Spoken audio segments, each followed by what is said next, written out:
Hey you all, welcome to Just a Shinobi. Today, we dive into an exciting what-if scenario. What if Team 7 found Naruto was an Anbu? Part 2. Hope you love the first part. Hope you enjoy this, hit subscribe for more thrilling content. Explore my other videos, share with friends, enjoy them too, and drop your thoughts in the comments below. It motivates me. Let's not waste any time. Jump into today's what if. Naruto, yelled Sakura as she knelt down by his body. She was shocked and frightened, he wasn't breathing. She checked his pulse and found nothing. Panicking, she started using some of the medical knowledge and jutsu she knew, performing CPR and pumping medical chakra into his heart and lungs at the same time, showing her masterful chakra control. Sakura. What happened to Naruto? Where's Sasuke-kun? Yelled Ino as she and her team found the beaten body of Naruto with Sakura hovering over him. Naruto, please be alright, she silently prayed. Sakura ignored them, or perhaps she couldn't even hear them, she was so focused of reviving her teammate that she had basically shut out the outside world, though nothing she tried was working. She was getting desperate, she was burning through medical chakra, and the blonde wasn't responding. Sakura. Wake up. What's going on? Yelled Ino. Sakura was about to give up hope, but just as she stopped CPR, she felt a small bump, then another and another. Then the blonde sputtered out for breath. Everyone jumped back at the intensity of the breath and the painful sounding gasping that came after it. He's alive. He's alive. Well, what's going on? Asked Choji, seeing someone in this bad of condition wasn't normal, especially Naruto. In all their time at the academy, they never once saw the blonde so much as tired, so to see him on death's door, it was hard to fathom. We were ambushed, Orochimaru of the Sannin attacked us. He defeated Sasuke and Naruto held him off so I could move Sasuke somewhere safe. I made an earth clone to stay with Sasuke and came back to help Naruto. When I got back, Naruto was just falling limp to the ground with no pulse. Orochimaru gave both Sasuke and Naruto some weird mark. Come on, help me bring Naruto too, where Sasuke is. She pleaded with tears in her eyes, whether it was tears of joy that Naruto was still alive or tears of sadness that she couldn't help more was anyone's guess. Why yay, let's go. Stated a shocked Ino. He was dead. Mindscape. Naruto's unconscious form was laying 10 feet from Kyuubi's, unmoving but still alive, thanks to that pink-haired girl, the kid would live. Kid. Wake up, you're safe for now wake up. Shouted the Kyuubi at the young man outside of his cage, the pink-haired one had just saved his life, but there were more problems than that. Naruto began to stir, after a moment his eyes opened, then the pain started. Ah. The blonde screamed in pain, absolute pain, his blood felt like lava, his skin felt like it was being torn away, and every movement felt like red-hot pokers shredding his muscle. Kit, we don't have much time, that snake bastard sealed most of my chakra, and all I can do is keep that other seal from taking you over. Now listen carefully, you're going to have to fight off the evil influence of the seal yourself. I can manifest the seal into whatever form it truly is, but I can't help, it's going to be just you. Explained the Kyuubi over the shouts of pain. Naruto managed to give a thumbs up, even through the pain of the seal, he was able to move. Okay kid, get ready, this is going to suck. Ah. Unknown. Where am I? The pain. It stopped. Painted Naruto, he looked around, not seeing anything but darkness. Of course it stopped, how can it be a fair fight if you're crippled by pain? Asked a dark voice, just beyond his field of vision. Who's there? Are you the seal? Asked Naruto calmly, the fox had said he would have to fight. Haha, no, I'm not the seal, I'm you. Then he stepped out of the darkness, an exact copy of Naruto, except his eyes were red and black, instead of Naruto's blue and white. I'm you, all the darkness of your life, all the hate you faced, every time you're sad, angry, hurt. I grow bigger and stronger. The curse seal latches onto a person's darkness and they feed off each other, both growing stronger. The only way to beat the curse seal is to beat me, but I got news for you, I'm tired of being your shadow, so prepare yourself, because I'm taking over. The area changed to a wide open plain, as far as the eye could see, all there was grass. There will be no hiding, no running, you will fight me, and I will win. Said the dark Naruto. Then, he charged his counterpart. The evil Naruto went for a leg sweep, but he was countered with a spinning heel kick. It went on this way for about 5 minutes. No matter what either would do, the other could match and counter it, right down to the amount of clones each could make and the power of the jutsu they used. We're the same, I know everything you do, but I have the advantage, and I'm not one to pull my punches. The evil Naruto then began to transform, his skin turning gray and his hair turning white. His eyes going completely black and spikes growing from his forearms. Ah, the curse seal. I must thank the team for giving it to us, well he gave it to me, you'll be gone soon enough. Outside world. So. Naruto fought one-on-one against a Sannin. That's incredible, stated Ino. She was currently hovering over Naruto, while Sakura was with Sasuke and Choji and Shikamaru were taking shifts guarding the entrance. Yeah, Naruto is by far the strongest of us, Kakashi-sensei said that Itachi ever had to seriously fight Naruto, he didn't know who would win, stated Sakura as she changed the rag on Sasuke's head. He had a fever and was now twitching. To think of it. Shikamaru said, catching everyone's attention. Asuma-sensei said if we came across you guys we should run away, I thought it was because of Sasuke. So did I, until I saw the Anbu captain tattoo, stated Ino, getting a weird look from her teammates. What do you mean Anbu captain tattoo? Who has one? Asked Choji, what did his teammate mean tattoo? Naruto does, my dad told me that every Anbu has the swirl, but only captains get this. She picked up Naruto's arm and turned it to Choji. On his right shoulder was a tattoo, a three-pointed ninja star with a kanji captain in it. How did Naruto get it? My dad said it was illegal for anyone other than Anbu to get those tattoos.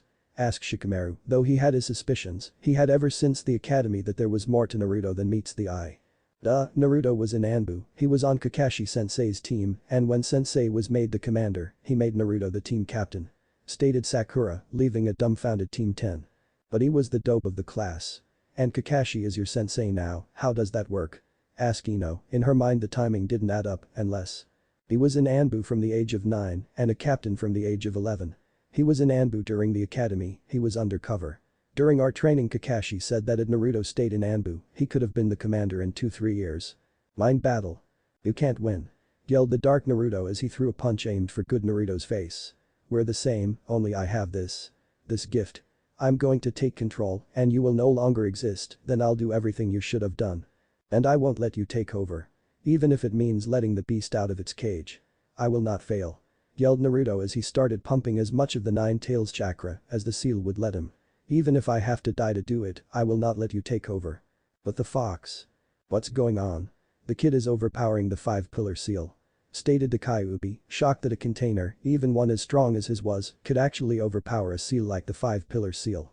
Then, the seal exploded, the 5-pillar evaporated, and the seal holding the fox started to deteriorated shit. He's using too much chakra. He's already at 5 tails, anymore. Shit. He's at 6, I have to find a way to stop him. Fuck. He's already to 7. Don't worry Furball, I'll take care of it. You. Outside world. Naruto was resting calmly, well he was basically comatose, so of course he looked peaceful, until red chakra exploded from him, covering a 5-foot area around him with whipping red spikes. What the hell? What's happening? Screamed Ino, the blonde was watching her fellow blonde when this red chakra exploded from him and started lashing out at the surrounding area. Ino, get away from him. Yelled Choji. No. He needs help. Yelled Ino. She was going to go check on the blonde closer but was dive-tacked away by Sakura. Ino, this has happened before. When Naruto has bad nightmares this happens only on a much smaller scale. Yelled Sakura, it had happened during the mission to Wave after his fight with Zabuza, Kakashi had used some weird jutsu and piece of paper that stopped it, but it was just small wisps of chakra, not the violent whips that were erupting from him now. So. This is normal for him? Asked Shikamaru, the blonde was full of surprises, why not add one more? At least, that's what a normal person would have thought, but Shikamaru was not normal. Also, with his combined intellect along with his father being on the council, he knew that Naruto held the 9-tailed fox. So it was not a huge intellectual leap to figure out that it was the 9 tails chakra. I guess, Kakashi said it was something that Naruto inherited from his mom, though he wouldn't say if it was a Kekkei Genkai or not. Stated Sakura as the 3 still awake genin backed away from Naruto. Naruto versus Naruto. You idiot. You'll kill us both. You're already at 7 tails. Shouted Dark Naruto, even though he was the part of Naruto that was affected when the fox chakra was used, it could still kill them in a high enough amount. The only way I'll stop is if I win or if you join me. Now which is it? Yelled Naruto, getting close to approaching 8 tails, if he had to he would end them both and bring the Kyuubi down with him, after all Kyuubi was tied to his soul, so the very least that would happen was Kyuubi would have to wait 3 years to reappear. What do you mean join you? Asked the Dark Naruto, after all, how can the dark half and pure half both exist together? We both act as Naruto, together, we join beings. Stated good Naruto as Naruto started morphing into the Kyuubi. Okay fine. Just stop channeling Kyuubi. Yelled Dark Naruto. Good Naruto suddenly dropped the Kyuubi cloak and the bad Naruto reverted from stage 2 curse mark. They walked over to each other and stared at each other. After a minute of this stare down, bad Naruto stuck out his hand. Naruto took the hand and they shook on it. Just one question before we do this, how did you just cut off the fox's chakra like that? I thought we could only control 2 tails, you were at 8. Asked Dark Naruto before Naruto pulled him into a hug. I have no clue. Then, there was a bright light and an explosion of power. When it was done, only Naruto was left and he felt different, he felt whole. Outside world. It stopped. And what was that weird light? Asked Ino, she was getting more and more confused by the minute. What was that red chakra? And then that weird glowing light. This was just too much. What's going on with him? He's always so happy and smiling, but if he sleeps like this. Yep, I guess it's overstated. Sakura as she and Ino took cautionary steps toward the blonde. Naruto? Naruto? Asked Sakura as she nudged his shoulder. A soft smile appeared on his face, but then his expression became unreadable. Hey Sakura? Started Ino in a timid voice. Sakura stopped shaking Naruto and looked to her one-time best friend. What's wrong, Ino? You're on his team, who is Naruto? It's obvious that he isn't the guy we all thought we knew at the academy. Asked Ino.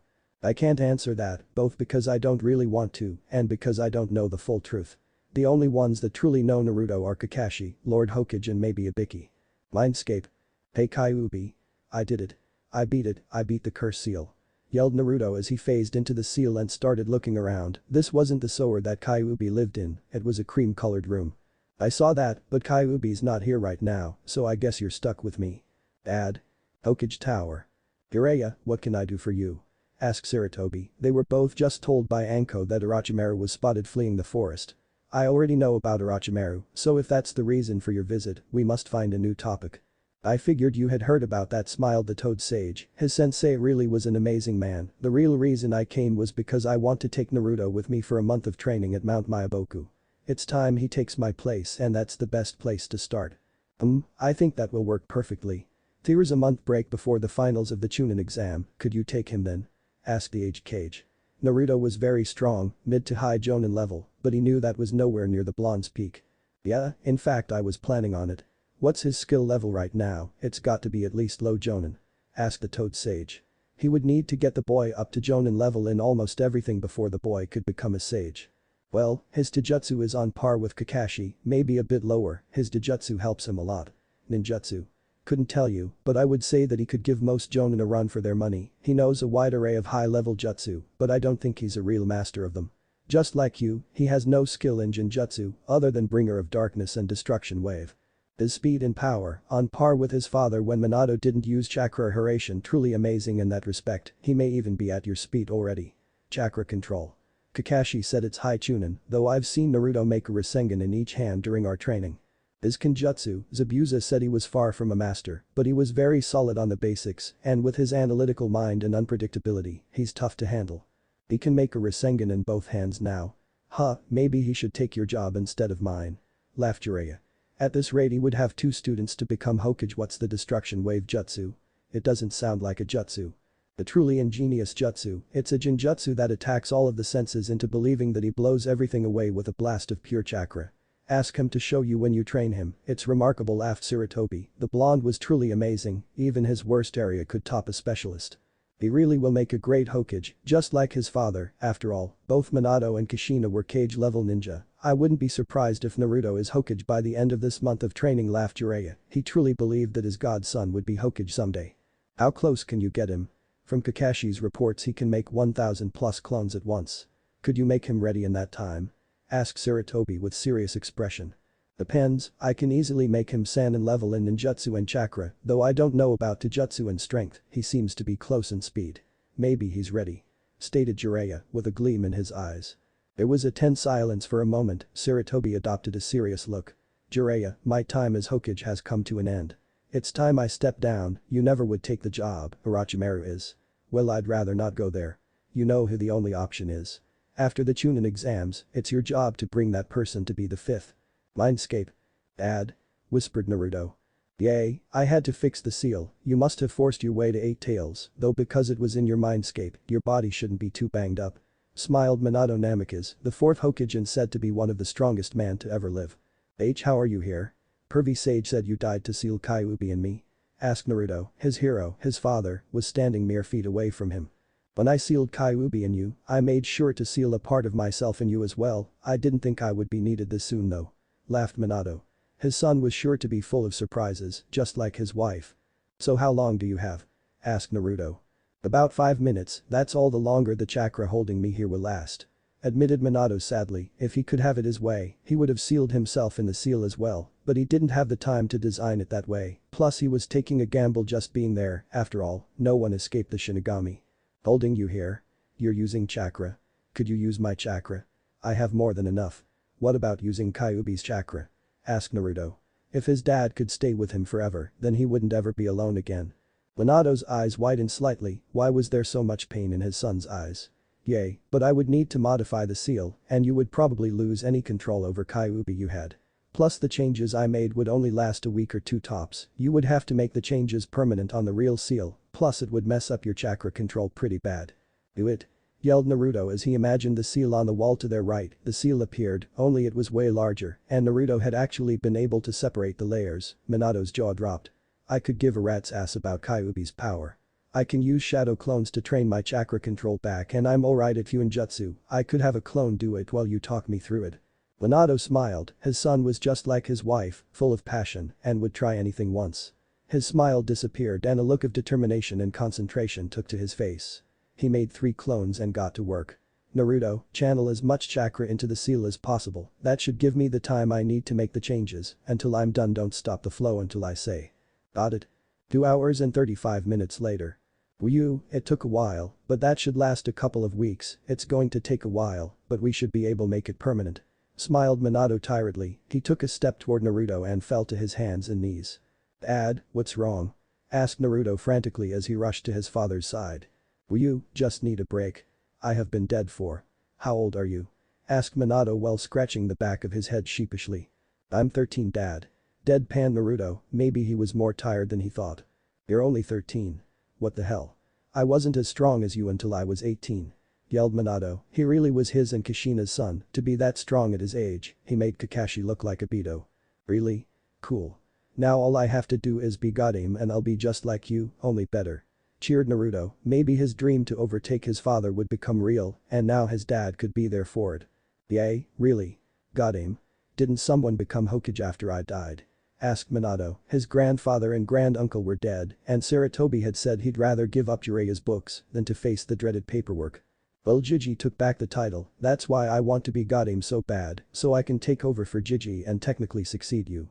Stated Naruto enthusiastically. I have no doubt you will, but to be Hokage you need to much stronger than you are now, so I'll be teaching my prize jutsu, said a cheerful Minato, his legacy would truly live on. He just hoped the Shinigami would allow this, but he wouldn't worry about that now. You're going to teach me the Flying Thunder God? The legendary harassment questioned Naruto, with that jutsu, he could mark all his precious ones and truly be able to protect them, he was already fast without it, on par with Guy, but he could use the jutsu for a ton of different things. Hanium, one step at a time, first I'll teach you Rasengan, then the upgraded Rasengan, and then maybe Hiraishin, stated Minato with a huge smile, he thought that he would never be able to do any of this stuff with his son.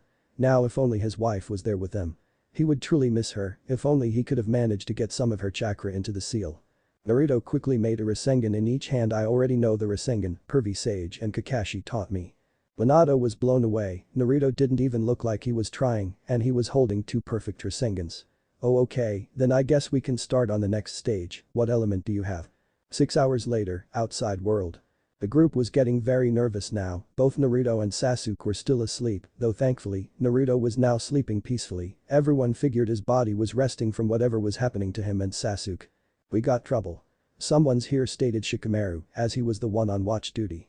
We're here to kill Sasuke Uchiha, where is he? Asked a mummified sound ninja. What do you want with Sasuke-kun? Asked Ino and Sakura at the same time. To kill him. Stated the lone girl in the group. Why? Asked Sakura. We were ordered to by Lord Orochimaru, so that's what we're going to do, said the mummy Zaku, get rid of them. The now named Dozu charged, only to be punched away by the huge fist of Choji using the multi-size jutsu. Dozu recovered and charged again, this time with Zaku, the both launched a blast from their respective cannon, only to be blocked once again by Choji.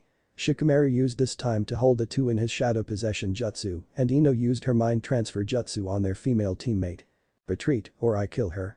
Threatened Sakura, holding a kunai to the female's throat. Kill her, we don't care, said Zaku with no amount of falsity in his voice. Yay, she's weak, it would help us if she died, added Dozu. With the shock of that proclamation, Zaku escaped from Shikamaru's shadow hold and sent an airwave at Sakura. In the blink of an eye there was a large explosion of dark chakra and Sakura disappeared. Everyone was amazed until they saw Sakura leaned up against the tree, Sasuke standing next to her. "Sakura, who did this to you? Sakura, who did this to you?" asked Sasuke in a semi-psychopathic voice. Sakura couldn't trust her voice, whether it was that Sasuke was her knight in shining armor or from fear of the heavy and evil aura radiating from him. All she managed to do was point. "Yay, it was us, what are you going to do about it?" asked Zaku, not realizing the danger he was in. Looks like I get to test this power out right away," smirked Sasuke as he blurred out of sight. He appeared behind Zaku and wrenched his arms back. "You seem to like these arms. It would be a real shame if something were to happen to them." What was all that left his mouth? Well, until Sasuke placed his foot in the Sound Nin's back and cranked hard on his arms. Two loud and sickening pops were heard as his right arm snapped, then his left. "Ahhhhhh," screamed the Sound Nin as he collapsed to the ground, brought into unconsciousness from pain. "Who's next?" asked Sasuke as he flexed his killing intent. He wasn't really expecting an answer. "Well, I guess I am," stated Naruto, who seemed to materialize behind Sasuke, Dozu's limp body hanging over his shoulder, blood leaking from his slashed throat. "Oh, with this power, we are finally equals," shouted Sasuke with an insane cackle. "Wrong," was all Naruto said as he disappeared. Sasuke went from laughing like a madman to unconscious on the ground, and both of the defeated Sound Nin were laying at the feet of the lone Sound Genin still conscious or alive. "Leave now and I won't kill you," said Naruto in an ice-cold voice to the female member of the Sound Ninja. She didn't need to be told twice as she picked up her teammates and ran off, leading her scroll behind. "Naruto?" asked Sakura in a tentative voice. After all, Naruto had the same mark that Sasuke had, but he didn't have a dark aura around him, his was powerful and peaceful. "What can I do for you?" he asked in a joking tone. It was then he finally realized that the extra people he had sensed was actually Team 10, the team of his one-time sensei. "Are you the same as Sasuke? Are you going to have those weird marks?" asked Sakura in fear. "I don't believe so," said Naruto as he pulled down his collar, showing the same mark Sasuke had, only his was pure white, which showed clearly on his naturally tanned skin. "But even if they do show up, I should be fine." "How?" questioned Ino, both wondering why it affected the Sasuke and not her fellow blonde and if his mark was different. "When I was unconscious, I had to fight the curse seal, which latches onto the darkness in one's heart. I had to come to grips with my darkness. Because of that, I don't think it will affect me the way it did Sasuke," stated Naruto in a sad tone. Sasuke must have given into his darkness. "So you're not going to go all psycho on us?" asked Choji, not wanting to have to fight the blonde if it came to that. Ino said he was an Anbu captain, so they were no match. "I hope not. Which scroll do you guys have?" asked Naruto. "The heaven, what about you?" asked Shikamaru. Naruto threw them an earth scroll. "I got into earth scroll and a heaven scroll from 2 teams the first day and just got that earth, let's head to the tower, move as a group." "Sakura, Ino, you're on either side, Choji, you're the strongest, you're in the middle and carrying Sasuke, Shikamaru in front, I'll bring up the rear," commanded Naruto. All the other genin were surprised to find themselves already doing what the blonde said without thinking about it. The tone of voice and his commanding presence were like their sensei, no, like their Hokage. It was amazing that someone that graduated with them could be so far beyond them. 2 hours later. The group of 6 shinobi walked into the tower only to find a nearly empty entranceway with a banner hanging over the only doorway. "If you wish to be stronger mentally, you must strive for heaven. To grow stronger physically, one must travel the earth, only the great can achieve both," stated Sakura as she read off the banner. "What does that mean?" "Time to open the scrolls," stated Naruto simply as he did just that, opening one earth scroll and the heaven scroll. He was surprised to see a summon array. What surprised him more was the plume of smoke and his godfather standing over the scrolls. From east to west. From north to south. The ladies all swooned for the gallant Jiraiya. He didn't get to finish his song and dance as Naruto punched him into the wall, leaving a Jiraiya short dent. "Shut up, pervy sage," scolded Naruto as the rest of the genin, minus the still knocked out Sasuke, freaked out that Naruto just assaulted one of the legendary Sannin. "Naruto? You idiot. That's Jiraiya the Sannin. Why would you do that?" screeched Sakura, showing her amazing vocal range. "Yagaki. Have some respect for once," yelled Jiraiya as he got out of his crater in the wall and walked over to Naruto.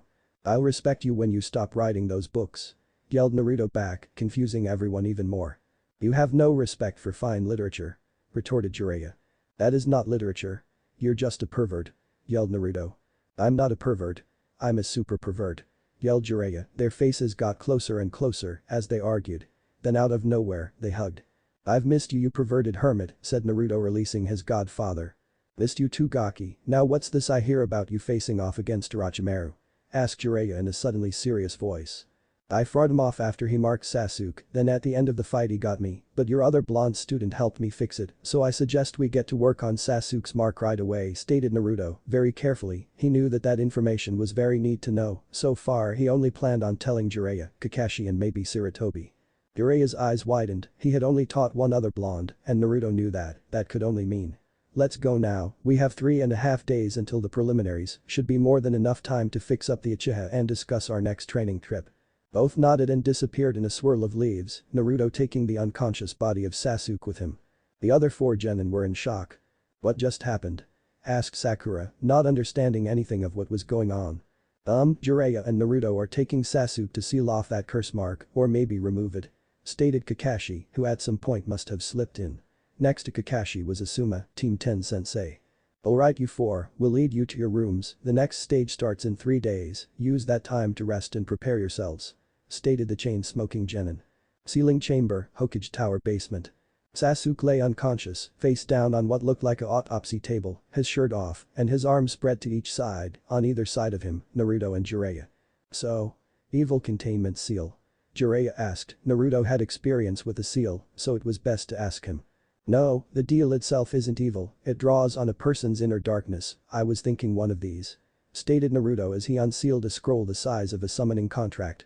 "I found this on my trip to Uzashigakure with Zabuza, I found more scrolls, but I'll show you those on our training trip. I believe this was their forbidden scroll." Naruto walked over to another table and unrolled half the scroll, on this section were 12 different seals and 2 jutsu involving seals. As Naruto and Jiraiya looked through them, 2 coughed their eyes. "This cancellation seal, looks like it would work," stated Jiraiya. "If they could just remove it outright there would be no need to just seal it off." "Yay, but that seal has more to it, I could feel him injecting something in when I got it. If we remove the seal, there's a good chance whatever he injected wouldn't go with it," stated Naruto as he pointed out another seal. "Here, influence suppression, used to cancel out a dangerous, unstable or unknown seal. That looks good to me, what do you think?" Naruto asked Jiraiya. After a minute of looking over the symbols and rereading the description, he spoke, "Looks good to me, Gaki, let's get started." Next day. Naruto and Sasuke had just made it back to the tower. After the sealing of Sasuke's curse mark he was too tired to make it all the way back, so up until the front of the tower, Naruto had carried him most of the way. As they made it in, they saw Sakura and Ino sitting in a makeshift lounge with an unknown Konoha Kunoichi. Well, unknown to Sasuke, Naruto knew her, simply because he had seen her every time he had gone into the weapons shop. "Sasuke, we're in room 17, I left a jutsu scroll in there for you, a little gift for the pain that sealing caused," stated Naruto as he motioned to the doors on the far side of the room. Sasuke nodded and started to walk off, but after only 3 or 4 steps he turned back around. "Hey dope. Thanks for everything." Naruto just nodded, he knew what the Uchiha was talking about, it wasn't the jutsu scroll, and it wasn't for sealing the curse mark. It was for finally clearing his head about Itachi. Sasuke continued to their assigned room, and Naruto headed over to the girls. "Hey Tenten, Ino, Sakura. What you up to?" asked Naruto as he strides over to the group of Konoha Kunoichi. "Oh hey Naruto. Just talking about girl stuff." Howard Tenten's eyes landed on the 2 sword hilts on his belt. She immediately recognized the swords. "What are you doing with those swords?" she almost yelled, those were the swords of her idol, if the blonde had stole them. Naruto, deciding to play along, pulled out both his Anbu fox mask and his trainee puppy mask from a storage seal on his belt. He dropped it on the coffee table, getting a surprised look on all 3 girls' face, Sakura and Ino, because they both knew that Naruto was an Anbu, but didn't know he was that Anbu. Flashback. Sakura and Ino were being bullied once again, they were in the local park and were all alone near a tree. Both being 10 years old, one a clan heir and one councilman's daughter, they were constantly being bullied by older and usually jealous or spiteful kids, and sometimes even newly graduated genin. "Why don't you leave us alone? You big meanie," cried Ino, she was almost getting used to this kind of treatment, but that doesn't mean that she liked it. "Ha, why would I? I'm a genin, and it seems like you two are both a threat to security," laughed the unstable genin. "That seems like a terrible idea," said a rather young-sounding voice behind the genin. Said genin spun around to see a rather short Anbu with a puppy mask and spiky blonde hair, standing about 5 feet away from the group, arms crossed. "Anbu-san, these two are causing a disturbance," said the ninja, a smug tone in his voice. "You know, it's frowned upon to lie to a superior, and it's illegal to assault a civilian. You're under arrest for the assault of 2 underage civilians," stated the Anbu as he made a shadow clone to take the genin to his friend Ibiki, who had just taken on a new student, some Chunin named Anko. "Are you two alright?" asked the short Anbu. The girls both shakily nodded their heads, not trusting their voices. Just then, another Anbu dropped down, this one much taller, had silver hair and a dog mask. "What are these teachers doing these days?" "Don't know, mind if I take a 30-minute break?" asked a shorter Anbu of his apparent captain. Sure, as long as you're back by noon." "See ya then," said the taller Anbu as he disappeared in a swirl of leaves. "So? You two like ice cream?" asked the short Anbu. Both girls lost all shock and fear they had after the incident and started to nod vigorously. Then flashback. All three girls were now blushing, Tenten because she remembered her own father, saying that those swords belonged to him and his last name was Uzumaki, that should have been a big enough hint. Sakura and Ino were blushing because they basically both went on a date with a boy they used to both shy away from or outright despise for the ineffectiveness of the seal. "That explained it, Tenten," laughed Naruto as he picked up both masks and reseated them into the seal on his belt and started to walk off towards the door that lead to the rooms. "See you all in the third exam, right now I have some important business to take care of." Sand siblings' room. Damari had just gotten out of the shower, she was surprised that a tower in the middle of the forest would have such a thing, but she wasn't complaining. After all, in Suna there's limited water, here she could shower for hours on end if she wanted to. There was a knock at the door, she was unhappy. She had told Kankuro and asked Gaara for a couple hours of alone time, Kankuro left immediately, though Gaara needed some more begging. It was strange, even though the young man had changed his outlook, he still had the same bloodlust. After the very brief run-in with that blonde shinobi, Gaara had started to not only warm up to her, but become the protective younger brother so many other girls had. "Kankuro, I said hours. Not minutes," yelled the sand genin as she opened the door and stopped forgetting. The room. Key. In the hallway stood what she could only describe as an Adonis, 5'8", completely ripped beyond what's natural, though he wasn't bulky, he wore a sleeveless combat vest that barely contained his godlike torso. He had golden blonde hair and dazzling blue eyes. His arms would ripple with even the smallest movements. Hello Tamari. Love the shirt, he joked, she finally realized that she just had a towel draped around her body. "If you want, I can wait till you put on some clothing." She nodded, her face so red that Hinata would be put to shame. She quickly closed the door. Over the next 5 minutes there was crashes, bumps and multiple curse words. Even a slip-up where Naruto heard something about hot blondes and ride him till he breaks, which made our favorite young Uzumaki Namikaze blush heavily. Then the door opened. What are you doing here?" she stuttered out. Opening the door, Naruto witnessed that her usually well put together outfit was anything but. "I came over to speak with Gaara, I wanted to check up on him, after all, we Jinchuriki have to stick together." "How are you doing by the way? I know for a fact that being the sister of a demon container is most likely horrible for you as well as Gaara," asked the male blonde, getting a shocked look out of the Sand Kunoichi. No one had ever considered her feelings, and this boy. No, this man had done exactly that, and for some reason she felt safe with him, like nothing bad would happen with him around. He felt like the exact opposite of her brother, yet the blonde held a more powerful demon. How are you so nice? You have a more powerful and more hateful demon. Did you have a better childhood? Is it your seal?" she questioned him. He was taken aback by her desperate tone and, well, she was now straddling his waist and had her fist balled up in his vest. "Seal? That's it?" yelled Naruto. Unfortunately, it was then that both Gaara and Kankuro busted down the door. 15 seconds ago. Gaara and Kankuro were just retiring from their trip around the tower. They had been scouting the competition when they saw the Uzumaki kid had 2 Anbu masks, though from what they heard, the only way to get an Anbu mask was to be assigned one or kill the member who had the mask. Either way, they were both much more aware of the blonde, even if he was friendly. Extremely friendly. It was even more suspicious that he didn't act like Gaara, though he held a stronger demon. They had done the rounds, the most dangerous seemed to be the Uchiha, Neji Hyuga, Rock Lee, both the Kiri and Iwa teams had promising genin, but both of those teams were riddled with some pretty serious injuries. Then there was the Kyuubi Jinchuriki, though he was nowhere to be found. Now they were on their way back to their room for a good rest, when from behind their door they heard "That's it." Coming from behind the door. Neither liking that Tamari was alone in the room. Quick as a flash they broke in the door, only to see their older sister straddling said blonde and pulling him closer by his vest. "Oh fuck me. It's demon country all over again," shouted the blonde Jinchuriki, confusing everyone in the room and making one silver-haired, one-eyed Jonin and 2 Anbu shiver all at the same time. "Damari, would you care to explain why you're mounted on Uzumaki?" asked Gaara in his usual monotone voice. He could sense there was no pheromones in the air, at least not coming from the Konohinin. She started, luckily, Naruto saved her from the embarrassment. Gaara, can I see your seal again? I think I know the difference between us, my father, the Yondaime designed mine, it may be that you had an inferior design. Stated Naruto, just no sitting up on the bed. Lady Chiho did the seal, but my father is the one who designed the seal, he said it was made to utilize the full power of the demon. Stated Gaara as he raised his shirt without question. Naruto nodded and began to inspect the seal, immediately he began to see the things wrong with the seal, well there wasn't anything truly wrong, just missing. You're missing any and all blocking seals, there's no evil containment seals, and there isn't even a safety layer. Spoke Naruto with disgust, the Suna siblings were shocked both at the mastery he seemed to have over seals and the tone he was taking. We have 2.5 days to the next exams, I can make a new layer for the seal and have it on by the end of the night, your control with sand could either get slightly worse or slightly better, you'll be tired for the next week or two, but that should pass as well. Why you would do that for me? Why? Asked Gaara, his life had led him to believe that nothing ever comes for free and he was sure this was one of those deals. It's horrible isn't it? Being alone. No one cares about you.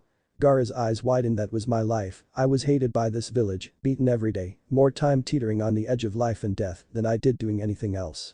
Then one day it all changed, my father's student took me in, the Hokage got me a home, I was taken in by people who didn't see me as Kyuubi, they saw me as Naruto. That can't happen for me, I've killed before. Stated Gaara with a look of depression. I can make it so you never do that again, no one has to know I even did it, you could make something up about how changed your ways, or you could say something about how a seal master fixed a malfunction in your seal stated Naruto, already holding a sheet of translucent paper over Gaara's seal and making key points that needed some beefing up. Thank you for helping Gaara. Cried Temari softly into Naruto's shoulder. 6 hours later, 1 in the morning. Both Temari and Kankuro had fallen asleep, Naruto was just about to apply the finishing touches on the additional layer to Gaara's seal, hopefully helping the red-headed Jinchuriki in the meantime, Gaara and Naruto were continuing their near-constant conversation. So? Uzumaki. What are you going to do about my sister? Asked Gaara, getting a questioning look from the young blonde. I'm sure you've noticed, she's quite fond of you. Do you like her? Don't know, she's definitely nice and she seems like she doesn't like very many people. Stated Naruto. Yes, now that I've thought about my life. She has always looked out for me, even to the point of assaulting a couple of the older ninja if they shun me. And she was aroused while she was laying on top of you earlier. Naruto's eyes widened. What? She was aroused. Either because of your position. Or something that happened earlier. I don't care if she likes you. In fact if it's anyone I hope it's you. Naruto gave him an odd look, he had never had anything like this happen to him, you're by far my closest friend. We've known each other for only days. But even so. You're like a brother. And even I can tell that you would never hurt anyone on purpose. But hurt her. And I'll kill you too painfully and slowly.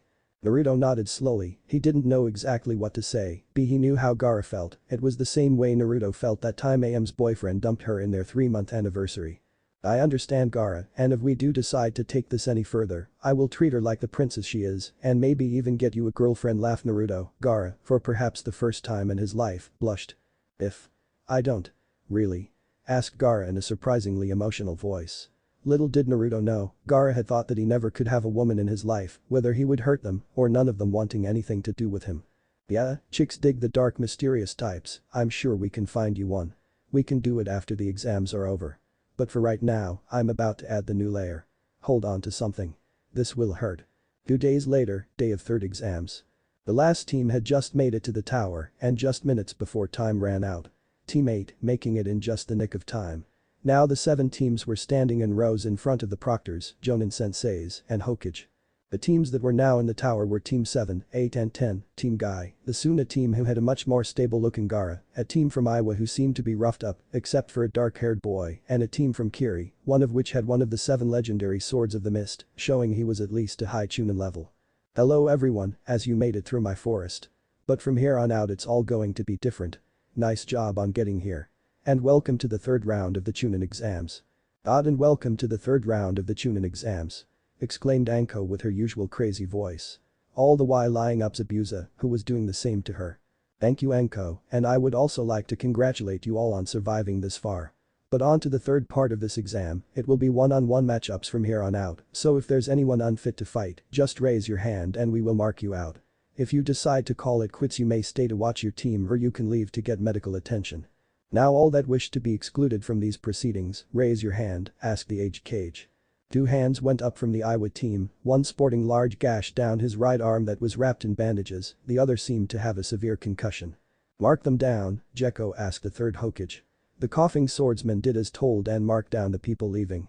"Okay, my name is Gekko Hade, and I'm, going to be your sensei for this portion of the third exam. These are the, preliminaries to see who will fight in the finals about a month from now. Two names will appear on the board behind me, and those two will fight till one is dead. I declare a, winner, you're knocked out or you forfeit." Just then a fox-masked Anbu shined next to the age cage and started to whisper in his ear. The old man went wide-eyed, then called the proctor over. The three men talked for about 3 minutes. Then the Anbu disappeared and the proctor motioned for Anko to start the screen. "Would Sakura Haruno and Ino Yamanaka please stay here, everyone else, if you would please, move up to the balconies with your teams and your senseis, we'll start the match," called out Hade, surprisingly without coughing. Everyone but the two girls moved to the balconies, much to everyone's shock, both Naruto and Sasuke shined to their spots. Kakashi was next to Naruto in an instant. "What was that about? What was the need to use your status as a cover?" asked Kakashi in a rather relaxed tone. He learned long ago to never underestimate him, and he usually had a good reason for doing anything. "The swordsman from Kiri is high Chunin, low Jonin in level, I made sure I him and. Well, you'll just have to see when it happens." Back in the arena, both girls were staring at each other intently. Ino knew Sakura was much better than in the academy, her whole team was way better than in the academy. Sakura knew to not take Ino lightly. The girl was excelled into jutsu and knew several jutsu that were not taught in the academy. "Are both fighters ready?" asked Gekko. Both nodded. "Fight." Sakura took off, aiming a huge left hook at her opponent. Ino put an arm up to block and started a counter, but never got that far. The punch had been a fake. At the last moment she switched to a side kick, sending Ino flying from the huge kick Sakura had somehow generated. "What the hell? You're not that strong," declared Ino as she now charged Sakura. Sakura fell back and took up a guard. The Yamanaka went for a kick of her own, only for it to be caught in the palm of Sakura. Ino went wide eyes as Sakura threw a fully wound-up punch into the Yamanaka's face, once again sending her backwards. "I am that strong, you don't just sit back and relax when the two strongest genin and Konoha are on your team. I trained too, and now, you're going to see firsthand just how much stronger I've gotten," declared Sakura as she started building up chakra in her legs and her right arm. Everyone who knew her was surprised, they could all feel the amount of chakra coming off the girl, which was surprising, since she was just a genin. After a moment Ino got back up and took a defensive stance. She didn't know what was going on, but she would be ready for it. In a blur of speed Sakura disappeared, moving at high Chunin speeds. "Uzumaki style. Speed rush," cried out Sakura as her fist connected with Ino's gut, sending the poor girl flying. She hit the wall, hard, leaving large cracks. Ino fell to the ground with a thump, knocked out cold. "Winner of this match, Sakura Haruno," called out Gekko. "Why did she call it Uzumaki style? Is that your move, Naruto?" asked Sasuke, not one bit surprised his teammate won. She trained just as hard as he did, it was expected she be strong. "Hinda, it's pretty watered down, the real move is called the meteor punch and would have literally torn Ino into confetti. I taught her that as a gift for getting over her fangilishness, the same way I gave you a copy of Shisui's body flicker scroll," commented Naruto as Sakura shakily made her way back up to her team, exhausted from her use of the jutsu. Both Naruto and Sasuke, as well as Zabuza and Kakashi gave nods of approval. Next match, would Shino Aburam and Choji Akimichi please come down to the arena? The fight was short, Choji went human bullet tank, Shino covered him in chakra-eating insects. In the end. Winner, Shino Aburam. Would Shikamaru Nara and Rei Haruya, Mist Kunoichi, please come down to the arena? Same as canon, Shikamaru gets her in a shadow bind and slams her head into the wall. Would Kiba Inuzuka and Naruto Uzumaki please come down to the arena? Alright. I get the dope. That's like a free pass to the next round, called out Kiba. Somehow, he had not gotten the message on just how much of a BAMF the Uzumaki really was. Naruto Sasuke said with a knowing look, "Make them all think twice before messing with you." Naruto got what the Uchiha was saying, all eyes were on him. Next match, everyone wanted a piece. Naruto nodded to Sasuke, then a smirk came over his face. "Get down here, dope. I'm going to kick your ass," called out the dog lover, though Akamaru seemed to shy away, being able to sense just how strong the blonde really was. Naruto turned his back to the rail and leaned up against it. After a few moments, he teetered over the railing and fell head first.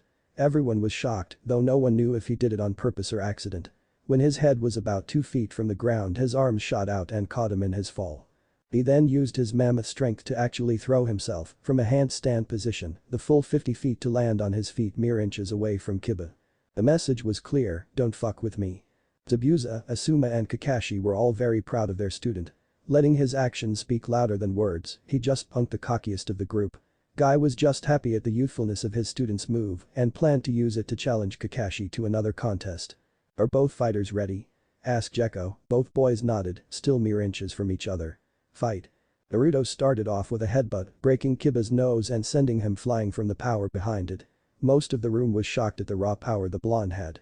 Kiba slowly got back up, he was about to charge when Naruto held his hand up. Wait Kiba, I'm going to give you a free shot, stated Naruto as he took his combat vest and mesh tank top off, giving Kiba a free shot at his body. Though this move didn't go unnoticed by the girls in the room, who were now all drooling at the sight of his chiseled frame and 8-pack abs. Any attack you want, I just request you keep Akamaru out of this. Haha deal. Akamaru, go sit on the sidelines, I'll finish of the dope. Laughed Kiba, still not getting that Naruto was way above his level. Akamaru seemed to understand this, but Kiba just ignored his puppy. Free shot, come take it, taunted Naruto by tapping his knuckles on his chest. All the women in the room, including Kurenai and Anko, started to drool even more. Naruto just smirked. Too easy, he said loud enough for everyone to hear. Naruto winged back a punch. Kiba, not being able to stop in time, flew right into it. Crack was the sound everyone heard when Naruto's fist made contact with Kiba's head. Time stood still in the room, then in a split second, Kiba went flying back, hit the wall and went through it. Everyone were completely shocked, even Kakashi. Winner, Naruto Uzumaki. Stuttered out Gekko as a team of medics rushed to Kiba. About 2 minutes later, they came out of the hole in the wall, Kiba on a stretcher with a neck brace. They rushed him out of the room and medical Nin appeared next to Kurenai. He has a partially fractured skull, 2 broken vertebrae, 1 in his neck and 1 in his back, and a few broken and fractured ribs. But he should be okay. Kurenai was now glaring daggers at the blonde. Dope. Put your shirt back on. These girls are going to die of dehydration at the rate they're drooling. Called Sasuke as Naruto made his way up the stairs. Naruto just rubbed the back of his head and put his mesh shirt and vest back on. There was a collective awe of disappointment from the female population of the room. Well, everyone except Kurenai, who was now standing next to Naruto. You could have killed him. What kind of person are you? You baited him into attacking and then when he's defenseless you do that. Yelled the red-eyed Jonin at the top of her lungs. Naruto looked to Asuma, who just shrugged his shoulders. He then turned to Kurenai. So? Are you really that mad at me? He asked in a monotone voice. Yes. You could have killed one of my students. Yelled the Genjutsu mistress. It's part his fault and part your fault. I am not at fault, I'm a ninja, you're lucky I didn't kill him. Fuck off, stated Naruto as he turned back around to watch the next fight. Kurenai was now furious, the blonde told her off and was going to ignore her. Listen here you little shit. She growled as she grabbed his shoulder and spun him around. She wasn't prepared for him to take charge. Naruto grabbed her by the throat and slammed her into the wall hard enough to leave spiderweb of cracks. Everyone was surprised by this, but none could blame him. Naruto pinned her to the wall by the throat and pulled out a kunai, slowly running the ring in the handle across her throat. Now you're dead too, if this was a real-life situation, both you and Kiba would be dead. If I wasn't from the same village as you and him, you'd both be dead. He rushed into a situation without thinking it through, he deserved what he got. You did the same, thinking just because you're older and a higher rank you're untouchable. I did the same thing to you as I did to him, I baited you, something I was told to do back in the academy, and you fell for it. He doesn't deserve to be a Chunin, he doesn't have any patience, and he's extremely cocky. You on the other hand, aren't fit to be a Jonin, or Chunin for that matter.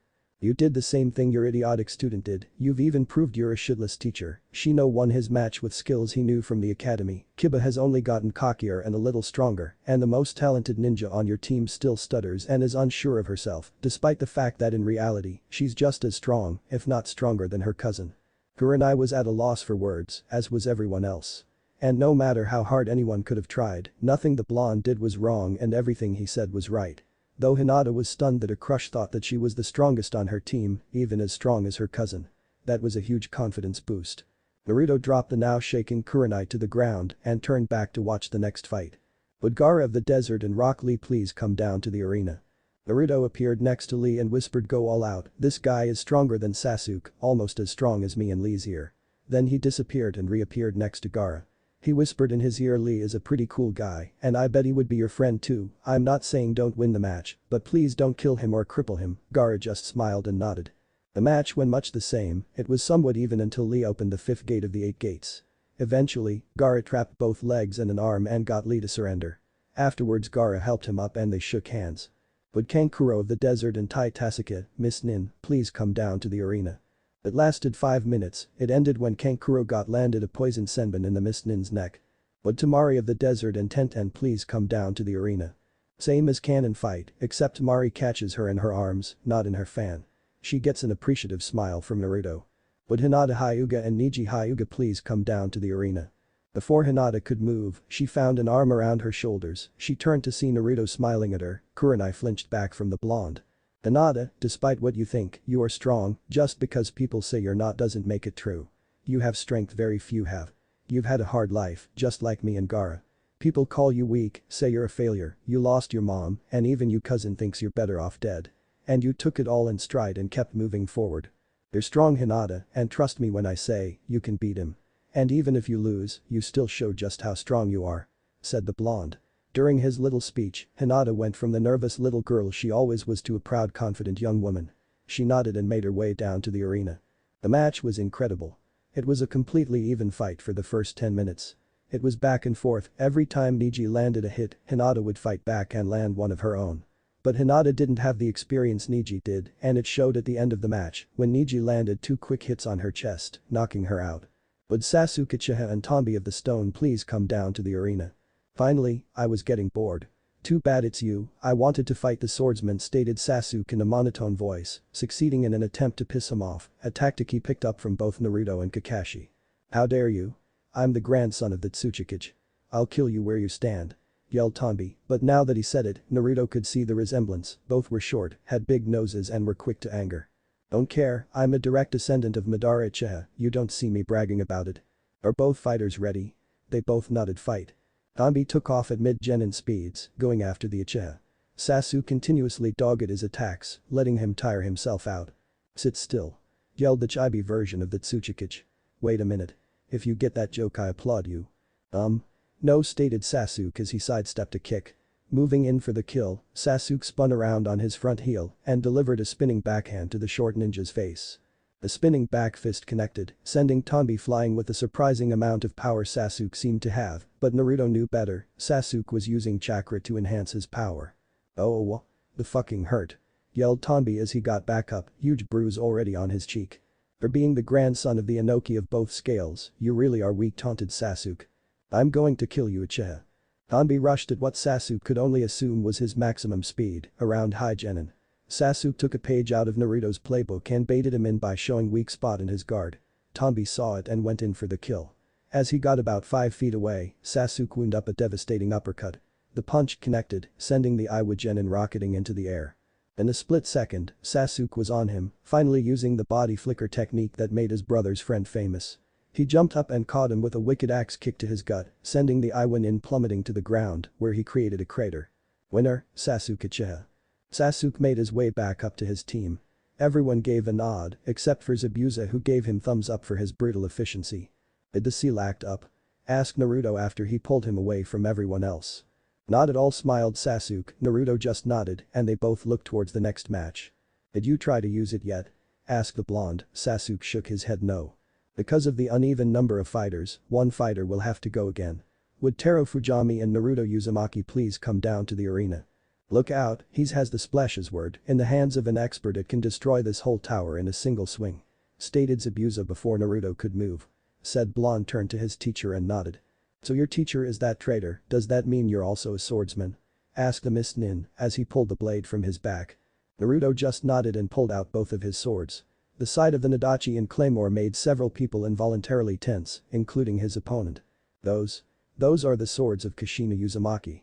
How did you get those swords? Yelled Taro. His eyes wide and his legs trembling. Apparently Zabuza wasn't lying when he told Naruto that his mother was infamous in Kiri. I got them through inheritance, Kushina is my mother, and trust me, I inherited my mother's skills as well. Stated Naruto as he switched the Nadachi in a reverse grip, holding it parallel to his forearm. The claymore was held in a standard one-handed grip. Are both fighters ready? Both nodded, though Taro did so shakily, after all, it took an amazing amount of strength just to hold those giant blades like that. And Naruto seemed to have more than enough power to do just that. Fight. What do you say we make this interesting? If you win, you get both my swords and the scrolls for my mother's and my own style stated Naruto with sword still in a defensive position. You're serious? Naruto nodded, and if you win? asked the Mist Nin.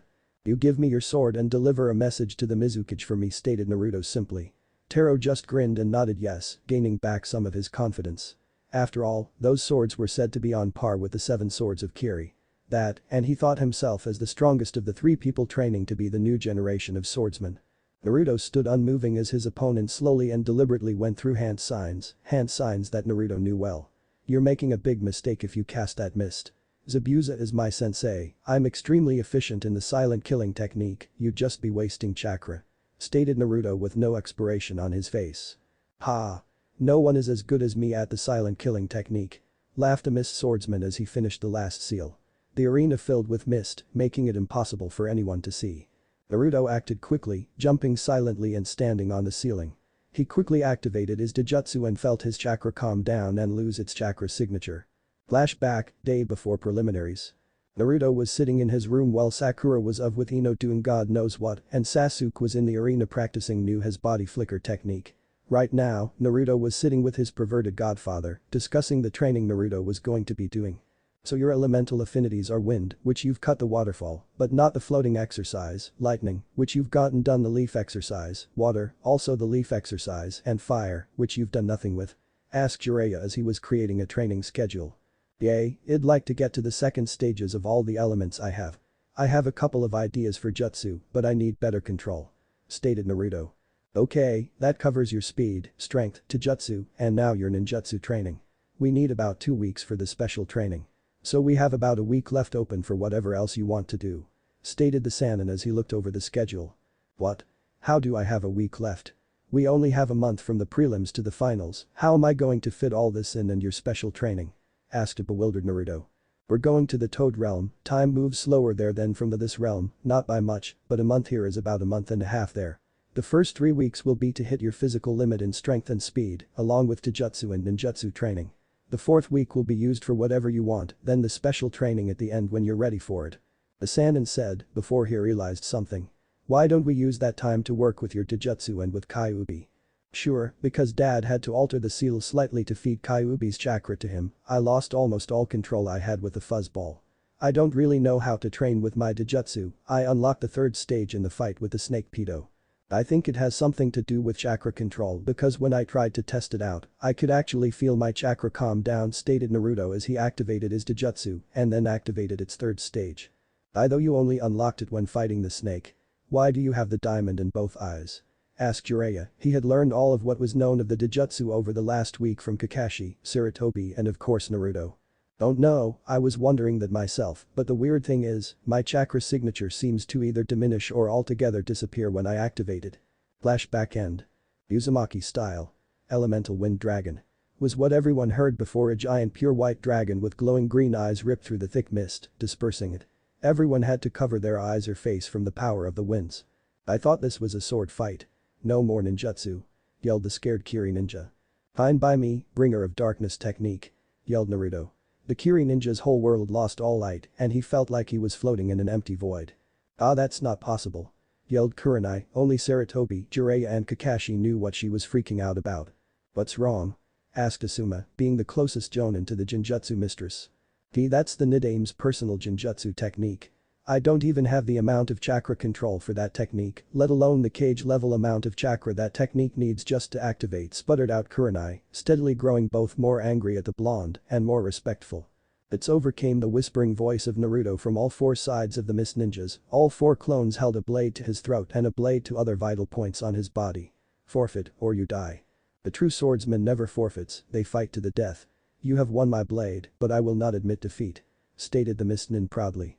The real Naruto sighed, he rose his Nadachi and slammed the handle into the back of the Mist Nin's head, knocking him out cold. Winner, Naruto Uzumaki. Naruto grabbed the splashes word and its chest strap. Naruto then helped the Mist Nin over to his sensei and told him about the weapons shop in Konoha that would make a new sword and gave them a message for whoever the leader of the village is. The Kiri sensei thanked him and brought his student back to their hotel room. And with that, the preliminaries are over. Will all winning contestants come down to the arena to decide the matches for the next round? You ready, Gaki? Asked Jiraiya as he and Naruto approached the gate. Standing there was Kakashi, Sakura, Zabuza and Sasuke. All ready to begin their own training trip. Yep, can you 4 live without me for a week? asked Naruto as both his teammates' sweat dropped and Kakashi and Zabuza read their porn. Don't worry about a thing Gaki, Kakashi is going to train Pinky over there and I'm training this brat in the art of the sword and some other stuff said Zabuza, implying he would be training Sasuke. You want to be a swordsman? Asked Naruto with a raised eyebrow. I got into the Uchiha weapons vault and found a couple really nice swords, including the one that Zabuza says is quite special, stated the Uchiha. But I also learned how to unlock Itachi's eyes.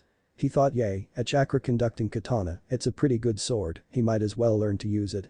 Stated Zabuza as he flipped a page in his book, an action mirrored in perfect synchronization with Kakashi. By the way Gaki, what do you plan on doing with the splash sword? I know you're strong, but even using one in your teeth you couldn't control all three swords at once. I plan to learn how to use it, never know when it could come in handy. Then maybe pass it on if I get a student that's into Kenjutsu after all, at the rate I'm going, not even the council will be able to keep me from becoming a jonin in the next year laughed Naruto, though Sakura didn't get the joke. Why would the council try and stop you becoming a jonin? She asked, Naruto just sighed. I'll tell you after the exams, after all, if you're fighting Sasuke, you need to improve as much as possible, can't have you getting sidetracked commented Naruto. It was true, the second match was Sakura Haruno vs Sasuke Uchiha. Sasuke was the odds-on favorite to win the tournament, followed by Gaara, then Neji. Naruto was at the bottom of the list, even below Sakura, probably because the rankings were done by civilians and the older genin, since all the older ninja were involved in the exams or had a personal stake in the matter. Naruto just nodded and handed both Sakura and Sasuke a scroll, getting a raised eyebrow from all but Jiraiya, who had been there when Naruto wrote both scroll. Just as Naruto handed over the scrolls, a small green toad with white hair popped into existence next to the toad Sannin. So this is the new summoner? Asked the small toad as he jumped up on Naruto's shoulder and stared him in the eye. Good lord. You have just as much chakra as Jiraiya-chan, you really are Minato's son. Now all you need to do pass Bunta's test, come, we need a clearing and you need to sign the contract. Training Ground 37. Naruto had already signed the contract and was now about to summon the Great Toad. If you're the leader of the toads, why wouldn't I summon you? Asked Naruto as Fukasaku remounted Naruto's shoulder. Because Naruto-chan, me and Ma are not really battle toads, we're more of support toads. Bunta, Hiro and Ken are the battle toads, and then there's Kichi and Tatsu, but they're both too young. Just use about a fourth of your chakra to summon Bunta stated the toad as he attached himself to the blonde's shoulder with chakra. So a fourth of my suppressed chakra? Or my full chakra? Asked Naruto. Jiraiya just smirked, he knew there was no way that was the blonde's full power, after all, he had cage-level reserves when he was made a full-fledged Anbu at the age of 8, he just didn't know how much he really had. You say that you have more? Well let's see your full. Stated Fukasaku. Naruto just nodded and focused on the seal that he had the Hokage place between his shoulder blades when he was placed on a genin squad, just so no one else caught on that he really was a freak of nature, even for an Uzumaki. Naruto unlocked the seal, and a shock wave of chakra was unleashed, distorting the air around him and actually being felt as far away as he village, so much so that within 30 seconds, 2 Anbu squads, the Hokage, and even a Kakashi, Sakura, Zabuza and Sasuke came rushing into the clearing. Naruto-senpai. Was that you? Yelled question an Anbu agent with a Tora mask. Tora, what did I tell you about the senpai crap? You know I hate honorifics. Smiled Naruto as he waved off his old Anbu subordinate. Senpai. You know this boy captain? Asked a boar mask agent, a new member that was brought up after Kakashi and Naruto left and the old boar died. Yes, that boy is Fox, my ex-captain. He was next in line for commander, but he and Kakashi-senpai left at the same time. Stated Yamato aka Tora, getting a shocked look from all present except from Naruto, Kakashi, the Hokage, and Jiraiya. Naruto-chan, we don't have all day. Just pump about 1/16 of your chakra, that will more than enough chided Fukasaku. He was an old toad, but patience was not one of his greatest traits. Naruto tried to only put 1/16 in, but was excited and put 1/8 of his chakra into the jutsu, and both Jiraiya and Fukasaku knew that it was going to end badly. Summoning jutsu? Yelled Naruto as he slammed his hand to the ground. An explosion of smoke the size of the Hokage monument erupted from the ground, covering the whole training area, and then some Z. Jiraiya. You dare summon me? Yelled a giant red toad in a blue vest that slowly appeared through the smoke. Couldn't be Jiraiya, even at his best he couldn't summon both of us stated another giant red toad, this one in a black robe with a shield and forked spiked battle staff. Make that all three of us, it must have been Fukasaku-sama or Shima-sama. Stated a third giant toad, this one a bluish-green toad with 2 swords on his back. All 3 of you are wrong. This is our newest summoner, Bunta, Ken, Hiro, this is Naruto. Stated Fukasaku in a surprisingly loud and clear voice. The old toad was surprised though, even he couldn't summon all 3 battle toads at once without some time to prepare. Fukasaku-sama, you can't be serious. The amount of chakra needed for all 3 of us is a whole cage's worth. Even Minato couldn't summon us all and still stand. Yelled Gamahiro, the toad with 2 swords. No, Hiro, this is Minato's boy. He has the chakra to do it. We need to get back to the mountain. Fukasaku-sama, is he coming with us? Asked Gamabunta, getting a nod from the toad elder. Okay Gaki, hold on tight, this might feel weird the first time. All the toads puffed away one after another, leaving the Hokage, both Anbu squads, Jiraiya and the rest of Team 7 standing in the field. What the hell is going on here? The Uzumaki brat couldn't possibly summon Gamabunta, he's nothing more than yelled the newest member of Anbu before he felt 4 kunai at his throat and 8 massive waves of killing intent. That Uzumaki brat was the captain of your team not even 3 months ago, stated a purple-haired Anbu. He went back in for me after I was foolish and got captured, he's the sole reason I'm alive today and I will not have you tarnish his name, stated the Falcon Mask Anbu. He was the head of the ambush division and holds 3 official Anbu records, fastest time clearing out a stage 4 bandit camp, highest confirmed kill count in a single mission, 351, highest calculated kill count on a single mission, 612. Stated Yamato, he was in Anbu for about a year during that mission and could easily claim watching the blonde tear through that camp was the most horrifying thing he had ever seen. He took over my team after Itachi became a missing nin. He was second in command of the combative Anbu. He answered only to me and the Hokage. He also is the only member in Anbu history that never lost a member or failed a mission while captain of his team. He is the greatest Anbu operative since his mother, Kushina Uzumaki, and quite possibly the best ever. You will show him respect or I will kill you myself. Threatened Kakashi. The 3 new Anbu, Sakura and Sasuke were all shocked. Naruto, or the demon brat, was the head of the most dangerous division. And he never lost a man or failed a mission while captain. That's ridiculous in Anbu. But 3 of the most respected, both still in and retired Anbu operatives, stated it with all their being. The quick look to the Hokage, who had a small smile, though completely serious expression on his face, only a nod to confirm the claims. Naruto was that great. I mean, I know that Kakashi said he was good, but even Itachi wasn't that great. Stated an awestruck Sasuke, if the blonde really was that good, he might ask to be his apprentice, screw his still huge ego. The Gaki is a natural-born leader, and by the end of his training with Lord Jiraiya, I'm willing to bet he could take any shinobi in the world. Stated Zabuza as he started to walk away, probably to training ground 25, which was perfect for weapons training, Sasuke following him.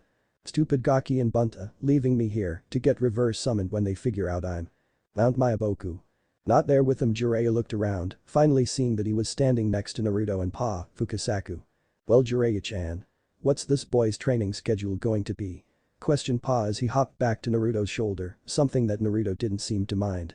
Well, we have 3 hours to get settled and have lunch, then he's going to have his clones go over every jutsu he knows and master them. They'll do this while water walking or waterfall climbing to increase his chakra control. While the clones are doing that, he's going to be either sparring with me or doing physical training, that's the first week, or if it take less time. Then we'll move on quicker and get more done. Stated Jiraiya as he looked over the training schedule. Sweet, I'll go make a couple hundred clones to work on chakra control now, that way I'll be more efficient at mastering my jutsu, stated Naruto, who then disappeared from view. Pa had jumped off the blonde just in time to not move at the speed of sound. That boy is fast. Said a bug-eyed Fukasaku. Jiraiya could only nod dumbly, he knew that Naruto was using bare minimum chakra, if any, for his movements, so he really was that fast. This got the legendary Sannin thinking. If he's that fast already, he might actually be ready by the end of the exams. Thought the Sannin, then Naruto reappeared in front of the older men Airman and Toad. Aki, what was that seal you unlocked back in Konoha? Asked Jiraiya.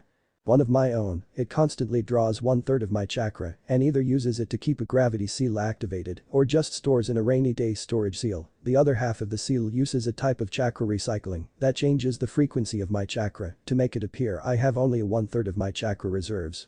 When I unlocked it, the gravity seal went as well, stated Naruto as he removed his vest and mesh to show Jiraiya the seal array in his back that currently had a small circle broken in half, showing it to be unlocked. Wow, you sure picked up your old man's talent for seals, was all Jiraiya could think of before it hit him. You have 3 times as much chakra as me? Yay, because I've been training since Kakashi saved me when I was 6, the seal has been draining the furball much faster, though somehow the furball never loses chakra. Trailed off Naruto. He didn't really get how the hell anything could have unlimited chakra. But then again, he was a human and he had as much chakra as 3 cages, so maybe it wasn't as far-fetched as he thought. Screw you Gaki. shouted Jiraiya while Pa just laughed heartily. Well, let's get going and get settled in. I'm going to go cry, stated Jiraiya as he ran like girl and started crying in I'm style. Well Naruto-chan. Let's get cracking. Stated Pa as he finally hopped off his shoulder to lead the way to the living quarters. 2 hours later. Okay Gaki. Now that we've established that Inamikas and Uzumaki make a freak of nature, how many clones do you think you could make and still fight at Jonin level? Asked Jiraiya, still sulking that he, a Sannin, had less than half the chakra of a 13-year-old boy. Okay, not really true, he has less than half of the chakra of a 13-year-old Anbu captain, who has the power of a 9-tailed demon fox that was basically fused to his chakra system. Kakashi level or Anko level? Asked the blonde as he tried to calculate how many clones he could spare. What about Tsubusa's level? I know he's not quite Kakashi's level. Asked Jiraiya. He's been training with Kakashi, Asuma and Guy. I'd say around 500 clones and be at Tsubusa's physical stature, though he's really good at chakra enhancement, stated Naruto, who then made the 500 clones and proceeded to get his ass kicked by the legendary Toad Sage. Though Naruto was a high Jonin level fighter, pure skill is not enough, not against a Sannin. Though Naruto had the raw speed of Jiraiya and the ungodly natural and chakra-enhanced strength of Tsunade in the ninja world, experience was king. And even being an Anbu captain didn't stack up against fighting in both the second and third Great Shinobi War. 4 days later. The last 4 days went much the same as the first. Naruto would make around 500 clones to work on mastery of all the jutsu he knew, which went surprisingly fast. While the clones had the easy job, the original Naruto was getting a constant stream of ass whippings from Jiraiya, though he was lasting longer and longer each spar. Then again, they weren't really spars, more like fight to the deaths, and Jiraiya had enough control to leave Naruto breathing. Alright Gaki, now we're doing elemental manipulation, remind me again what elements you have and what level you're at as of now. Asked Jiraiya as he took out a blank scroll and ink brush. Wow Jiji, I think this is the 10th time I've told you. Okay, wind can cut the waterfall.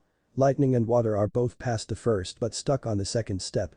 Fire is the last and least of my elements, probably because I've never tried anything with it other than the Anbu body disposal jutsu. Listed off Naruto. Alright, make 1,000 clones, have them split up into groups of 200. Have one group each work on one of your 4 affinities. The last group splits into groups of 50. One group work on Fuin Jutsu, one work on the single sword Kinjutsu style that Tsubusa gave you for the splash sword, one group work on powering up the Rasengan, and the last is going to read up on tactics, politics, Konoha laws and anything else in this bag that the old man made me bring with. Stated Jiraiya, who then tossed Naruto a duffel bag full books. Politics? Why the hell do I care about that? Once I make Chunin I'm reapply for Anbu, stated Naruto after he made the 200 clones. Because Gaki, once you make Chunin, you become eligible to be a clan head and being from 2 clans, you will need every bit of political knowledge you can get. Plus after these exams, your lineage will be known, everyone will know you're at least high Jonin level, not to mention that you may very well be Kage level after this month and a half of training. You will be right behind me and the old man for strongest ninja in the village. So if anything happens to the old man, it would be between you, Kakashi, or if she comes back, Tsunade, to be the next Hokage. Reviled Jiraiya. Naruto was taken aback by that declaration, he already knew he could take most of the ninja in the village one-on-one, the only ones he wasn't sure of were Guy, Kakashi, Sarutobi, and of course Jiraiya, but that he could be Hokage if something happened to the old man. That was a bit much to take in. You really think that highly of me? I mean I know I'm on Kakashi's level, but I know I don't have the experience of fighting a war, hell, I've only been a ninja for 6 years. Claimed Naruto. True, but you have every quality of a leader. Think about it, you were the captain of the best team in Anbu, second in command of the combative Anbu, and you were the head of the ambush division, so we all know you can be a leader in time of hardship. Plus you come from a line of Kage level ninja. Informed Jiraiya. Never really thought of all that. My dad was Hokage, and my mom would have lead Uzushi Agakure if it hadn't been destroyed. Thought Naruto out loud. Well, let's get going. I really want to get this over with. What is it I will be doing while my clones work? It was going to be physical training, but you're already as fast as me and as strong as Tsunade, so there's really no need for that. I was thinking retraining with Kyuubi, but that would most likely disrupt the clones, so that's a no. We can't do the element jutsu until the clones make it to at least the second stage, so that's a no, all that really leaves is Dojutsu training or sage training, explained Jiraiya. Sage training? Why you would train me to be a sage? Like you? Questioned the young blonde. It was Jiraiya's signature technique, he didn't even teach his father the honored sage mode. Of course Gaki. Why else would I bring you here? It's not like you really needed an extra 2 weeks to fight anyone in the Chunin exams. Well, maybe Gaara, but he's stabilized from what my spies have told me. Trailed off Jiraiya. Yay, I added a safety layer to his seal after his team got out of the forest of death. His seal was detestable. And it helps he has a hot sister. Explained Naruto with no problem, being an Anbu does that to you. Jiraiya, getting perverted thoughts, started writing in his little perverted notebook, who was promptly smacked on the head by a cane held by Fukasaku, who had just arrived. What have I told you about writing those books here? Shouted the small green toad. To not let Ma catch me. Stated Jiraiya, finally done writing his idea down. Oh. Right, I did say that, didn't I? Asked the small toad with a blush. Well, now that me godfather's done peeving. What am I doing until my clones are done training my 4 affinities? Asked Naruto with a sweat drop. Well, for now, I guess we keep sparing. 11 days later, 4 weeks till finals. Okay, my wind chakra is almost mastered, lightning and fire are close to wind, and I can do the second level water exercise with relative ease. What's next? Asked an excited blonde. Well, Gaki, you're going to be learning several AS rank jutsu for each element and adding each element to the Rasengan. Said Jiraiya happily as he pulled out scrolls and started reading them. He loved it when his student was like this. These jutsu are AS rank because of the amount of chakra needed, not really a problem with you, and the high amount of elemental manipulation needed, also not really a problem with you. Cool, what jutsu? Asked an ever more hyper Naruto. All the Anbu training in the world couldn't make an Uzumaki any less interested in new jutsu. For fire we have the A rank, Inferno Fireball, a supercharged fireball that burns so hot anything it touches burns to a crisp. And the S rank Kinjutsu, Incinerator Wave, a giant sweeping wave shot from the mouth that burns a deep blue, anything it touches is turned directly to ash. For lightning, we have the White Blitz, a rank, sends a solid wall of lightning from the user's hand, shocks anything it touches. And an S-ranked Kinjutsu move called the God's Wrath, using a sword or your own bare hands to draw and redirect a bolt of lightning in a large sweeping motion, large area. For wind we have the Pressure Blades, a ranked, a giant wave of air shot from mouth while sending wind blades with the palm. And an S-ranked, the Blades of God, using the 5 fingers on either hand, you form massive wind blade that extend up to 30 feet. For water, we have the A-ranked Water Bullet Barrage, shoot several large fast-moving water projectiles at the enemy. And the Great Tsunami, an S-rank that pulls as much water and moisture as possible and sends a massive wave at the opponent, finished Jiraiya with a deep breath. That was a lot to say in one sitting. Any questions? When can I start? 2 weeks later, 2 weeks till finals. Lightning style, God's Wrath. Naruto shot a small orb of chakra into the sky, and a second later, a bolt of lightning shot down and came in contact with Naruto's claymore. In a flash of almost unseen movement, Naruto swung his sword, unleashing a giant wave of lightning across the plane he and Jiraiya were working in. That's all of them? How do you feel? Asked a Toad Sannin. After all, Naruto just performed 4 rank ninjutsu, 6 S-rank ninjutsu, and 4 S-rank kinjutsu. Well, my face is still a little hot and my arms are tingling pretty bad, but Kyuubi's taking care of it and I don't think I've ever been this low on chakra before. I need a nap. And just like that, the blonde was on the ground, out cold from chakra exhaustion. Mindscape. You know, any other human being in the world would be dead after using that much chakra, right? Stated Minato, sitting in the chair in his room. After Minato had recovered from the ceiling, he had requested that his area be changed to something more pleasant. Yay, I know, it just sucks that my control is still so bad. I can get any better. My reserves are just too big. Oh well, what are we going to work on now? I completed all the elemental Rasengans with Pervy Jiji. I even made an upgraded version of the wind and lightning. Now I don't know what to do. Stated a slightly saddened Naruto. He loved getting stronger, it made him feel better about protecting his precious people. I went over your memories and I think I know how to get you to the next level of your Taijutsu. It seems to unlock when you need the power the most. When you felt you needed more time in the bandit camp, when you needed faster reactions to keep from getting cut in half by Zabuza, and when you had to control that lightning dragon to get a direct hit on Orochi Pido. So the next step is to put yourself in a situation to unlock the next level. Do you know what the next level is? The only one left, something to do with speed and strength, but how would I unlock that? Do I just have to pick up something really heavy? Wondered Naruto. I really don't know. We'll get to that later. For now I have a chakra control exercise for you that should help. Next day. Naruto awoke to find his chakra level at about half, which was more than enough, and 2 small toads standing on his chest staring at him. Finally. Get up, boy. You can't just waste your life away. Yelled Ma. Ma. The boy has chakra exhaustion. It's amazing he's even awake now. Yelled Pa. Would both of you please get off me? I have training to do. Asked Naruto. 25 minutes later. It's time, he's ready to become a sage, stated Fukasaku in a very sagely way. I will do whatever it takes to complete this training, claimed Naruto as he stood in front of Jiraiya and Fukasaku. Good. Jump in that oil. 2 days later, 11 days till finals. We find Naruto sitting on a pallet of sheet rock atop a very tall spike. Next to him was Jiraiya, sitting on a similar piece of sheet rock. Whack. Oh oh oh. Cried Naruto as he rubbed the newest bump on his head. Stop transforming and I'll stop hitting you. Claimed Pa, getting a snicker from Jiraiya until he too was smacked. What was that for? Yelled Jiraiya as he too rubbed the fresh bump on his head. Focus on training. You still look like a half-toad when you enter Sage mode. 6 days later, 5 days till finals. Naruto and Jiraiya were once again sitting atop the giant spikes, though Jiraiya had already perfected his Sage mode so that only his eyes and the markings in his face changed, he was still working out the kinks so the Sage mode would last longer. Naruto on the other hand, had just entered true Sage mode for the first time. Ah. I think the Gaki did it. Stated Jiraiya. Only one way to find out. Whack. Teed off on Naruto's face, sending him flying from the top of the spike and plummeting to the earth. Naruto started to panic but felt the same tingling sensation in his eyes as he did during his fight with Orochimaru.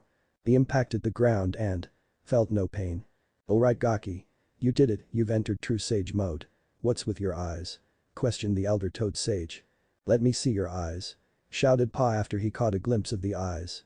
Naruto now had yellow eyes with 4 blue diamonds in one eye and 3 in his other. His pupils were a triangle in one eye, with the corners each pointing to a diamond, and a square in the other eye doing the same. His pupils were the same blue as the diamonds. Your mother was in Uzumaki, correct? Shouted the small toad, anxiety in his loud voice. Yay, my mom was a full-blooded Uzumaki, stated Naruto, confusion in his voice. Then the Senju must be from your father's side, funny, now that I think about it. The speed and power make sense. Also explains his blonde hair, stated the small toad with a thinking look on his face. Huh? What do you mean Senju? My dad was an amicus? Questioned Naruto. Jiraiya adopted a wondering look of his sage face. Yes he was, but he also never knew who his father was, and his mother died when he was 4, no matter how hard I tried, I could never figure out who his father was, explained Jiraiya, a sad expression on his face. He wished he could at least do that for his student. At the jutsu. It does belong to the Uzumaki, but a full-blooded Uzumaki can only unlock the 2nd stage.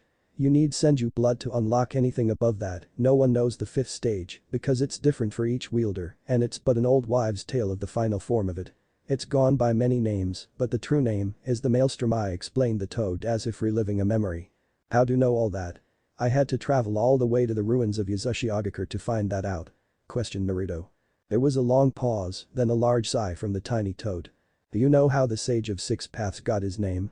Or how he defeated a demon 100 times stronger than the Kyuubi you hold? Asked the small toad, getting confused looks from the 2 humans. He was the first human to find this mountain. I had just taken my first steps on land when he came here, claiming to be traveling the world to find nature. He only wished to find peace.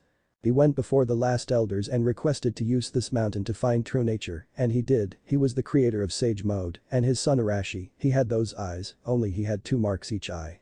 What? The Sage of 6 Paths was the first toad summoner?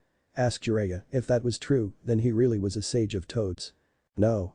He refused to sign with us because, with his eyes, he could summon any animal he needed. We offered his son the same, but he too refused. Explained the small toad with a smile on his face. Those 2 truly were great men. Does that mean that Naruto has some lower form of the Rinnegan? Asked Jiraiya. No, the Maelstrom Eye was created to help replace what was lost when the sage split his body. The slowed reception of time and increased reflexes are to replace the Sharingan. He also said that the increased chakra control, strength and speed was to replace what he gifted to the Senju, though he never did explain why you needed to be part Senju to use it. Stated Pa, the Uchiha got the eyes, the Senju got the body, and the Uzumaki got the lifespan, chakra reserves and red hair. His son had eyes like mine. Are you sure his name was Arashi? Questioned Naruto, a small smile on his face. Yes, I am sure. Why do you ask? He was a full-blooded Uzumaki.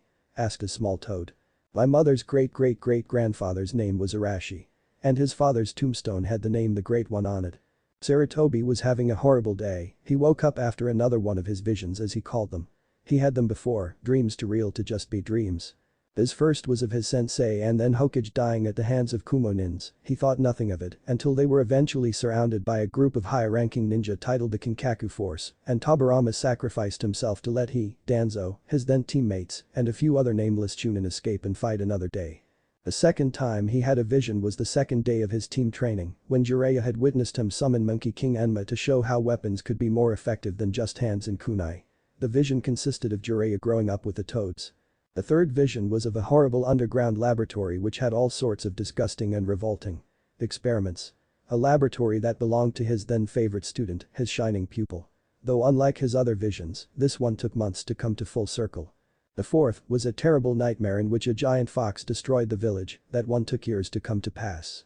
But at the end, things were even worse than his vision had told. Half his ninja dead, his wife was killed by the fox, and he lost a dear friend and his successor. Minato died sealing the demon fox into his own son. His latest vision had him very stressed out. He was at the Chunin exams, he was watching Naruto, but he couldn't see his opponent. Then everything around him fell to chaos, civilians dying, ninjas being cut down, then everything went purple. He saw his sensei, but it wasn't him, it was some odd-earth clone of him.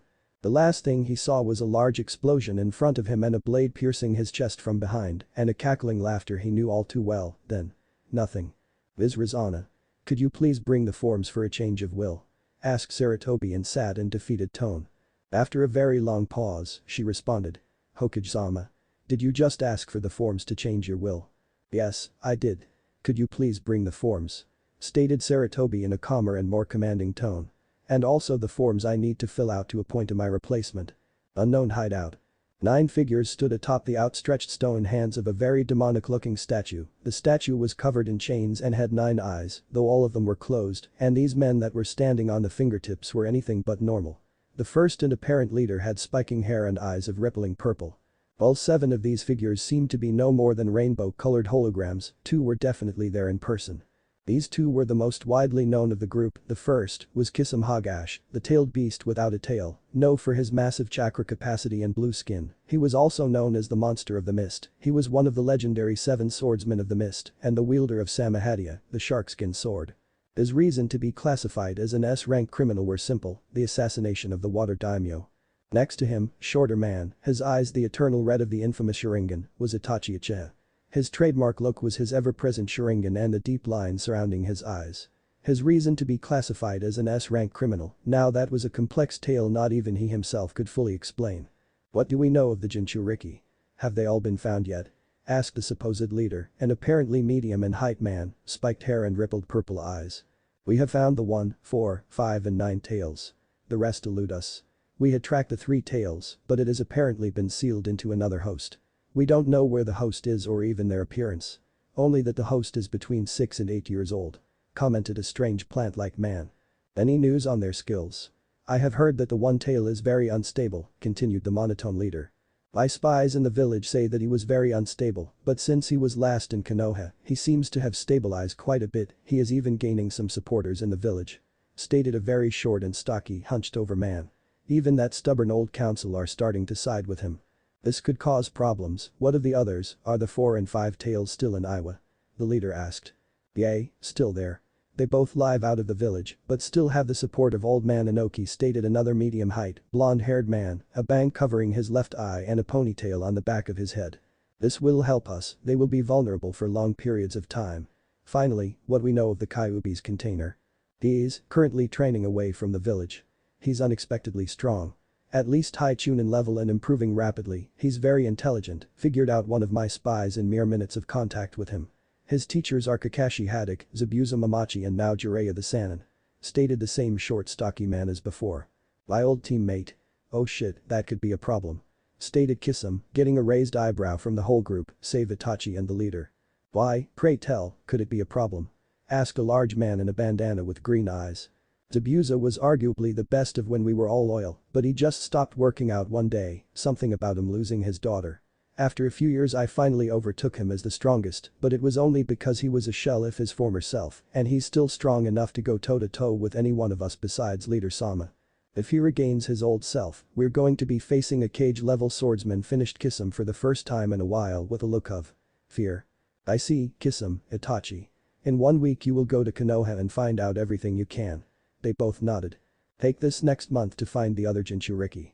I want 2 tails found and get any information on the new 3-tail container that you can. I will call you when it's time.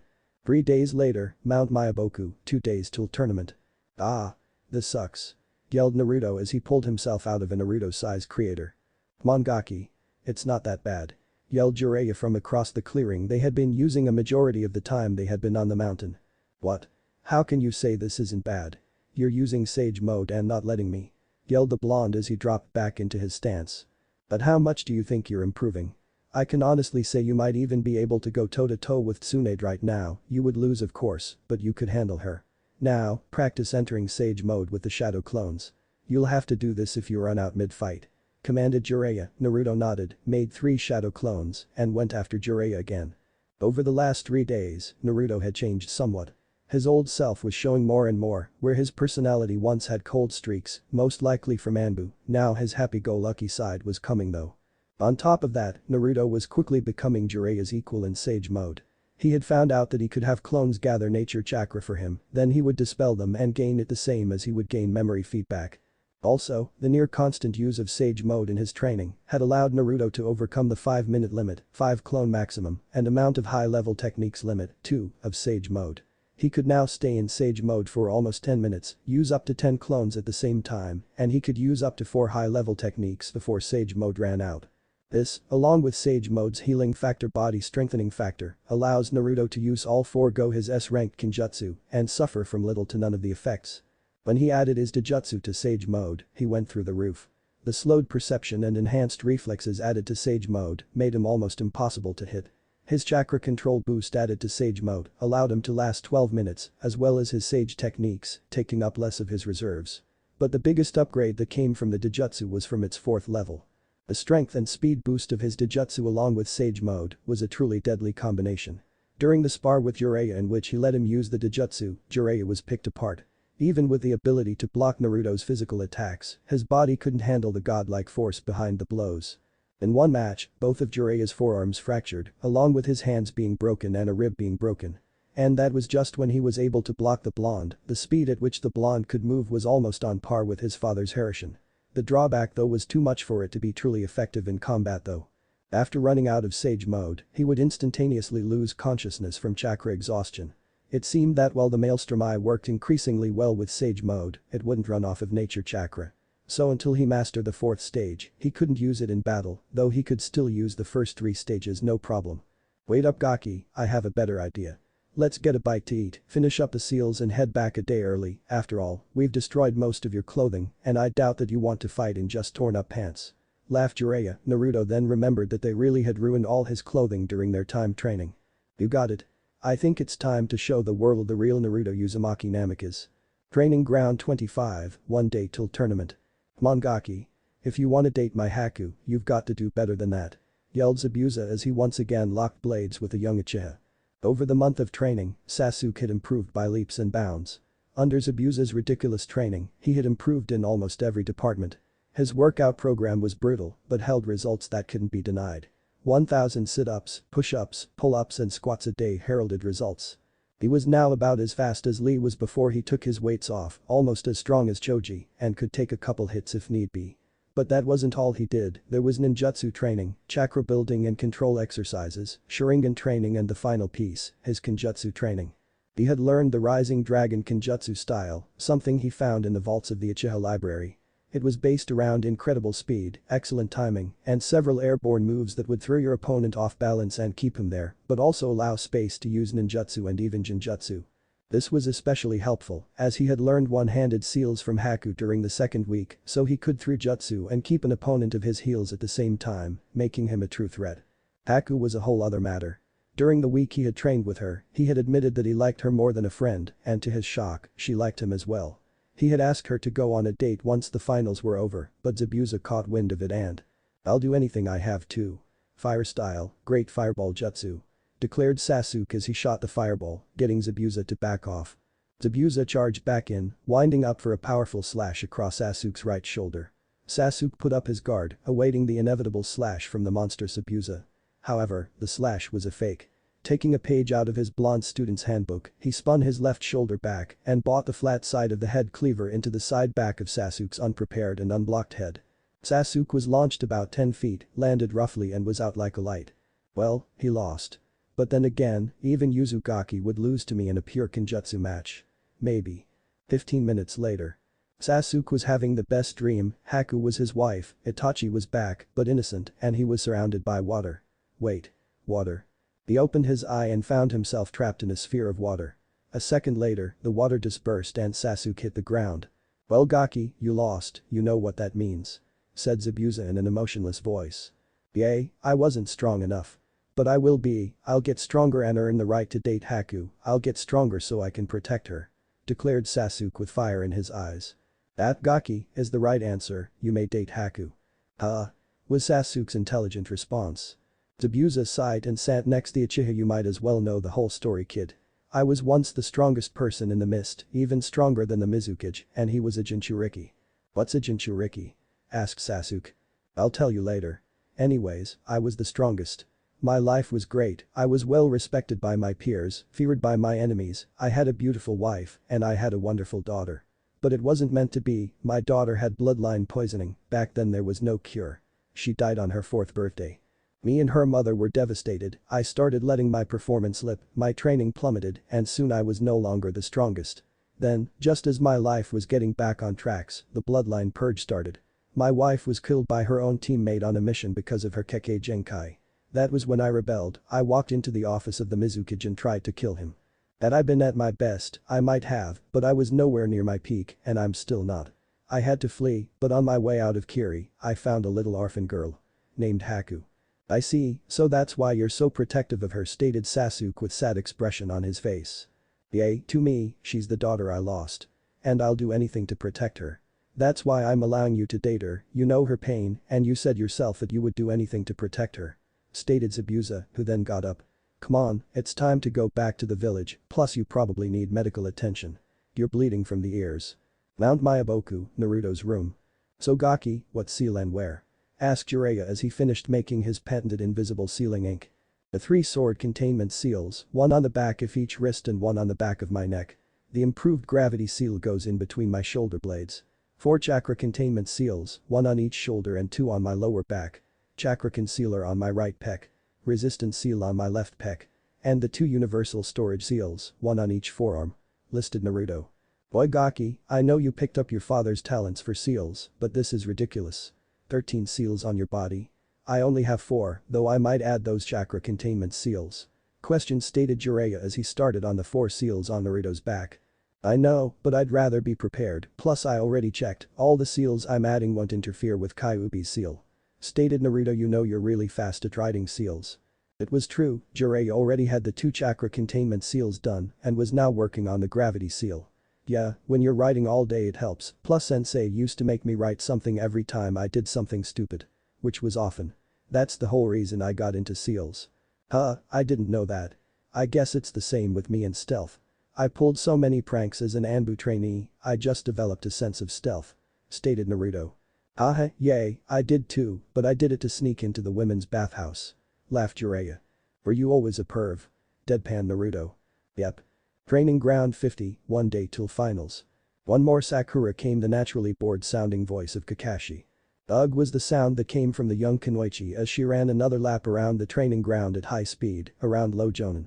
Alright, that's enough, your training is complete, stated Kakashi as he closed his favorite book.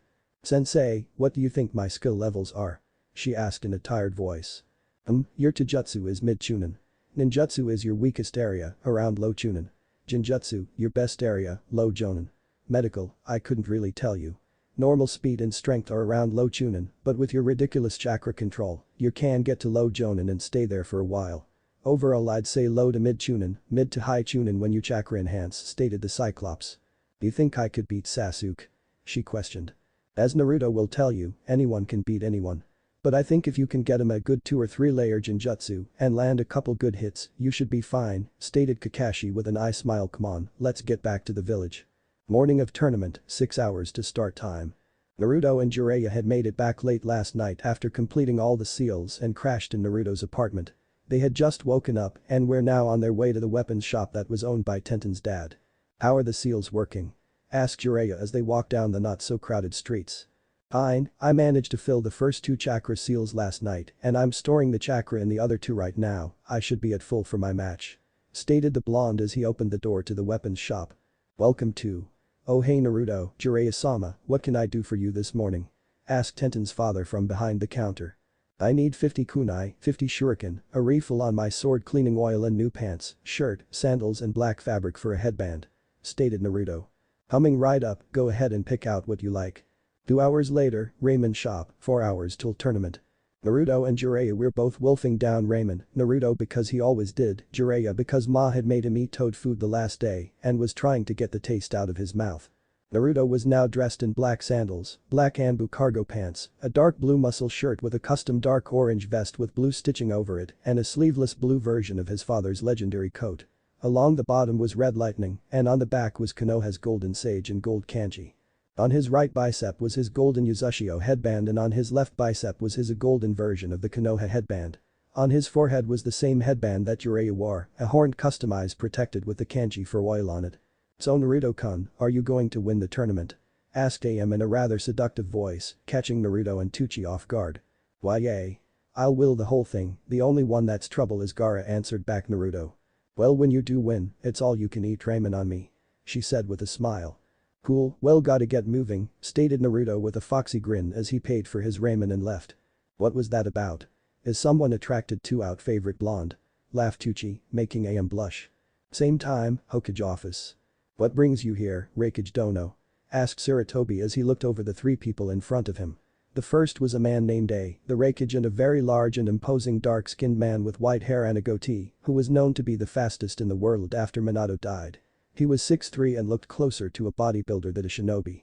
He wore black pants and a sash around his waist, large golden gauntlets around his wrists, no shirt and his cage robes draped over his huge shoulders. The second was another dark-skinned man, though not as big as the Raikage, he was still muscular. He wore black pants no shirt but a Kumo flak jacket, white wrist braces, a bandana and had 7 swords on his back. This man was Killer Bee, Jonin and the Jinchuriki of the 8 Tails. The last person was a young woman, blonde hair, dark blue eyes, black Anbu style pants, black tank top shirt that showed off her rather large, C-cup breast, white Chunin flak jacket zipped halfway up, black fingerless gloves and bandages going halfway up her arms. This was Yujito Nai, Chunin of Kumo and the Jinchuriki of the 2 Tails. "Well Hokage Dono, we heard that there were several highly interesting people competing in the Chunin exams. I'd like to watch them. Afterwards I was looking to form an alliance with you," stated the very muscular man. The first is doable, we have a spare seat where my student Jiraiya was supposed to sit in the cage box, but seeing as he has a student in the tournament, he has asked that it be given to someone else. As for an alliance, it would have to wait I am afraid, as after the finals I am naming my successor, it is that person you would have to make a treaty with," stated the god of shinobi. "A successor? Who might that be and if I may ask, who is Jiraiya's new student?" asked the large man. "His name is Naruto, I was about to meet with him when you arrived. If you'd like to meet him, he'll be here in a few minutes. As for my successor, I'm afraid you'll just have to wait, as even they don't know yet," chuckled the third. "Aw, I missed a joke." All 4 members in the room snapped their vision to the window, where a blonde teen was sitting. This isn't what surprised A though, what surprised him was he had seen how fast and controlled the blonde had moved to get to the window. "And who might you be?" asked Yujito heatedly as she stepped in front of the Raikage. "Naruto Uzumaki, at your service," he said as he speed from the window and gently took her hand and kissed it, "and you are?" Yujito was shocked, he was fast and a charmer, she didn't even see him move from the windowsill until he was holding her hand. "Why Yujito Nai?" "Well it's my pleasure to meet you Miss Nai, I assume you're with the Raikage and his brother?" asked Naruto, getting a shocked look out of everyone in the room. "So you know he's my brother? What else do you know?" asked A, but was cut off by his brother. "Yo, he's like me, wild and free, as I hold mine, he holds 9. Rapped B. "That's right, I do hold 9. Which ones do you both hold?"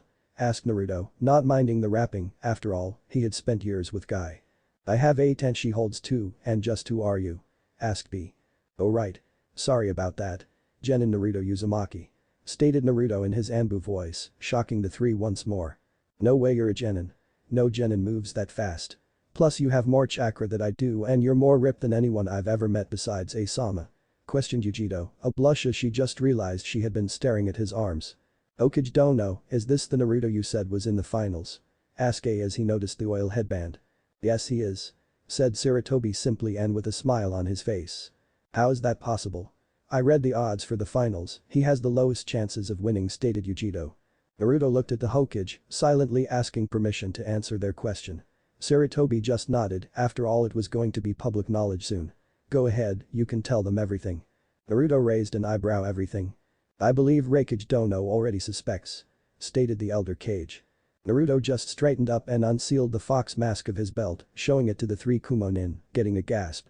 Konoha X Anbu captain and second in command Naruto Uzumaki Namikaze, codename Fox. Son of Minato Namikaze and Kushina Uzumaki. Student of Kakashi Haddock, Zabuza Mamachi and Might Guy. Apprentice of Jiraiya the Sannin and sage of Mount Myoboku. 3 hours later, Chunin exams arena. 8 Chunin hopefuls stood in the center of the arena. These 8 were Gaara of the Sand, Temari of the Sand, Kankuro of the Sand, Shino Aburam, Shikamaru Nara, Neji Hyuga, Sakura Haruno and Sasuke Uchiha. Has anyone seen Naruto Uzumaki? Asked Genma. The failure probably decided to not even show up, it wouldn't matter anyway, fate has decided me the winner. Stated Neji. Everyone who knew the blonde shook their heads at his denial. Page Booth. I'm confused. Hokage don't know, where is Naruto? He left before us. Asked a Raikage. He had B on his left and Yujiro on his right. Well, he was supposed to have B on his left but he was off doing something else. Just awaiting my signal. He requested he make a flashy entrance, though I don't know what it is. Chuckled both the old Hokage and the Raikage. I had taken a liking to the boy, he reminded him of his father, who he had fought against in the Third Great War, plus anyone as young as him that could give any Jonin a run for their money and speed was an instant like for the muscular Kage. I can't wait to see, I'm sure it will be good. Laughed A. This is the brat that made me shed my skin twice. If he ends up fighting Gaara, I'll make sure to watch him die. Thought Orochimaru, who was disguised as the Kazekage. Sarutobi stood from his chair and walked to the railing of the cage box. People of the elemental countries. Welcome to the finals of the Chunin exams. This got a huge roar from the crowd. Without waiting any longer, let the tournament begin. Back in the arena. Alright, you heard the man, everyone but Naruto Uzumaki and Neji Hyuga get to the competitor's box. Stated Genma in a bored tone as he walked away from the middle of the arena. 15 seconds later, a blue and black blur fell from the sky and impacted the ground in the middle of the arena, kicking up a huge dust cloud. After it landed, the blur stood up and walked out of his crater, which was a go 6 feet deep. Naruto Uzumaki, reporting for D rank mission kicking Neji's ass. Page box. Was laughing his ass off, that was the best entrance into a match he had ever seen, the reporting for D rank mission thing just added to it. Suddenly, B was next to him. Aw man, I missed his plan. Rap B. What, were you the one that threw him? Asked Yujiro. Damn straight, I used the arm of Mr. 8. You never stop rapping, do you? Asked Yujiro. Sorry Miss 2, that's something I cannot do. Arena. Nice entrance, but you shouldn't have come. Fate has declared me the winner stated Neji. Naruto turned to Genma. Your name's Fate. I thought it was Genma. After a short laugh, Genma compassed himself enough to announce the match. The first match of the Chunin exam finals, Neji Hyuga vs Naruto Uzumaki. Begin. Begin. It's over. Fate has decided me the winner. You should just forfeit now. Commented Neji, as arrogant as ever. Most of the stadium looked at him like he was retarded. I'll tell you what. Just to make this fair, I won't use my swords or either jutsu I used to overcome Dijutsu stated Naruto with a cocky smirk. Fool, the only thing you're good with are those swords. Sure you may be strong, but you have no skill. There is no way to counter my eyes. Fate has decided this match. And you have already lost stated Neji as he slid into his stance. Neji, I'm going to do you a huge favor. I'm going to rip the stick out of your ass, humble you up some, and make you normal. Stated Naruto while flashing through hand seals water style, shockwave jutsu. Naruto pushed out his right palm towards Neji. In an instant, water formed around his hand, then burst at Neji. Being point blank, Neji took the full force of the C-rank jutsu and was thrown back. Byakugan! Cried Neji midair as he adjusted himself to land in a crouch. Is that all you got Uzumaki? It will take more than a little water to defeat me. You know what you arrogant prick. I'll beat you with just a jutsu. That way when they're whipping pieces of Hyuga off the ground, you can't complain that I got lucky. I'm going to give you a taste of my own childhood. Stated Naruto as he straightened up. But sensei and friends. What does he mean by that Asuma-sensei? A taste of his childhood? Asked the unknowing Ino. Asuma looked at Kakashi, Kakashi nodded, and Asuma began. Naruto was horribly abused as a child. From when he was 3 to when he was 6, almost every night he was beaten. He had spent more time on the line of life and death than he did healthy. What? Was the collective reaction from the group minus Kakashi, Guy, Zabuza and Haku. You're kidding, right Asuma? Asked Kurenai, sure she didn't like the kid for humiliating her, but he didn't really go through that. Right. No, he's not. Me and Itachi were his guardians. He was attacked twice a night and that was when we were on guard. The other Anbu let him get beaten and even joined in sometimes. Explained Kakashi in a cold voice. To live such a life. Arena floor. Neji smirked. I'd love to, unfortunately, my life is doomed to be at the very best, unpleasant. Fate has decided me the winner. If you're so sure about that, then use your best move, I'll even give you a free shot. Naruto stated with his own air of superiority. You take me for a fool. This is the same trick you pulled on the Inuzuka. I rush in and get destroyed, I'm not dumb replied Neji. I swear on my dream of becoming Hokage I will let your strike land. He stated as he relaxed from his stance. Well I appreciate your offer, it's not needed. You're within my range of divination. 64 palms jutsu. 2 palms. Fast strikes hit each shoulder. 4 palms. Strikes continued on his arms. 8 palms. Strikes to the legs. 16 palms. The legs finished, Neji moved to the torso. 32 palms. 64 palms. Neji finished the jutsu. Only to find the blonde still standing. How are you still standing? Every major chakra point is sealed. Unlike you Hyuga, who so heavily rely on chakra, I have done the opposite. As long as I have enough chakra to stay awake, I'm still good to fight. My muscles are strong enough to work properly without in chakra. Friends and sensei. How is that possible? You need chakra to move. We were taught that at the academy. Ask Ino. It's not entirely true. Take Lee for example, he can't use chakra, yet he's the second fastest genin in the village. Stated Guy with a proud smirk, his 2 students were the fastest. Second fastest. Who's faster? I can't even see when Lee moves. Stated Choji. Naruto's the fastest genin. Actually, from what Lord Jiraiya said, he may be the fastest in the village behind Guy. Page box. Amazing. To have that level of physical strength. Stated A. Give him a minute, Mr. 8 says he's nowhere near his limit. Rapped B. He's stronger. How is that possible? Asked Yujito. He's right, that's nowhere near Naruto's limit. Stated the Hokage. Arena. Time for the fun part. Restrictive seal, release. Gravity seal, release. Chakra suppressor, release. With every seal released, a wave of chakra came off Naruto. With the chakra suppressor off, his chakra points burst open and the light blue, almost white, flame of chakra surrounded him. What are you? No living thing has that much chakra. Questioned Neji. I am Naruto Uzumaki, and I'm the one who kicks fate's ass. Neji was about to say something, but a very hard hit to the stomach shut him up and sent him flying. What the hell? I barely even saw him move. How can someone be so fast? Before Neji even landed from the punch to the gut, his Byakugan saw a flicker to his right. Not even a quarter of a second later, Neji felt an explosion of pain in the side of his ribs, where he saw Naruto had landed a heel. Now Neji was flying to his right, only to be met once again by a bone-shattering hit on Neji's right hip, causing a monstrous amount of pain to invade his body. As Neji sailed through the air, to the left this time, he felt a sharp pain in his left thigh when the blonde had put a full-powered punch into his quadriceps, shattering his femur. AHHHH was the blood-freezing scream that escaped Neji's mouth. Still tumbling through the air, a loud popping noise was heard as Naruto delivered a huge spinning heel to Neji's right arm, destroying what was once his elbow. Another scream of pure agony was heard as Neji continued his personal flight through the air. Suddenly, Neji stopped moving, though he was still 6.5 feet in the air. He looked down to see his opponent holding him up by the hips. The smirk on Naruto's face told him that he was going to hate whatever was next. Uzumaki style, power bomb. Yelled Naruto as he jackknifed Neji into the ground, creating a huge crater. Neji landed on his shoulders, but he might as well have landed flat on his head, as when he met ground, his head snapped back and cracked the bone that made up the back of his head. Friends and sensei. That's so fast. So powerful. Gasped Kurenai, everyone else just nodded dumbly. Kakashi. I saw you using that eye of yours. How much chakra was he using? That was easily mid-high Jonin speed. Asked Asuma, the cigarette he had been holding between his lips had long ago meet the floor. Kakashi I smiled, as proud as ever of his little brother's son best friend student. I was using the Sharingan to record any moves Naruto used for the evaluation he's getting after the Chunin exams.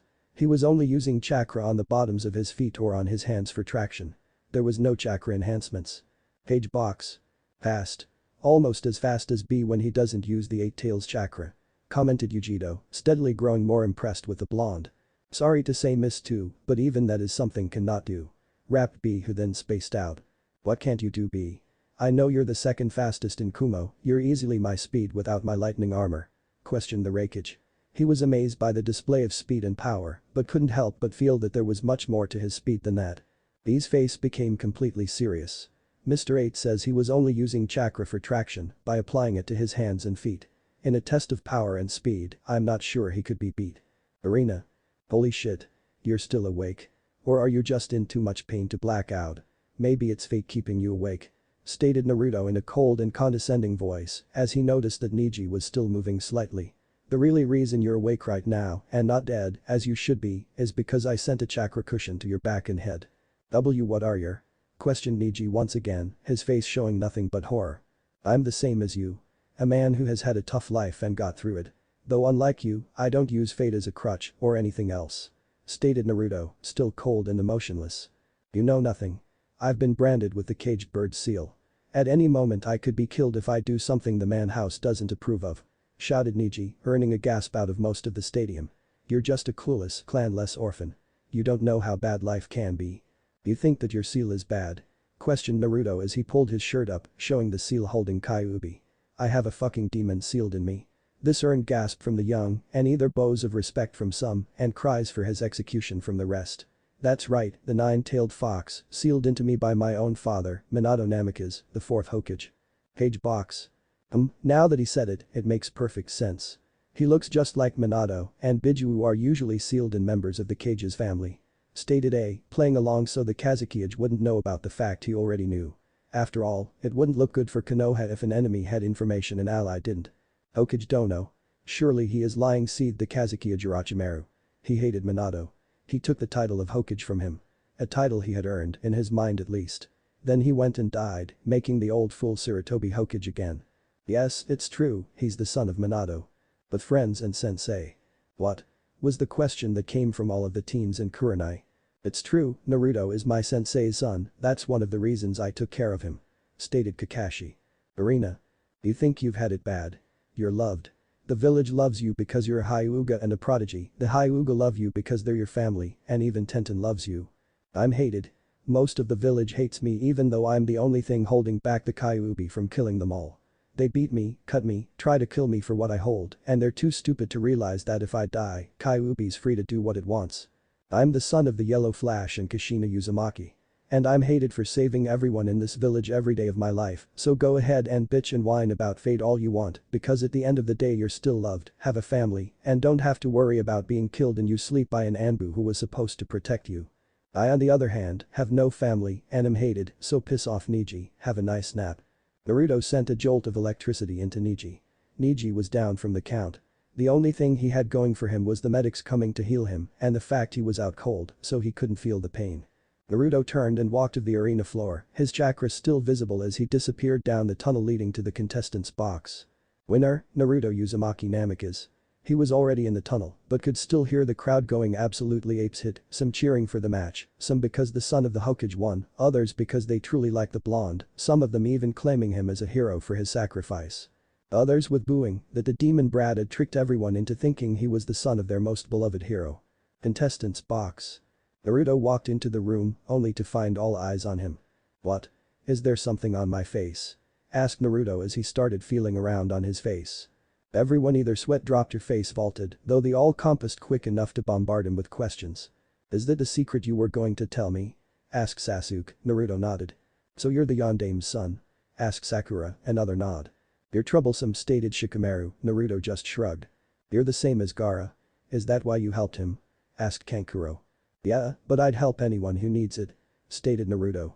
Are you single? Asked Temari, getting a shocked look from both her brothers. Yay, but I'm willing to change that for you, stated Naruto in a very pleasing voice after compassing himself, getting Temari to blush and Sakura to feel jealousy, along with another blonde. Page box. Jealousy sense. Tingling. Stated Yujito. And B slowly leaned away from the soon-to-be pissed-off Jinchuriki. Intestine box. My insects tell me your chakra is very potent. Why, asked Shino. Mine and the Kyuubi's chakra are combining, my chakra is about as potent right now as the demon in Gaara's gut, stated Naruto. You do remember what I said about my sister, correct? asked Gaara. Naruto thought for a second before a look of horror crossed his face and he nodded furiously. Suddenly, the group in the contestants box heard Genma call out, "There has been a change in schedule. The Haruno vs Uchiha match will be moved to the end of the first round. Would Kankuro and Shinobi please come down to the arena?" "I forfeit," called out Kankuro. A wave of boos rained down from the crowd. "Then would Temari and Shikamaru please come down to the arena?" called out Genma. Temari gave Naruto a seductive look and jumped out of the contestants box and glided down to the arena on her fan. "Lucky dope, getting all the hot chicks," muttered Sasuke. "What? Haku not enough for you?" questioned Naruto. "Actually, we just started dating yesterday. And I have to say, it's not terrible," stated Sasuke with a smile. Sakura just dropped her head, she had officially lost the race to Sasuke's heart. Naruto suddenly took to a blank stare, confusing his teammates, and Gaara and Kankuro both knew that look though. Mindscape. "Hey dad. Kyuubi. What did you need?" asked Naruto. "Something's wrong, Sarutobi wouldn't have changed the order of the matches without a very good reason. You should go see what he's doing," stated Minato. "Also, something's wrong with Shukaku. His chakra is much too calm, even with your seal on him. I don't know what it means, but be wary. A Biju with calm chakra is a Biju that's very dangerous," stated Kyuubi. "Okay, so watch out for Gaara and go ask the old man what's going on." "Got it. Is that all?" asked Naruto. "I'm good, wake me up for your fight," stated Kyuubi as trotted to the back of his cage. "Just remember son, one man can take out an army, but one well-placed blow can take out that man. Do your best son," smiled Minato. Back in contestant box. Naruto snapped back to attention and a second later disappeared in a swirl of lightning. Page box. Sarutobi was enjoying the tactical battle he was watching until he felt the Anbu next to him, but not just any Anbu. He turned to see a ninja with a puppy mask. "Ah, what can I do for you, puppy?" asked the aged Cage with a stifled giggle. It had been years since he called Naruto that. "Sir, report from Fox. Something is wrong with the Jinchuriki, but he wasn't sure what. Also sir, if I may ask, why was the Uchiha's match moved back?" asked Puppy. Tell Fox to keep his eye on him," stated Sarutobi as he handed Naruto a scroll, who opened it and began reading. "Tell Kakashi, Guy, Asuma, Zabuza, and the clan heads to prepare for war. I had a vision a week ago and if it was right, hell's going to break loose during your match. If it does, be ready to lead the troops, as I will have my hands full." "Sir, if I may ask, was it like the others?" asked Naruto. The old man had told him about the visions and they were nothing to be scoffed at. "Yes, exactly the same," commented Sarutobi. "Understood, sir." "The Ashi Hyuga. The Ashi-sama, message from Hokage-sama," stated Naruto, now in his fox uniform. The Ashi saw it was Naruto and knew this would be bad. "Yes, what is the message?" "Prepare for war." 15 minutes later. Naruto had just got done informing all the clan heads and teachers to prepare. Apparently while he was out rallying the troops, Shikamaru had shown that amazing ability to lazy his way out of a troublesome situation. He forfeited when he had the win in the bag. He was now standing next to Gaara and just in time to see the start of his teammates' matches. Arena. Fourth match of the first round of the Chunin exams. Sasuke Uchiha vs Sakura Haruno. Begin. Sakura jumped back and started flashing through hand signs. Sasuke jumped back and flashed through hand signs, only to be stopped when a bolt of pain went through his head and down his neck. "Demonic illusions, overload," shouted Sakura after she finished her hand seals. She took a taijutsu stance that was unknown to all but Guy, Kakashi and Naruto. It was a style from Demon Country, called the Black Widow. It was a slow and methodical style that used striking nerve clusters and hitting joints. It was called the Black Widow because the final hit was never seen by the victim. Sakura flashed through hand seals and her hand started to glow green. Sasuke wasn't going to sit back and let her build up a base. He shot forward and threw a huge left hook, only to miss. By 5 feet. A double-layered Jinjutsu. "I'm going to need the Sharingan," thought Sasuke as he activated his Taijutsu and slid into the Uchiha's Taijutsu style, the Interceptor. Oh yay. He activated his Taijutsu. This should help even the playing field chakra pulse. Sakura launched a wave of pure chakra at Sasuke, earning both the desired effects. The first was to temporarily blind Sasuke, the other was to knock him off balance. Sakura charged, landing a hit on a large nerve cluster in his right shoulder and using her chakra scalpels to cut the tendons in his right elbow, making it impossible for him to use ninjutsu or so she thought. Sasuke smirked. "Not bad, disabling my shoulder and elbow so I can't do jutsu. Only one problem." Sasuke started doing one-handed jutsu with his bum arm while drawing his katana with his good arm. The problem for you is that I have the best girlfriend in the world and she taught me to do one-handed hand signs. This gained a huge blush from Haku and an angry curse from Ino that she didn't get Sasuke. Then she remembered that Naruto was still in the market and started scheming to get him. Contestants booth. Protective sense. Tingling said to Mari as she started unleashing killer intent. Page box. Protective sense. Throbbing. Grunted Yujito. B and A both decided now was a good time to stretch their legs. Arena. That does cause problems, said Sakura with a very ankle-like smile. She slid into a familiar stance and started building up chakra. Naruto may have given me the base for this, but from here on out it's all original. Cherry blossom style, bull rush impact. Sakura was moving at mid-jonin speeds, heading straight for Sasuke. She pulled out a kunai to meet Sasuke's blade, and they collided. Her kunai met his katana, her fist met his arm, which he had used every ounce of willpower he could muster to move. And finally, her elbow met his nose. Page box. The young lady sure doesn't act like one. She's using a combination of Jinjutsu and pure power to overwhelm her opponent. That's my kind of fighter. Claimed A.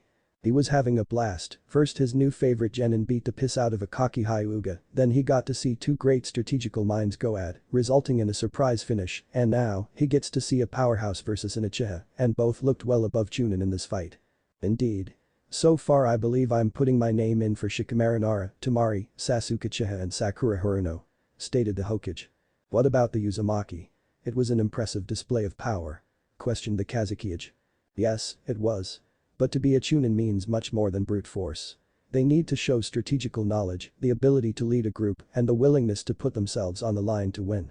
But I'm sure Naruto will prove himself when he beats your son, Lord Kazekage. Stated Sarutobi with a smirk. If only the poor fool knew, Naruto is just as strong as Jiraiya is, and he passed me long ago. I understand you like the boy Hokage dono, but only I can stop Gaara when he's at full strength. The Uzumaki holds power, but not nearly enough to bring down a Biju. Stated the Kazekage. You place too much confidence in your Jinchuriki and not enough in you ninja. If we were going on Biju alone, Naruto would destroy Gaara. You should thank Kami thus is a shinobi fight, otherwise you would lose your son. Stated A. He hated when Jinchuriki were only seen as the beast they contain. Well see Lord Raikage. Well see. Arena. Sakura's elbow made contact with Sasuke's nose and a sickening crunch sounded throughout the stadium. Both fighters recoiled from the impact, Sasuke holding his now broken nose, Sakura holding her elbow, trying to get rid of the funny bone pain. What's going on? Was she always this strong, and an elbow? From where? I'm going to have to use it. Thought Sasuke as he started his one-handed hand signs. Sakura got the message, the gloves were coming off. She started on her own hand signs. Both were flying through hand signs at ridiculous speeds, both ending on the dragon seal. Fire style. Fire dragon bullet. Earth style. Earth dragon spear. The dragons collided in a massive explosion, engulfing 90% of the stadium floor. It took almost 5 minutes for the cloud of smoke and dust to dissipate, showing both ninjas standing, if barley, in the middle of the arena. You're good. Sakura. Panted out Sasuke, his body coated in burns and bruises. Sakura wasn't in any better shape than her teammate. So are you. But I'm not backing down. Sasuke just nodded and fell back into his Kenjutsu stance. Sakura slid into her Taijutsu stance and pulled out a kunai, loading it with earth chakra to make sure it could handle the sword. They shot forward again, both at mid-Chunin speed. The blades clashed and a power struggle started. It didn't last long as Sasuke was naturally stronger than her. Sasuke got into her guard and delivered a knee to her stomach.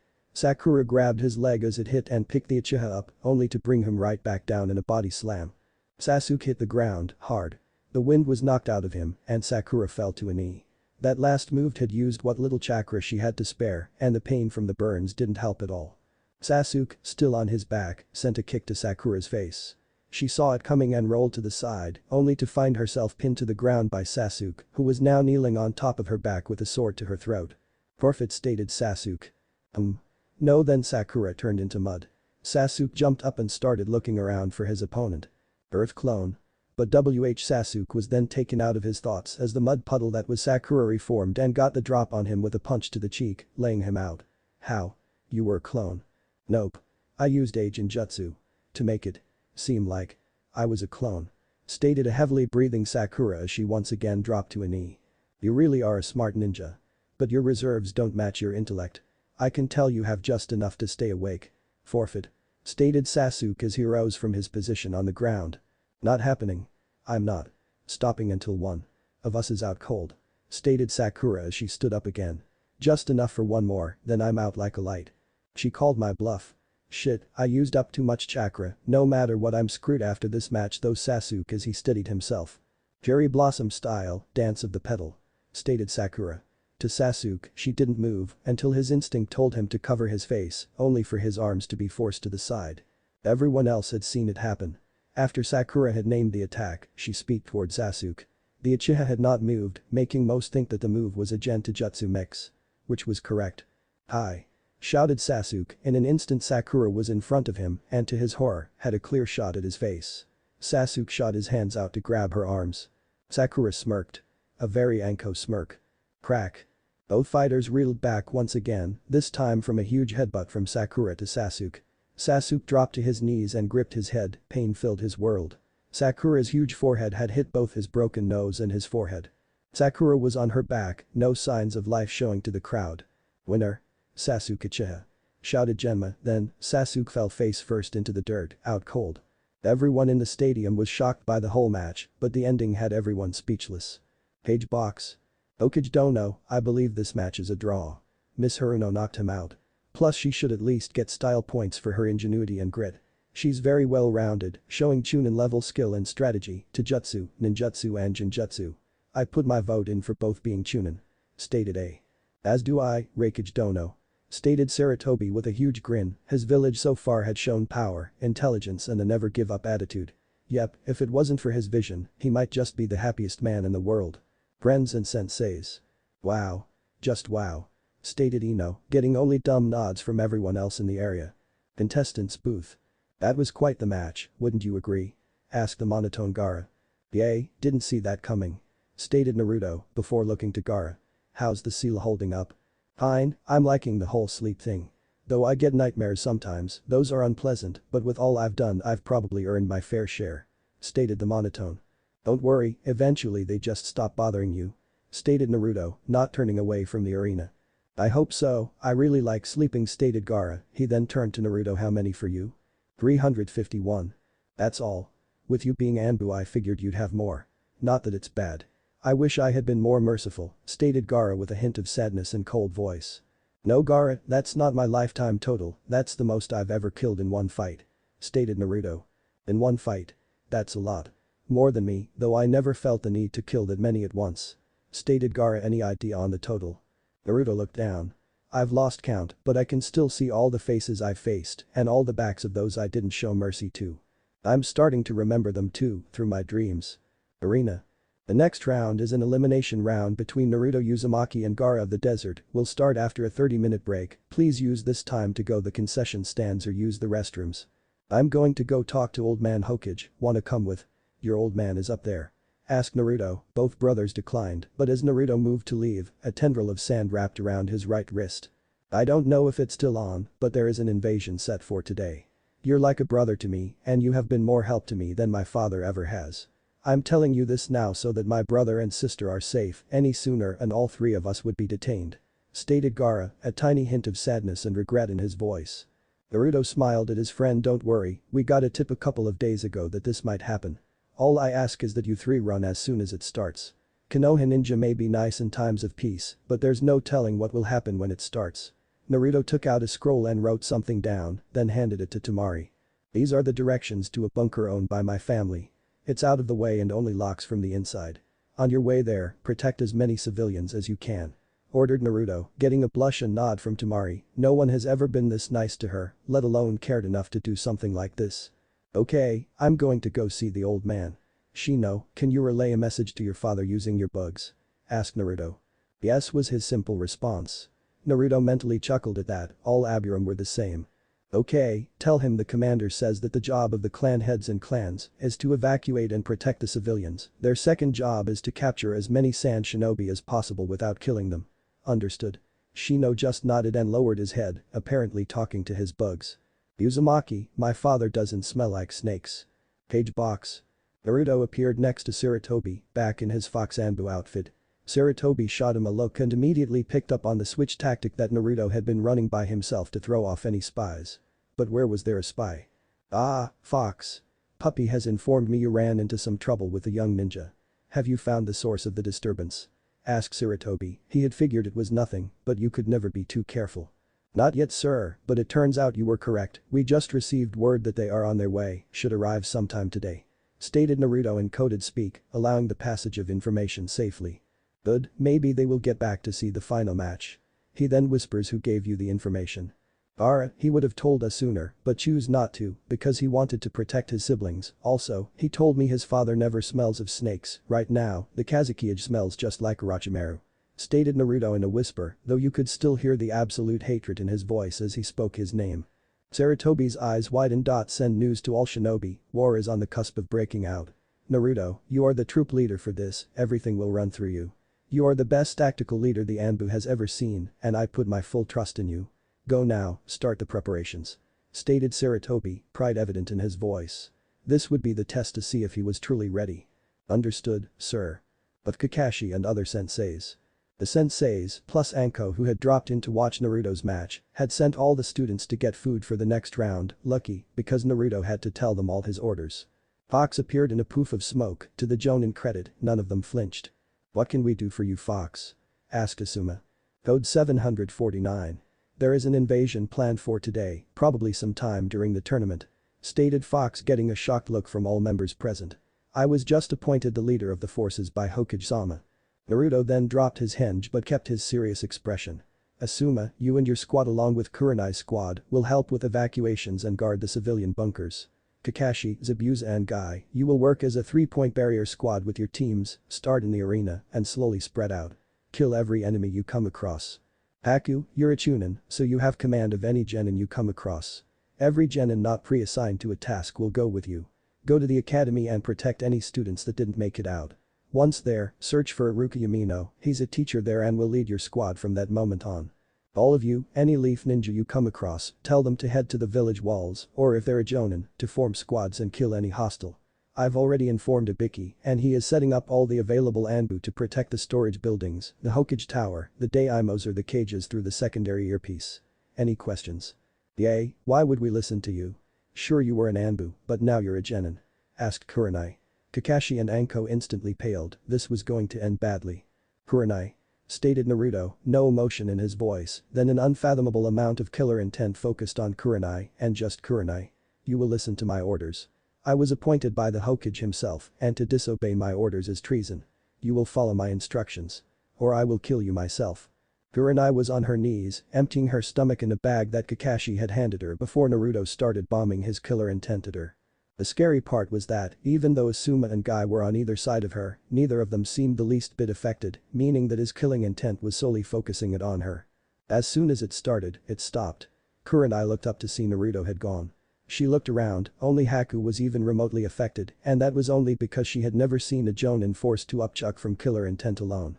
My advice is to never ever disobey Naruto when he is in charge. I saw him turn one of Danzo's puppets into a sniveling little girl in under 2 minutes. He's every bit his father's son, mix that with Lady Kushina, well, you just felt what that's like. 20 minutes later. Welcome back, this is the first match of the second round, would Gaara of the Desert and Naruto Uzumaki Namikaze please come down to th. Genma was cut off as Gaara appeared in a swirl of sand and Naruto just appeared, no flash, no elemental swirl, not even a blur, he was just there. Genma was surprised by the sudden presence of both genin. Are both fighters ready? Asked Genma, both nodded then fight. Commanded Genma who then got the hell out of the way. How would you like to start? Asked Gaara, even though Naruto was a true friend, the first one he ever had, he was still compelled to see what the blonde could do. I'm guessing you don't use tire Jinjutsu, do you? Asked Naruto. Gaara shook his head no. How about you start with your sand and I'll start with my swords? Sounds fun. In an instant, Naruto was behind Gaara. His stance was the same one he had come up with while training with Zabuza, his claymore in a normal grip in his right hand, for stabbing, slashing and parrying. The Nodoichi was in his left hand, reverse grip, so that the blade was almost resting on his elbow, putting it in perfect position for slashing and blocking. Naruto went for a slash with the Nodoichi, only for it to be blocked and then pushed back by the sand. Naruto speed up, using more and more of his freakish speed and agility to bob and weave through the sand defense from all angles. As he was approaching low jonin speed, he finally got a couple marks on Gaara, only to discover that the cuts were filling in with sand. A secondary armor? What the hell? Baka Fox only gives me enhanced senses. thought Naruto. He always wondered why he had the strongest Biju and yet only got enhanced senses, as all Jinchuriki had some form of healing ability. Page Booth. This is a pretty good match. B, do you recognize that sword style? Asked A. It was a style he had never seen, but his brother was really the expert in the family when it came to Kenjutsu. His style is prime, just like mine. Seems he mixed two signal blade styles together, he can attack and defend whenever, answered B, who then pulled out his notepad and jotted down some raps he had just come up with. You actually managed to rap that. Thank Kami, you must be getting better. Stated Yujito. It wasn't that she hated rapping, it was just that she hated B's terrible rapping. On the other side of the Hokage, the Kazekage Snakapito decided it was time. They'll never expect him to transform now, not after that damn brat fixed his seal, though it was because of his new ability to sleep that I could put the slave seal that Sasori taught me in the brat. Slave seal, activate. In the arena. Naruto was just about to charge Gaara for another round of dodge sand when he saw the Suna ninja's forehead glow with several gold kanji. He recognized two of the three seals right away, the mind control seal and a channel seal that allowed something to pass through something else. Gaara dropped to a knee, holding his head. After about 5 seconds, sand started erupting from his gourd and from the ground, forming around him. In less than a minute, Shukaku was out. Hahaha. I'm free. Hey, I know you. You're the one that sealed me. I'll kill you first, then have my fun. Hahaha. Bellowed Shukaku. As he finished transforming, feathers started to fall. The invasion had begun. In moments, the arena was swarming with Suna and Sound Nin. Naruto saw the Jinjutsu. He built up a huge amount of chakra, so much so that even Shukaku was looking at him wearily. Kai! Shouted Naruto, as a huge wave of chakra erupted from him. It covered the whole stadium and more, releasing everyone captured in the Jinjutsu and stunning the One Tail. Naruto used this time to summon the 3 Battletoads and the Toad Elders, who other than knocking over the wall into an empty lot on the south side of the stadium, all fit in the immediate area. Holy shit Gaki, you weren't kidding when you told Kichi there would be a war. Stated Gamabunta as he looked around. Almost everyone in the stadium stopped to stare at the 3 huge Battletoads, and were even more shocked to see Naruto, or as several older ninja thought, the Yondaime. What are the orders, Naruto? You know we can't fight well in this cramped space. Asked Gamma Hero. One of you each go to an entrance, kill any sound or sand shinobi you see. Orochimaru is involved in this, so be ready for snakes. Bunta, the south entrance. Hero, you take the east. Ken, you get the north, it's the most wide open, so you can afford to be a little clumsy. Go. Commanded Naruto. The 3 huge toads nodded and took off, leavening Ma and Pa. Could you two get to Jiraiya and help him fight? He still needs you two to get to Sage Mode, and I don't. Both frogs nodded and left to find Jiraiya. Before Naruto knew what was happening, he was slammed by a huge arm of sand and sent through the wall at the far end of the stadium. Don't you fucking ignore me. Or I'll kill you. Shouted Shukaku. He was going to kill him anyway, but he still liked saying it. Naruto crawled out of the hole his body had just made and saw that most of the civilians had been evacuated and the rest were being moved out. The Daimos were being guarded very well by Anbu and the cage. Cage box. So Orochimaru, we meet again, stated Sarutobi in a dead voice. They were on the roof of the cage box. Apparently, A, B, and Yujito had somehow been forced away before this weird purple barrier was set in place around them. Hokage Dono. Shouted A from outside the barrier. What do you wish us to do? I was not about to let this alliance go to waste, he was willing to fight for the leaf. Find Naruto. He's the leader right now, he will tell you what to do. Shouted back Sarutobi. Orochimaru took this time to attack, only for the god of shinobi to dodge and get his own strike in on the snake Sannin. He's good, Hokage Dono, but can you trust to lead an army? Asked A. He had no problems with the Naruto, far from it, but he was only 13. He is the one I chose, he will be the leader should I fall. Shouted back Sarutobi. This gave Orochimaru pause. Surely that old fool didn't name the brat his successor. Oh well, it matters not, by the end of the day, the village will be in ruins, and I will be standing tall. Thought Orochimaru. That hit A like a ton of bricks. To everyone else listening in, he was just appointing him temporary field general, but A knew what he really meant. B, Yujito, we have to got to Naruto. Naruto vs Shukaku. Naruto was charging a massive amount of chakra to his blades, wind on the Nodoichi to increase his slashing and lightning on the claymore to help with the stabbing. Unfortunately, it wasn't enough, as every gash and every puncture was closing almost as fast as he made them. The only thing he had going for him was that he was faster than Shukaku and could avoid most of his attacks. Stay still. Air bullet. Shouted the huge sand demon. Naruto dodged, but the shock wave had thrown him off balance and he was hit by a swipe of sand, sending him flying once again into the wall. Hahaha. Got him. Naruto tried to stand up but found his right leg was injured. Shit. I need to go Sage Mode. Shadow Clone Jutsu. Naruto made 2 clones and had them sit in the hole he had made in the side of the stadium. Go into Sage mode, the second you activate it, dispel. The second one to make it, dispel in 5 minutes, got it? Both nodded and sat down inside the hole, a Jinjutsu covering them. Naruto emerged and resealed his 2 long blades into his arm, they would do no good here. He reaches to his back and unseals the splash sword. He drops to his stance, leg throbbing in pain and begins to charge when A appeared next to him. What are your instructions for us, Naruto-sama? Ask A. Yujito and B had to do a double take because A never referred to anyone with Sama, always Sand, Chan or Dono. Kill every signal sand and sound ninja you come across. Start around the stadium and fan out. Stated Naruto in a very serious voice. The pure commanding presence he held in front of the Kumonins was shocking. All 3 felt like they were listening to their own cage. The 3 nodded and left to fight. During the conversation, one of Naruto's clones had dispelled, giving Naruto Sage mode. Naruto started channeling chakra to his palm, soon a Rasengan the size of a beach ball was in his hand. Naruto disappeared from sight, splash sword in his right hand, Rasengan in his left. Shukaku had no time to react when the Rasengan plowed into his gut, tearing sand out of it was both it and Naruto passed into the beast's body. Then Naruto swung the splashes-word. Shukaku was split in half by the series of large explosions that ripped through his body and fell to pieces just as Naruto's first Sage mode wore off. Thankfully, the second clone sensed this and dispelled itself. Naruto was about to deliver another swing to hopefully, but the Biju down for the count when all the sand came rushing back to the center of the arena, reforming a no very pissed off Shukaku. Oh, you are fucking dead now. No one cuts me in half and lives. Fuck was all Naruto said as he began dodging Shukaku, all while forming a new plan. I have to take out Shukaku and get help to the old man, but how? Kakashi and group. The 3 Jonin had just got done killing every ninja in and around the arena with the help of Genma, Tenten, Lee, and a now recuperated Neji, Sasuke and Sakura. The total was Kakashi with 34, Guy with 33, and Zabuza with 37. It was amazing how quick the Konoha ninja had ripped through the sand and sound forces. They were now awaiting orders from either Naruto or the Anbu that Naruto put in charge in his absence. Yo Kakashi. Called a cat-masked Anbu named Tora. As he walked up to them. Hey Yamato, what are our orders? Seeing as Naruto is a little tied up. Stated Kakashi, he knew that there were ninja elsewhere in the village, but he always liked to be in the thick of things when it invoked a mission. Everything is under control, with the Toad summons and Master Jiraiya at the walls and the Raikage and his 2 ninja taking down any enemy they came across, we've all but one, apparently some Chunin that can use eyes, and a bunch of Genin took out most of the enemies inside the village. They were all going for the academy and the Chunin picked them all apart.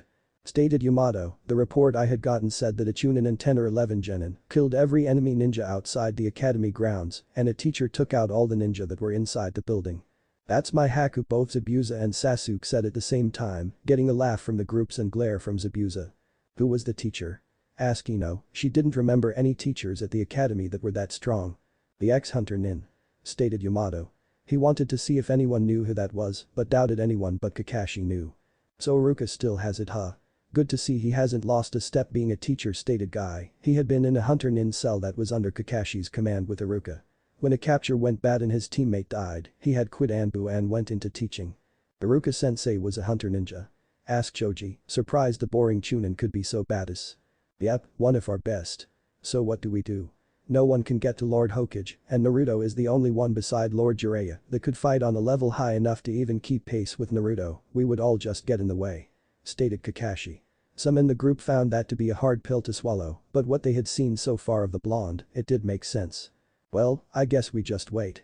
The only other thing we could do is try to get into that barrier, though 5 of my men have already died trying.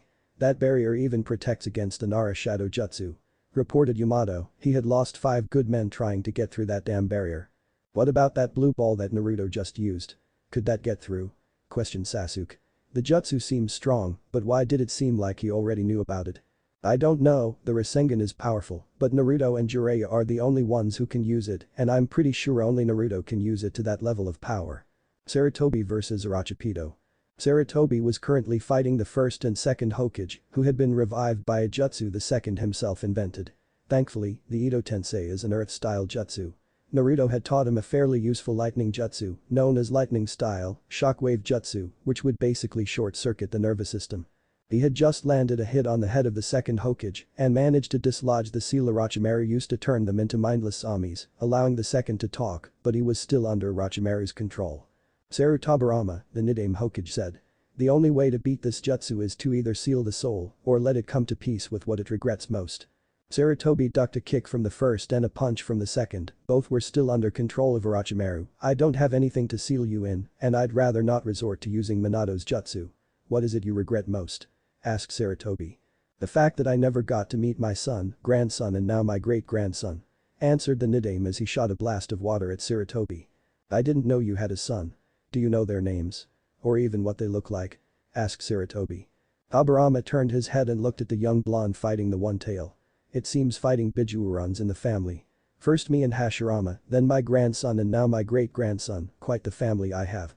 Sarutobi's eyes widened, surely he couldn't mean Naruto. Minato and Naruto are your descendants. Yep, and apparently it's the family curse that the father never gets to meet his son. Stated Tabarama in a broken tone. Though it was true, he had never met his son. His son never meet Minato, and Minato only spent a couple of hours with Naruto. Tell me Seru. Who was his mother? Was it someone from the Namikaze clan? I know his grandmother was, but I could never figure out who his mother was. Sarutobi sent a mudslide mixed with a fireball at the Shodaime, Kushina Uzumaki, the last of the royal whirlpool line. Tabarama cracked a smile. My grandson was known as the strongest of his time. And my great-grandson will be the strongest of all time. Naruto vs Shukaku. Hold still you little shit. Yelled Shukaku as he shot more air bullets at Naruto. This is my last shot, the combination of the two should defeat Shukaku or put him out long enough to get that seal off of Gaara, thought Naruto. Shadow Clone Jutsu. 6 shadow clones popped into existence. Naruto turned to his clones. You all know your jobs, right? The clones nodded. Naruto resealed the splashes word and replenished his chakra with the seals on his back. The clones did the same as 3 of them started gathering nature chakra for Sage mode. The real Naruto activate the 4th level of his Taijutsu, giving him the speed and strength boost he would need for this somewhat suicidal plan. He charged forward, his speed so great that even Kakashi's Sharingan couldn't keep up. To everyone who was watching, it looked like he had teleported to the hind leg of Shukaku. Naruto grabbed the foot of the great beast and in one ungodly show of raw power, threw the one-tail 50 feet in the air. Kakashi and friends. Oh my god. Was all Kurenai could muster. Both hers and Asuma's groups had just gotten back after securing the bunkers. When the Anbu relieved them, they came back here. That's so powerful. Is that really Naruto? Questioned Ino. After all, it's not every day you get to see a Biju get tossed like a stuffed animal 50 feet into the air. Raikage and group. Good lord.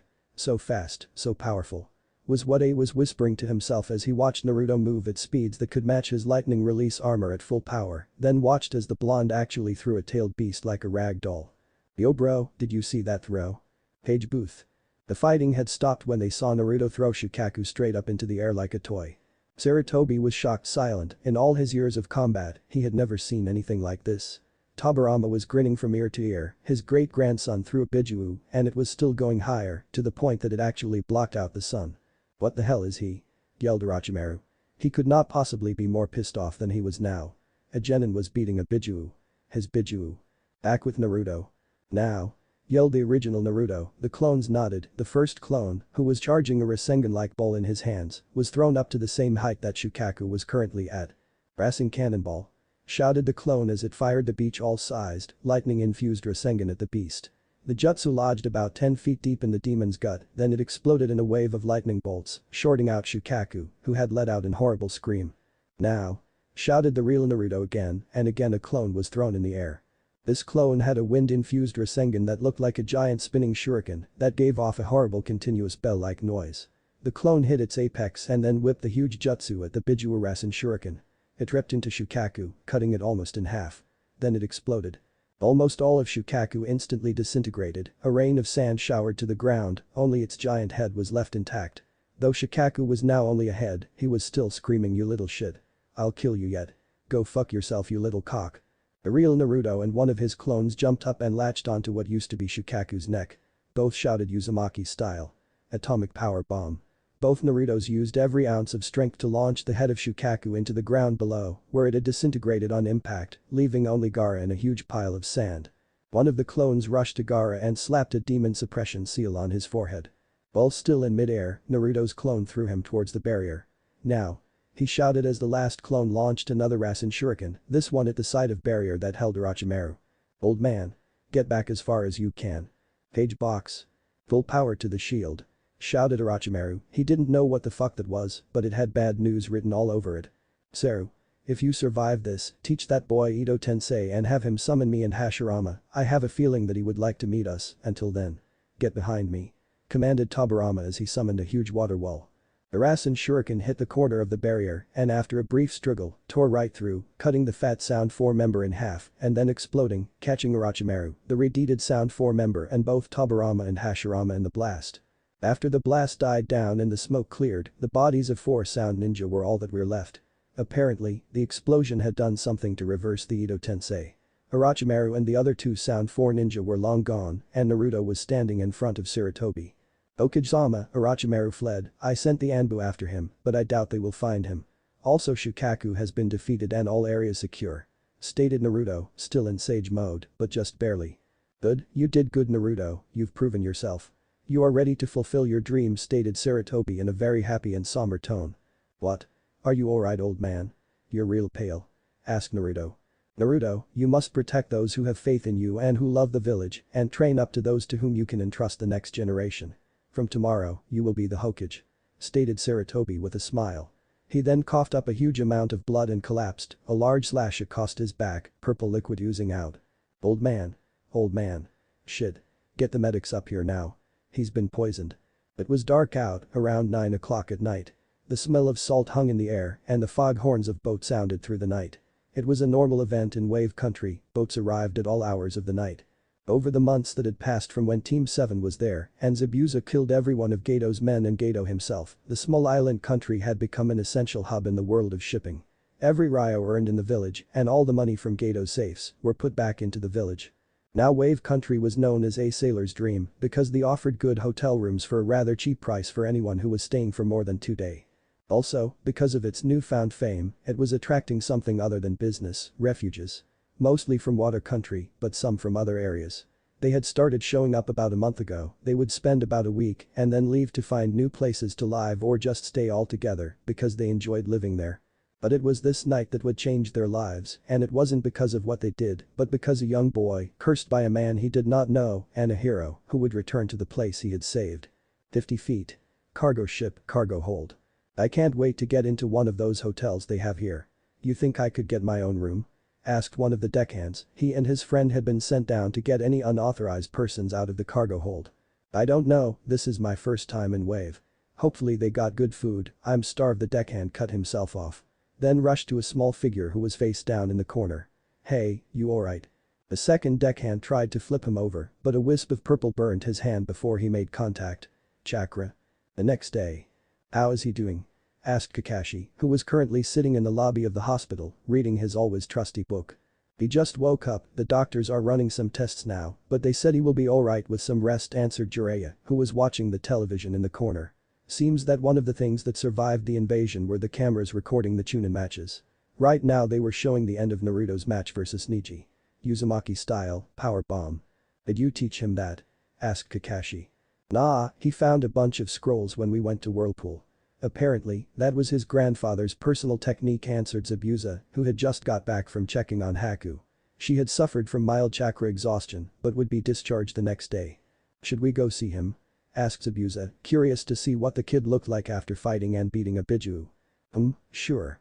They're running this all day, so we don't have to worry about missing it stated Kakashi. Both men sweat dropped that Kakashi was more interested in the fights than in his own students. Suddenly, an Anbu appeared next to Kakashi. Jiraiya-sama, you've been summoned to the council chamber.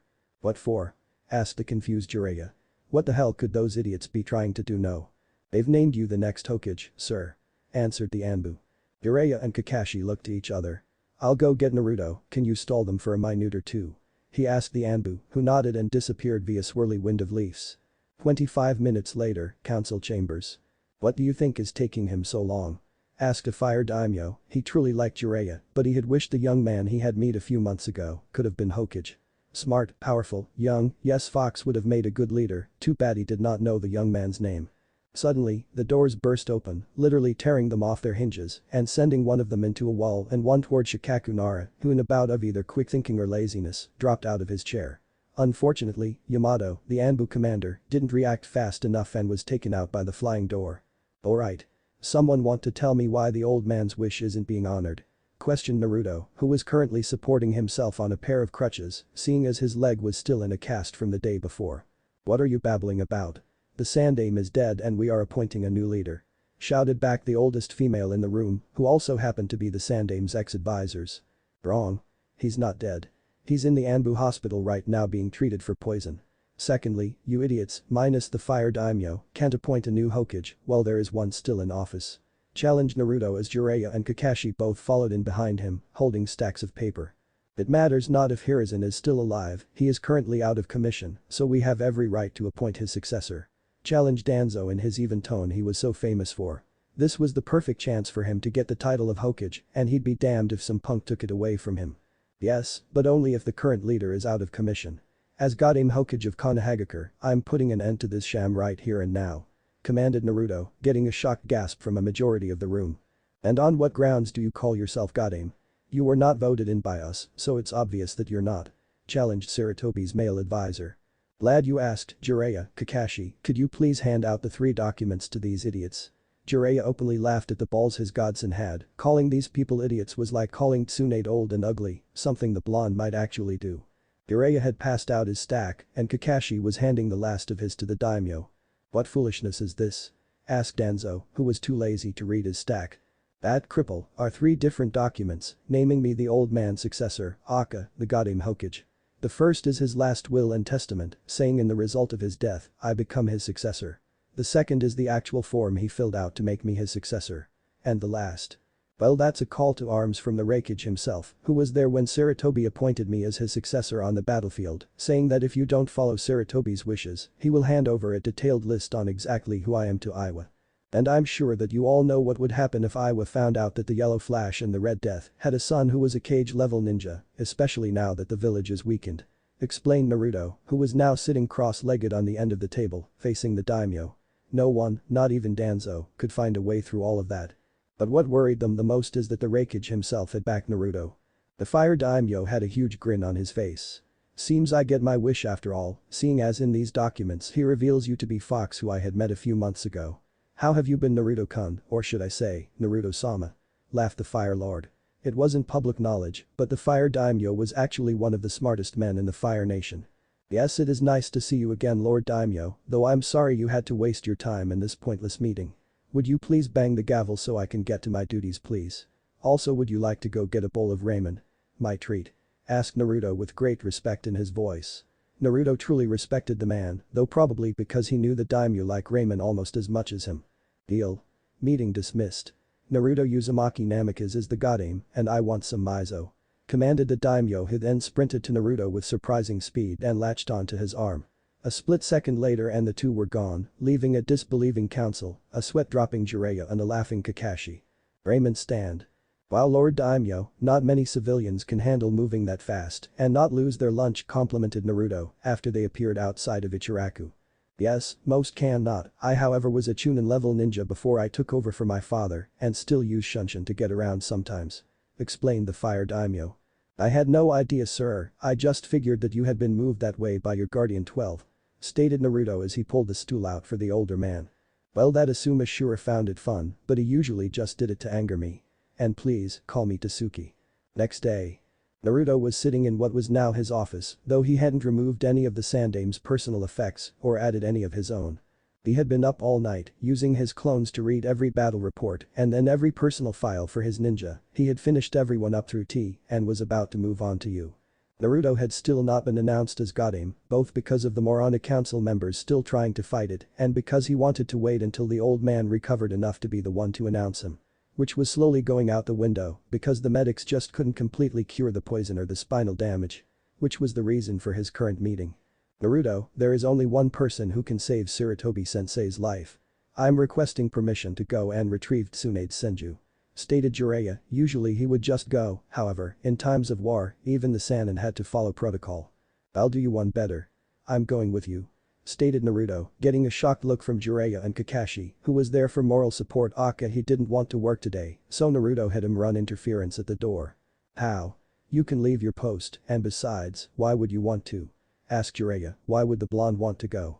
I want to go for 3 reasons. 1, she won't come back unless I bring her back myself, and 2, I'm heading to Wave Country tonight so I can meet with Tazuna about some construction help. And 3, I want Tsunade and either Sarutobi Jiji or you as my new advisors, as I'm going to fire those old bats as soon as possible, stated Naruto, and I always have the blood clone, so it won't be like I'm just leaving the village out to dry. Might work. At least this way you're there when I confront Tsunade with you there, at least I'll have a good reason to drag her back to the village. Explained Jiraiya, who then got a perverted grin on his face, most likely thinking about Tsunade's massive. Knock knock. Kakashi, go see who's at the door, if it's someone from the council you have my order to bitch slap them, ordered Naruto, getting a sweat drop from Jiraiya and a giggle of glee from Kakashi. Kakashi got up from the couch and walked to the door, only to slump as he saw who was on the other side of the door. It's Yamato. Can I still bitch slap him? Asked Kakashi, only to be drilled in the thigh with a paperweight, giving him one of the worst Charlie horses he ever had. Lord Hokage, this message just came from Wave, stated Yamato as he snuck in the door, stepping over the crumbled Kakashi who was writhing on the floor. That's weird, I was going to go there tonight. What's the message? Asked Naruto, who then recoiled from a clone's memories that had killed itself to get away from the paperwork. The message says that a young boy had been found on a cargo ship in not responsive condition, says he had some sort of whitish purple chakra around his torso that seemed to be guarding him. They asked if we could send a medic and they personally requested that you come as well. Stated Yamato. Naruto looked to Jiraiya after he heard purple chakra. Both had the same thought. Curse mark. Did they say where the ship came from? Asked Naruto. They did not. Though they did as that you come quickly, as they are still unresponsive, stated Yamato. Also they say they have several refugees from Water Country living in their village and were wondering what to do about it. Seeing as there's no injuries listed and both seem to have ties to the ninja world, I doubt it's anything but chakra exhaustion. You may go, Yamato, send me one of the barrier squads in about 15 minutes, find Zabuza and Haku, and tell them to get here as soon as possible. Pervy Sage, get ready to leave in 30 minutes. I still have to make the blood clone. Be sure to bring your best sealing equipment, if anything, I'm beating that poor kid has a curse mark, stated Naruto, who then sliced his left palm open and started running through hand signs forbidden art, blood clone jutsu. The blood coming out of Naruto's hand quickly mixed with chakra and formed an exact replica of Naruto. You know what to do. Naruto said to the clone, who nodded and made his own group of shadow clones and sat down in Naruto's chair. Kakashi, your mission while I'm gone is to keep anyone not on the pre-approved list out of my office. You will be working with Kurenai and Asuma as they are on their way right now. You can work out the rotation, but make sure it's done. I'll leave a toad here, so if anything vital happens, you can get it to me without problem, stated Naruto. Kakashi gave a mock salute and sat back down on the couch, reading his book. So what are we going to use as a cover so you can leave? Asked Jiraiya. Simple, we're going to retrieve Tsunade and we're coming back with a new Hokage. Hidden base. Orochimaru was mad, no, he was pissed, even more pissed that when Minato was appointed as Yondaime. Why, you ask? Well, there are several reasons. The first was that he had lost all of the Sound 4, 2 from the brat and 2 from getting Kabuto out of the village. The second was that the Namikaze brat was now powerful enough to go toe-to-toe with him and might actually win, after all, he was the first person to ever truly defeat a Biju without having to seal it.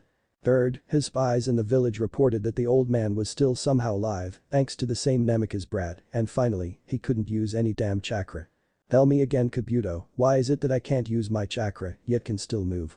Questioned Orochimaru, anger clear in his voice. Well, the diagnostic jutsu says that your chakra network has suffered cellular damage and is no longer supplying chakra to anything but your organs and strangely your eyes. Stated Kabuto. I know that, you idiot. Tell me why this is happening. And how the hell can I have cellular damage to my chakra network? Demanded Orochimaru. The sample I took from you and Tataya show that the cells are literally torn apart, the only thing that I found other than that was a trace amount of wind chakra. When would both of you gotten hit by a wind jutsu? Asked Kabuto. He had never seen a jutsu that did such complete damage, he wasn't even sure he could heal it. That flying disc the brat used. Oh, I going to kill that little bastard the next time I see him. But for now, I need my old teammate. She is the only one who could repair this bad of damage. But just in case she can't. Prepare the 2 subjects, if she can't fix me, I'll have to move to a new body sooner than I thought. Commanded Orochimaru. Yes sir, which 2 would you like? Kimimaro is still terminal, and all the others in this base are less than perfect.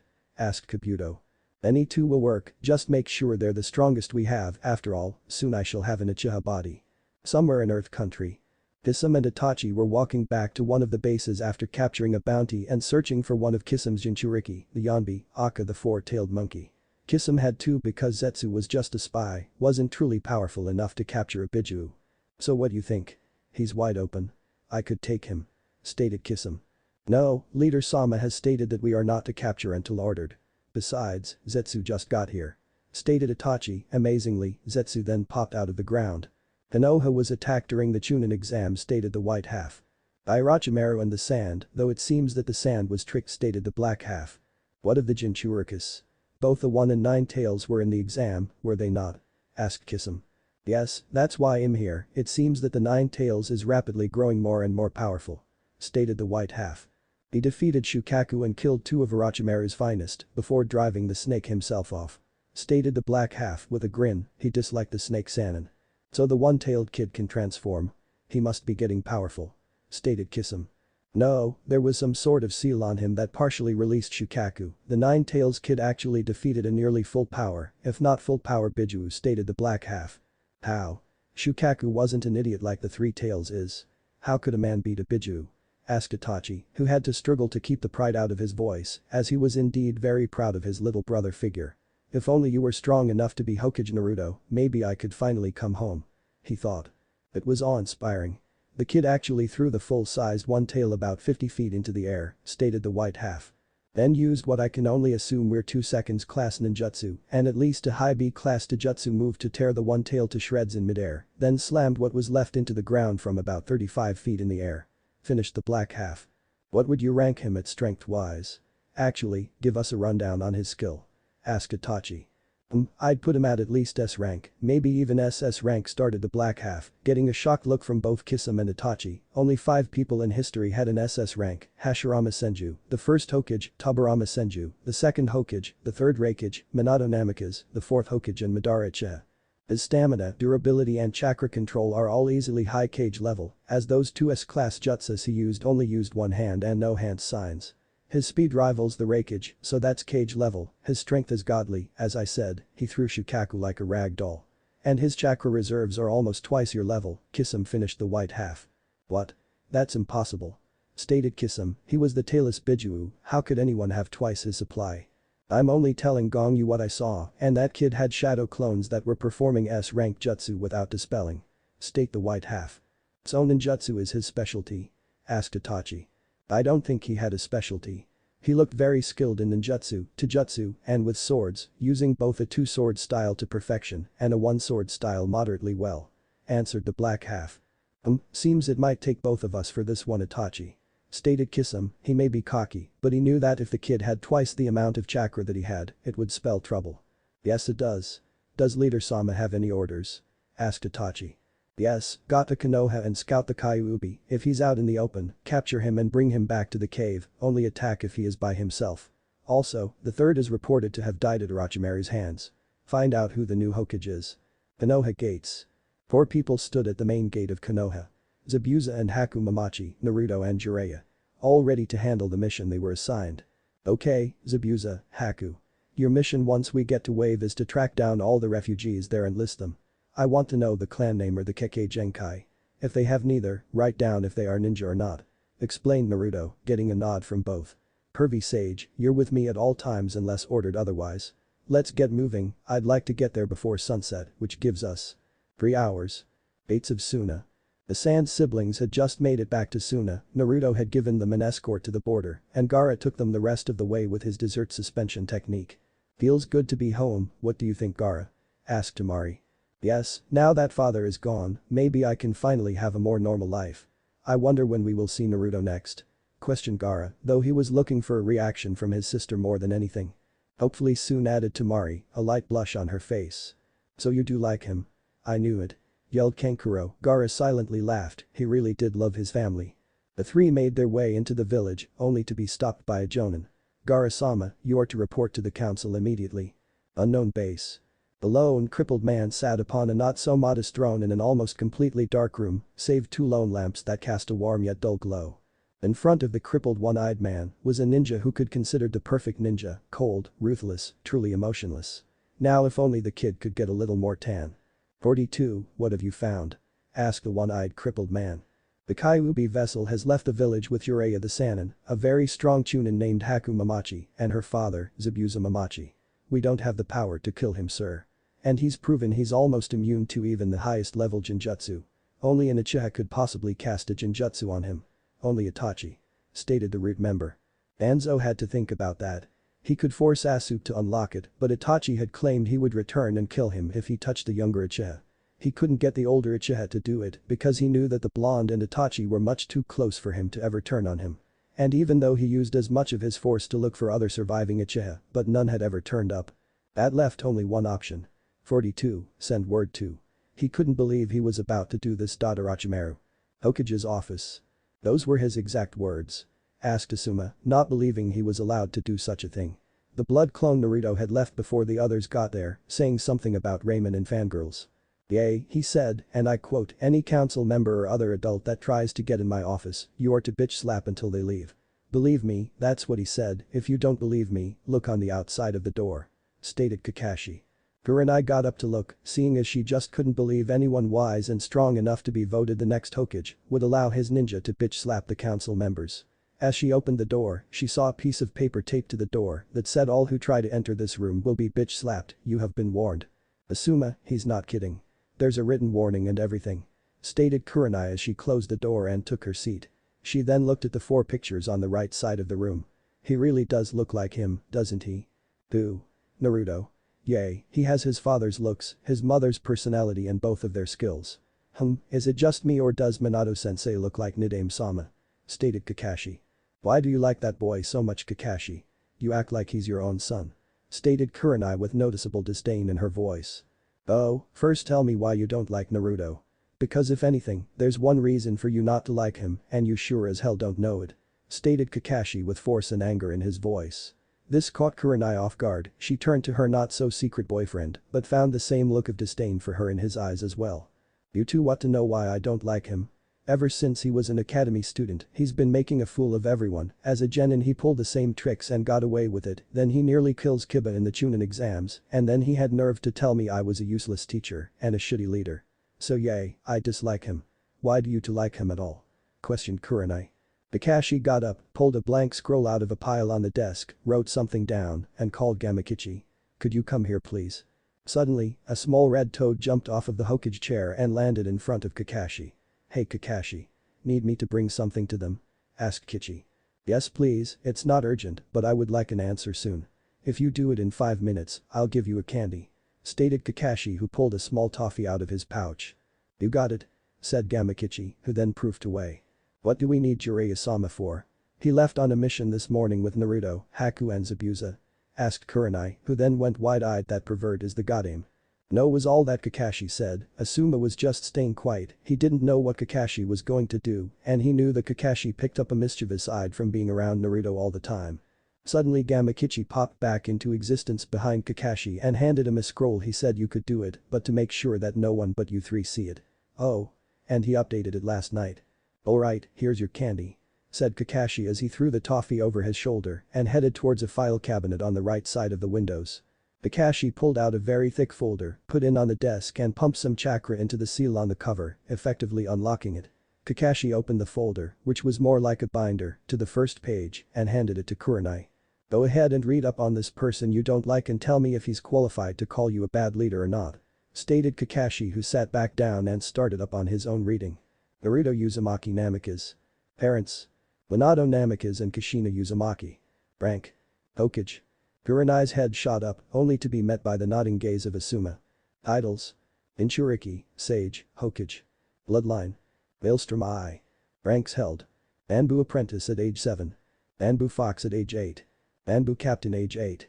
Interim Anbu Commander age 11. Genin, solely for mission authenticity, age 12.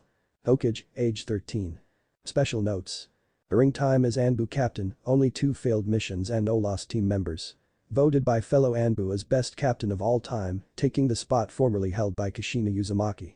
Io. Was born October 10, Kyuubi sealed same day.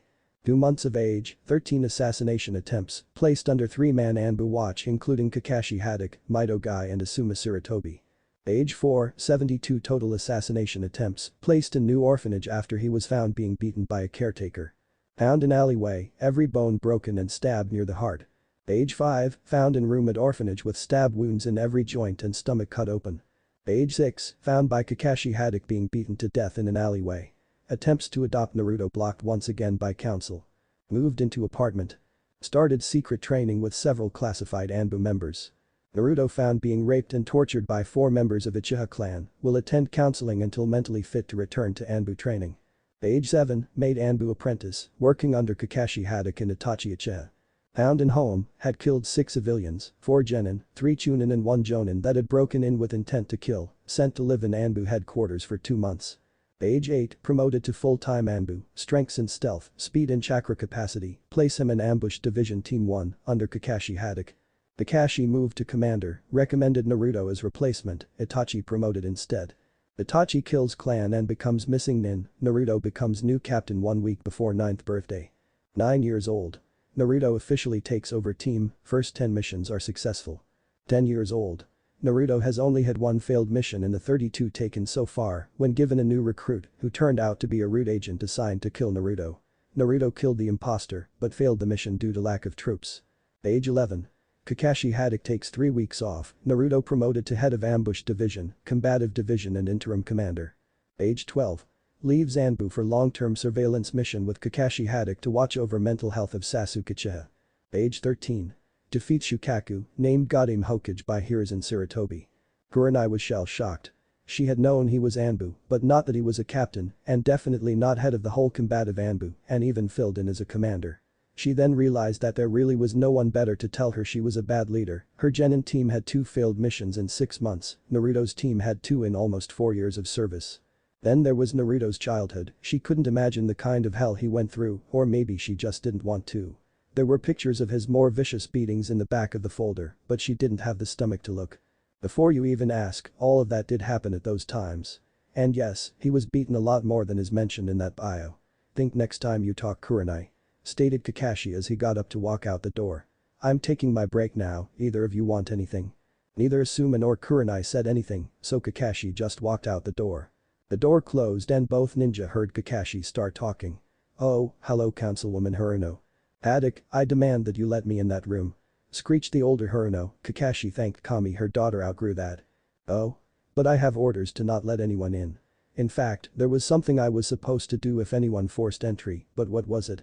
Asked Kakashi, acting like he didn't remember.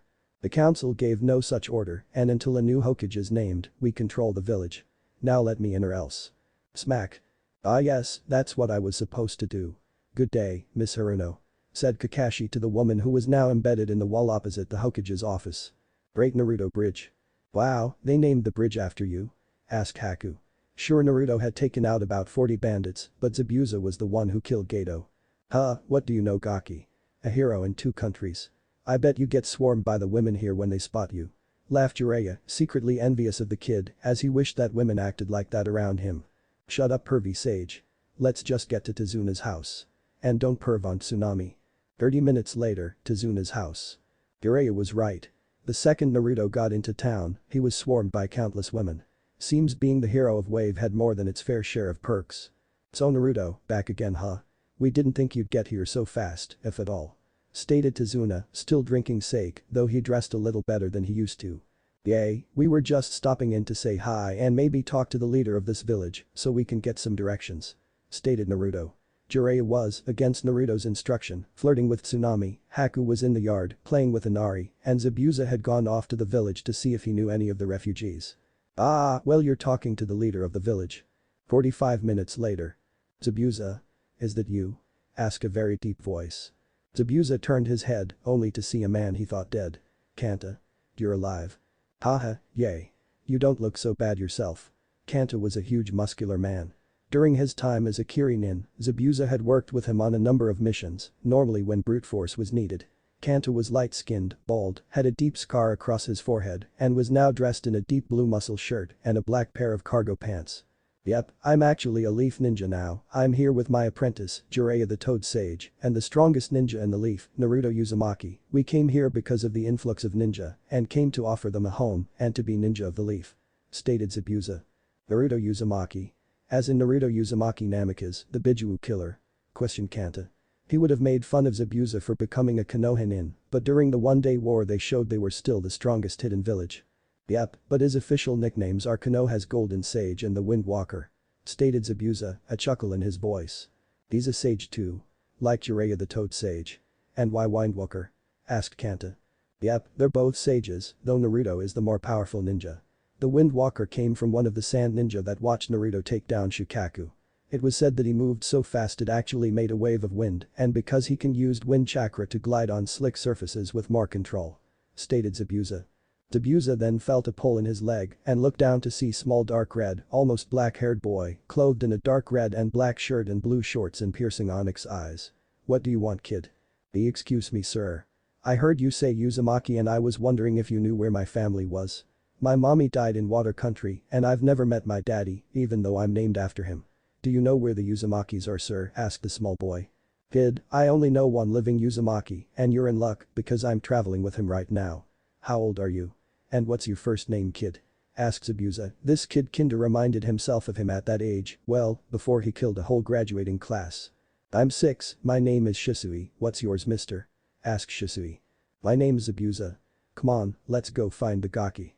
But Jiraiya and Naruto. After getting over the shock of Tazuna being the village leader, the two seal masters were now at the hospital, looking over the young boy that had been found on a cargo ship. Find any curse mark yet? Asked Naruto. They had been at it for 5 minutes, but couldn't figure out why the kid was out cold or find a curse mark. Nope, maybe if I channel some chakra into. Oh my lord. Stated Jiraiya, unsure of what he was seeing. You find the curse seal? Asked Naruto. He looked up, only to see that Jiraiya was pale as a ghost. What's wrong, pervy sage? Naruto. This kid is a Jinchuriki. Who are we going to meet, Mr. Zabuza? Asked the young Shisui. His name is Naruto, he's a Uzumaki like you, though he has blonde hair, not the Uzumaki red. Stated Zabuza, the kid was really growing on him and he didn't truly know why. Is he strong like you? Mommy told me before she died about a man named Zabuza, he was really strong. Mommy said he was the strongest in the village until his daughter died. Is that you, mister? Asked Shisui. Yay, that's me, kid. Do you remember your mother's name? Maybe I knew her. This was when Zabuza noticed it. The way the kid moves.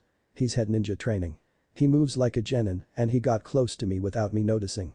He can't be her son. Can he? Mommy's name was Kamiro, at least I think it was, I haven't seen mommy in almost a year. Said Shisui sadly. He is her kid, that explains everything. Kamiro Uzumaki, the silent death. But I wonder how she died. Wondered Zabuza. Hey mister. Do you know why my eyes look funny?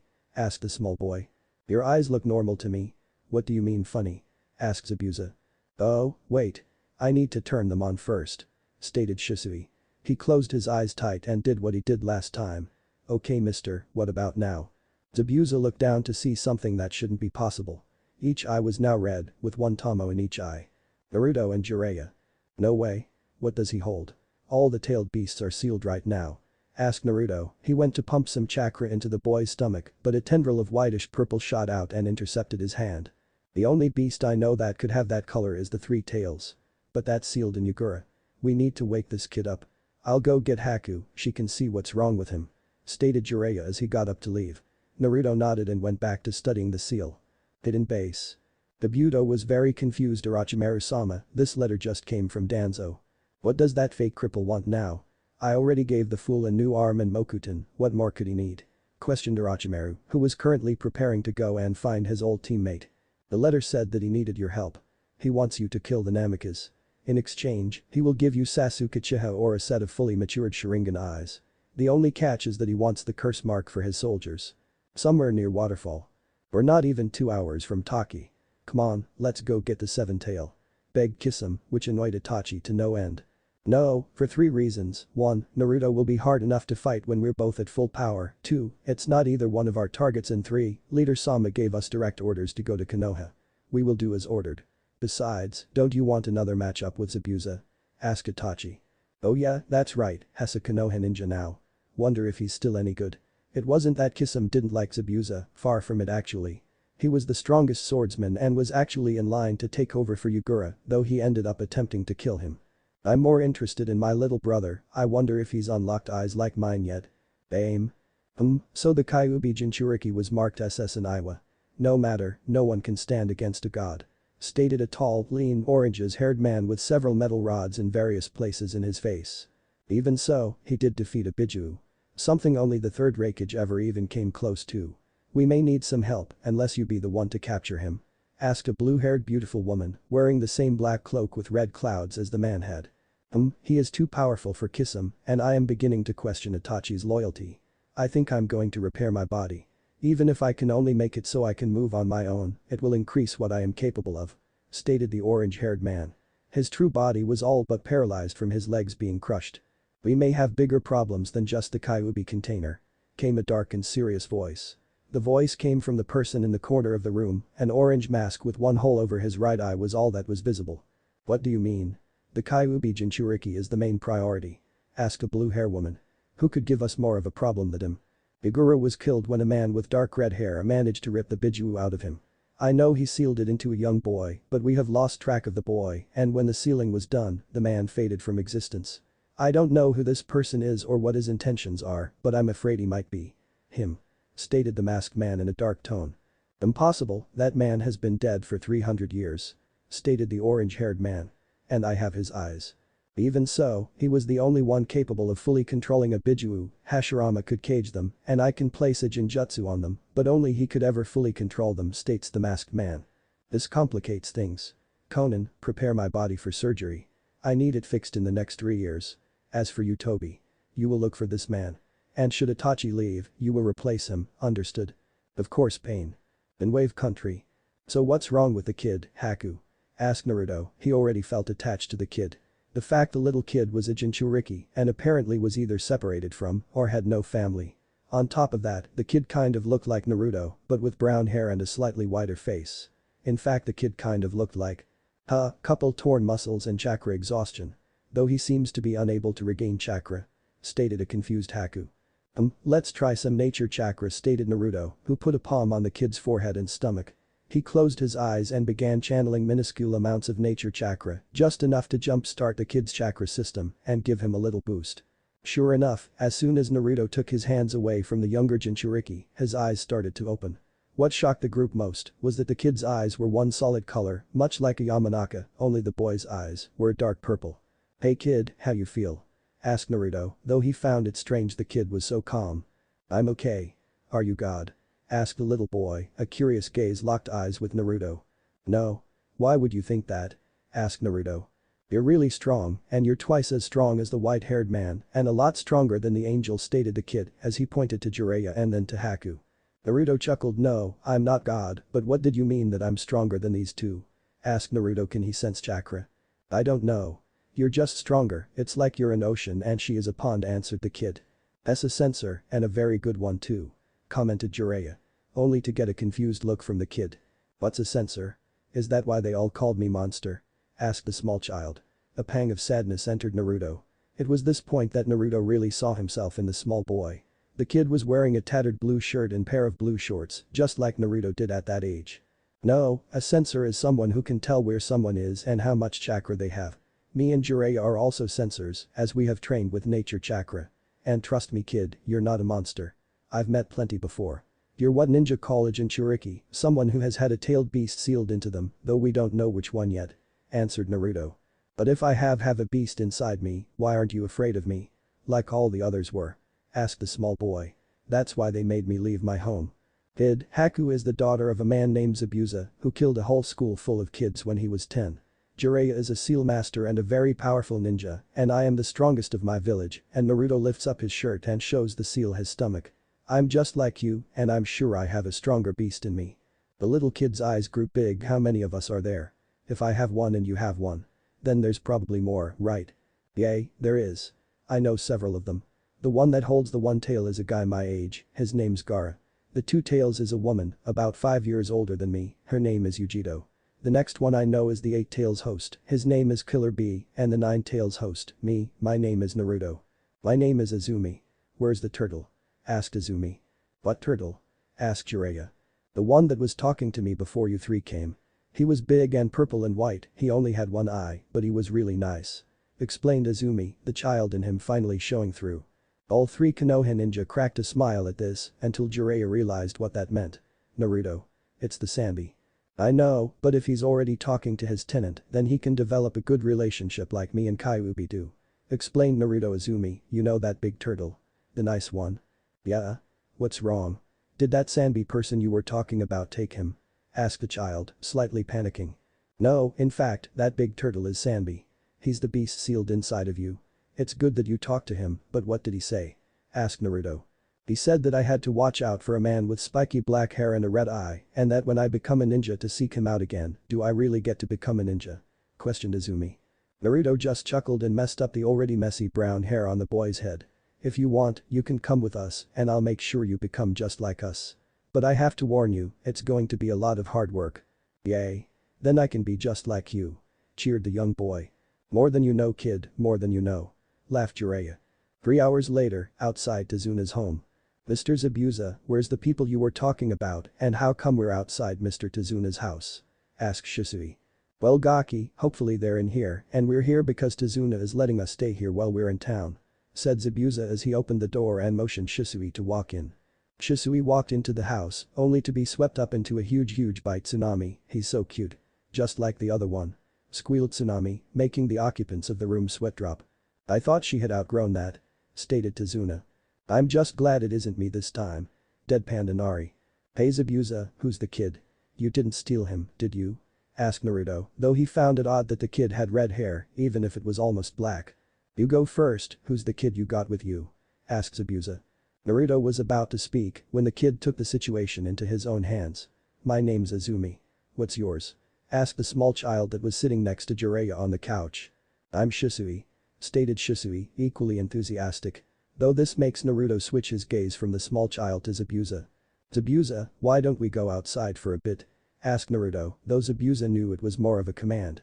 Outside? Naruto shot Zabuza a look that told Zabuza to explain, and so, not ever wanting a pissed off Naruto after him, he did. I was looking through the village for any refuges that I might know. I stumbled upon an old friend of mine named Kanta, yes the human tank Kanta, though he has no desires to come with us to Konoha. Near the end of our conversation, Shisui came up to me and asked if I knew where his family was. When I asked what his last name was, he told me it was Uzumaki. Naruto's eyes widened. Shisui Uzumaki. Tell me everything you know about him, as I'm sure you know, it's very important to me. He said he was named after his dad, who I can only assume was Shisui of the body flicker. His mother was Kamiro Uzumaki, a Chunin, may have been a Jonin by the time I left 6 years ago, she was known as the Silent Death. The kid knows both his parents are dead and has somehow unlocked the Sharingan. Listed off Zabuza who's the kid in there, I might not be a censor, but I can tell he has about mid-Chunin level reserves. Naruto had to take a minute to come to grips that his best friend had a son, though he probably didn't even know about it. His name is Izumi, says he doesn't know his last name, we believe he's the Three Tails new Jinchuriki, he knows something sealed in him, even talked to him. This is going to be hell to explain to the council, isn't it? Where will they live? Asked Zabuza. They're going to live in my estate, along with you, if you'd like to. As for the council, I've been planning to disband them for a while now, and seeing as Hidden Sound never truly surrendered, I can do just that. The only problem I might have is Danzo. I may have you kill him. 2 days later, walls of Konoha. Naruto and company were at the main gate. They were dropping of Zabuza, Haku, Azumi and Shisui, but they needed Naruto there to allow them into the village. Okay, Shisui, Azumi, you're going to live at my house with Zabuza until I get back, okay? Naruto asked, getting a nod from both boys. Good, Zabuza, use the Namikaze account to get them enough food and any other supplies they may need, no one is to know who they are until I get back, understood? Yeah Gaki, I understand, just hurry up and go get Tsunade-sama. I'm sure the third could wait, but that doesn't seem like a good thing to test. Stated Zabuza, who turned around and picked up both 6-year-olds. He found it surprising how big Azumi was for only being 6 years old, but he didn't dwell on it. Alright, see you in about a week Zabuza, don't forget to train, I told you about my idea, I want you to be the crown jewel for it. Stated Naruto, getting a nod from Zabuza. Zabuza then took off for where he knew the Namikaze estate was. It was by no means the Hyuga estate, but it was big enough for about 4 full families, so there was more than enough room. Naruto and Jiraiya turned around and started moving again, heading towards a town named Tazungai, the last known stop on Tsunade's grand adventure of losing money. So Gaki, what's this you got planned for Zabuza? Asked Jiraiya. He of course knew that Zabuza could easily be a cage somewhere had his life not gone to shit 7 years ago.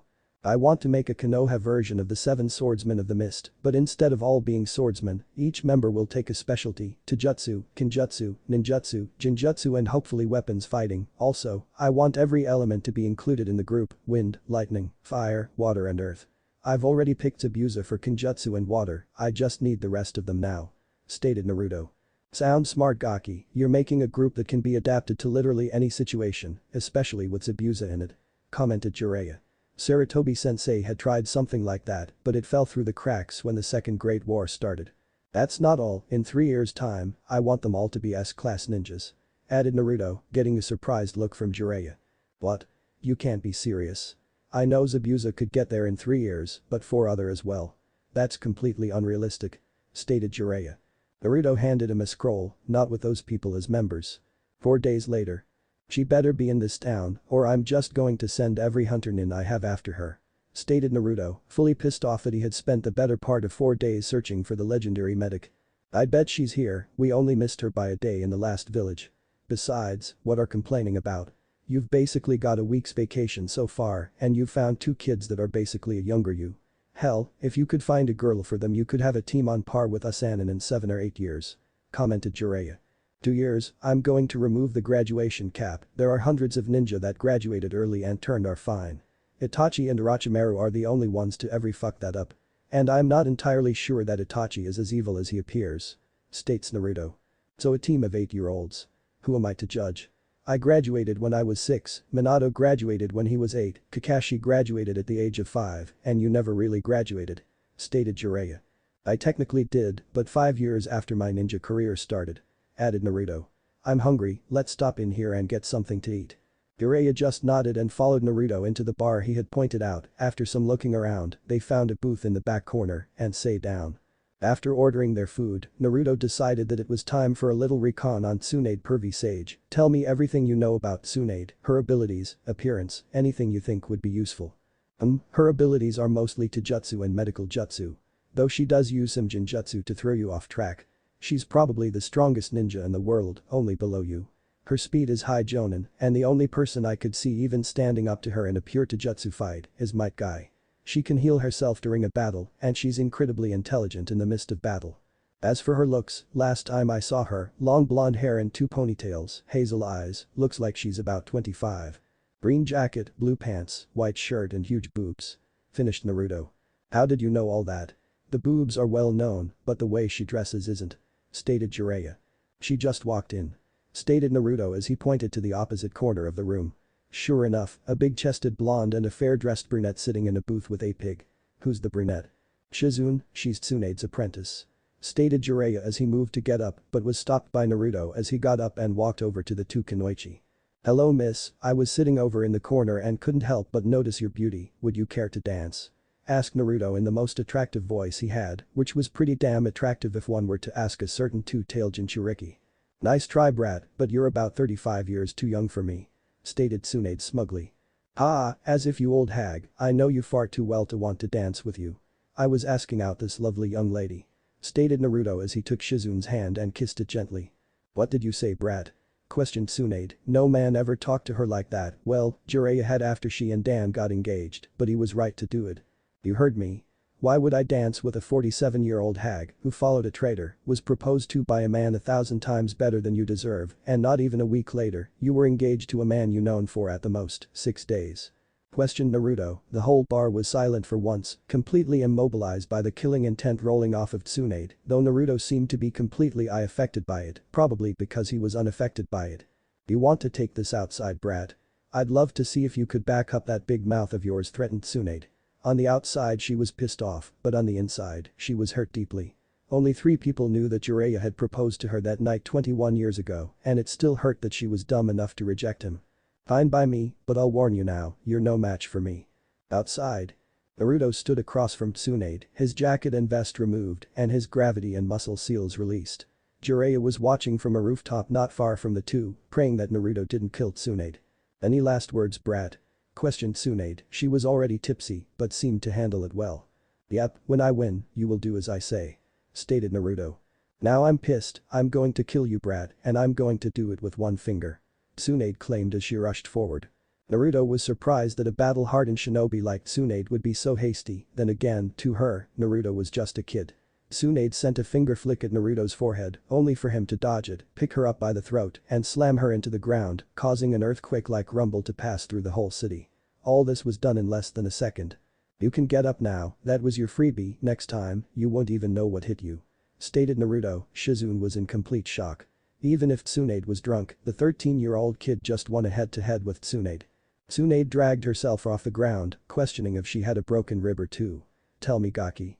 You're a Jonin, aren't you?" "No, the truth is, I'm the goddamn Hokage, and I'm here to bring you back to the village to heal Hiruzen Sarutobi and head the medical program," stated Naruto. Tsunade busted out laughing. "You? Hokage? Don't make me laugh, kid, you're good, I'll give you that, but there's no way you're Hokage." Tsunade once again rushed him, though this time much more carefully. The kid was fast, but she was a Sannin. She wound up a huge punch and sent it towards his face, only for it to be caught by the palm of Naruto's left hand. Tsunade was stunned, for one of her punches to be blocked by some punk kid. It was impossible. Tsunade was taken out of her thoughts by a whirling sound not 3 inches from her face. She looked up to find a swirling ball of white and blue chakra in Naruto's right hand. "Why couldn't I become Hokage?" "Because Dan and Nawaki couldn't do it," questioned Naruto. Jiraiya, Shizune and Tsunade all froze. "Or maybe because your precious Orochimaru-kun couldn't do it either." "Because my father was a better shinobi and a much better man." Hell, Jiraiya had a better shot at being Hokage, at least he wasn't a psychopath that experimented on children. "No, the real reason you refuse to believe it is because somewhere in your heart you know it's true and you just can't trust your heart anymore." Naruto started to walk away but turned back around to look Tsunade dead in the eye. "You two will be at the northern gate at sunrise, or you will both become S-class missing nin. And I have tracking seals on both of you. Shizune, Shichiran, you are free to come with us, there's no need for her to ruin another life." And with that, he was gone. 15 minutes later, with Jiraiya and Naruto. "That was harsh, Gaki, I hope you know that," stated Jiraiya, though he was slightly thankful for the kid saying what he never had the balls to. "I know, but the only way for her to understand her past mistakes is to relive them. Besides, she's tough, she can handle it." But Shizune and Tsunade. Tsunade had been bawling her eyes out for the last 10 minutes after she got back to her hotel room. "Lady Tsunade. What's wrong? Surely those were all lies, right?" questioned Shizune. "No, Shizune, everything he said was true. She managed through his sobs. Jiraiya proposed to me the day before Nawaki died. I met your Uncle Dan at a war meeting a week later and he asked me to marry him, I said yes. When he died I went back to chasing Orochimaru and when he left, I left. It was only a year or so ago that I figured out what a fool I had been. And only now do I realize that has to change. We're going to go with them tomorrow and I'm going to fix the mistakes I've made." Next day, North Gate, hour before sunrise. "Are you sure she's in this village, Kabuto?" questioned Orochimaru. "Yes, sir." "Is that Jiraiya?" questioned Kabuto. Sure enough, walking to the gate were Naruto and Jiraiya, the two people that Orochimaru hated most. "Yes it is, and it doesn't matter now, I can't use chakra and you're no match for either of them. Let's go, perhaps we can get a head start on my new vessel," commanded Orochimaru as he and Kabuto sunk into the ground. With Naruto and Jiraiya. "Do you think she will show?" asked Naruto. He knew that Tsunade was prideful, but he had been rather harsh on her yesterday and truly, he felt terrible about how he had handled the situation. "I hope so, she may not like me, but I still like her and I don't know if I could kill her," stated Jiraiya. Unknown to him, Tsunade was in hearing range. They were serious. "Thought a shocked Tsunade after all I've done to him, he still cares for me. I truly was a fool, but no more, first I'll reconcile with Naruto and then Jiraiya." "Well, let's get moving, if I'm going to heal that old monkey, we better get going," stated Tsunade, somehow back to full form after a very emotional night. "You're going voluntarily? Well that makes this easier, I figured that you'd be all crying and despair for about a week after the verbal beating I gave you yesterday. Sorry about that by the way," stated Naruto in a truly apologetic tone. "I've gone through worse, though that was the wake-up call I needed. From now on I'll be like your big sister," exclaimed Tsunade. Shizune and Naruto sweat drop. "More like Granny," stated Naruto, who immediately dodged a punch aimed for his head. "Gonna have to be faster than that Granny." "Truly amazing, isn't he?" asked Jiraiya, getting a questioning look out of Shizune. "It's only been a day and already Tsunade is back to her old self, before Nawaki died, before Dan died, before Orochimaru went traitor. Back to the young woman I fell for all those years ago." Jiraiya had a pained look on his face. "Are you alright, Jiraiya-sama?" questioned Shizune. She personally had never seen the legendary pervert like this. "Just fighting the same battle I have been since I was 6. Too bad my heart and my mind can't be on the same side. And with that, the Toad Sage followed his latest student and oldest, only true love interest on the road back to Konoha. And to think, neither of them know that they share mutual feelings, stated Shizune as she moved to follow. 2 hours later, gates of Konoha. "Well, what are you?" questioned Tsunade, who along with Shizune and Jiraiya were wheezing from trying to keep up with the blonde on the way back to Konoha, which was around a day and a half of solid travel time if they had walked. "I'm Naruto Uzumaki Namikaze, the stamina freak, golden sage, second flash and goddamn Hokage of Konoha," stated Naruto with vigor. "And now, for ramen." In an instant, Naruto was gone, probably already at the ramen stand. Tsunade and Shizune were silent, well, until Tsunade sputtered out, "Was that Hiraishin?" "Nah, he's still working on that, though he is pretty close." "That was just speed, probably his fastest he can go without Sage Mode or his other special ability," stated Jiraiya. "In pure speed, the only one that can compare to him is the Raikage, though Naruto isn't really the Taijutsu type. He's a Kinjutsu and Ninjutsu type, and personally, if we had to fight to the death, I wouldn't survive." "There's no way, Jiraiya, he may be his and her son, but even we weren't that skilled at that age," exclaimed Tsunade. "He is, and unless you've forgotten, he just moved too fast for you to keep up with," laughed Jiraiya. "Now if you two lovely ladies would excuse me, I'm hungry." And with that, Jiraiya started to walk toward the restaurant district. "Shizune, find us a place to live, the Senju compound was demolished in the Kyuubi attack, so we really don't have anywhere to live," stated Tsunade as she walked off.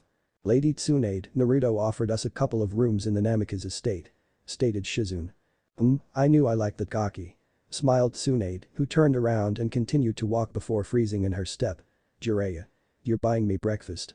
Shizune gave out a light giggle. "I don't know what's worse for him, chasing her or keeping her happy." 10 minutes later, Hokage Tower. Naruto appeared in a swirl of wind to find Asuma and Kakashi looking bored out of their mind. "Where's Kurenai?" asked Naruto. "Went shopping for breakfast, also, a letter or two came for you, your blood clone is at your estate, no doubt getting into trouble one way or another," commented Asuma.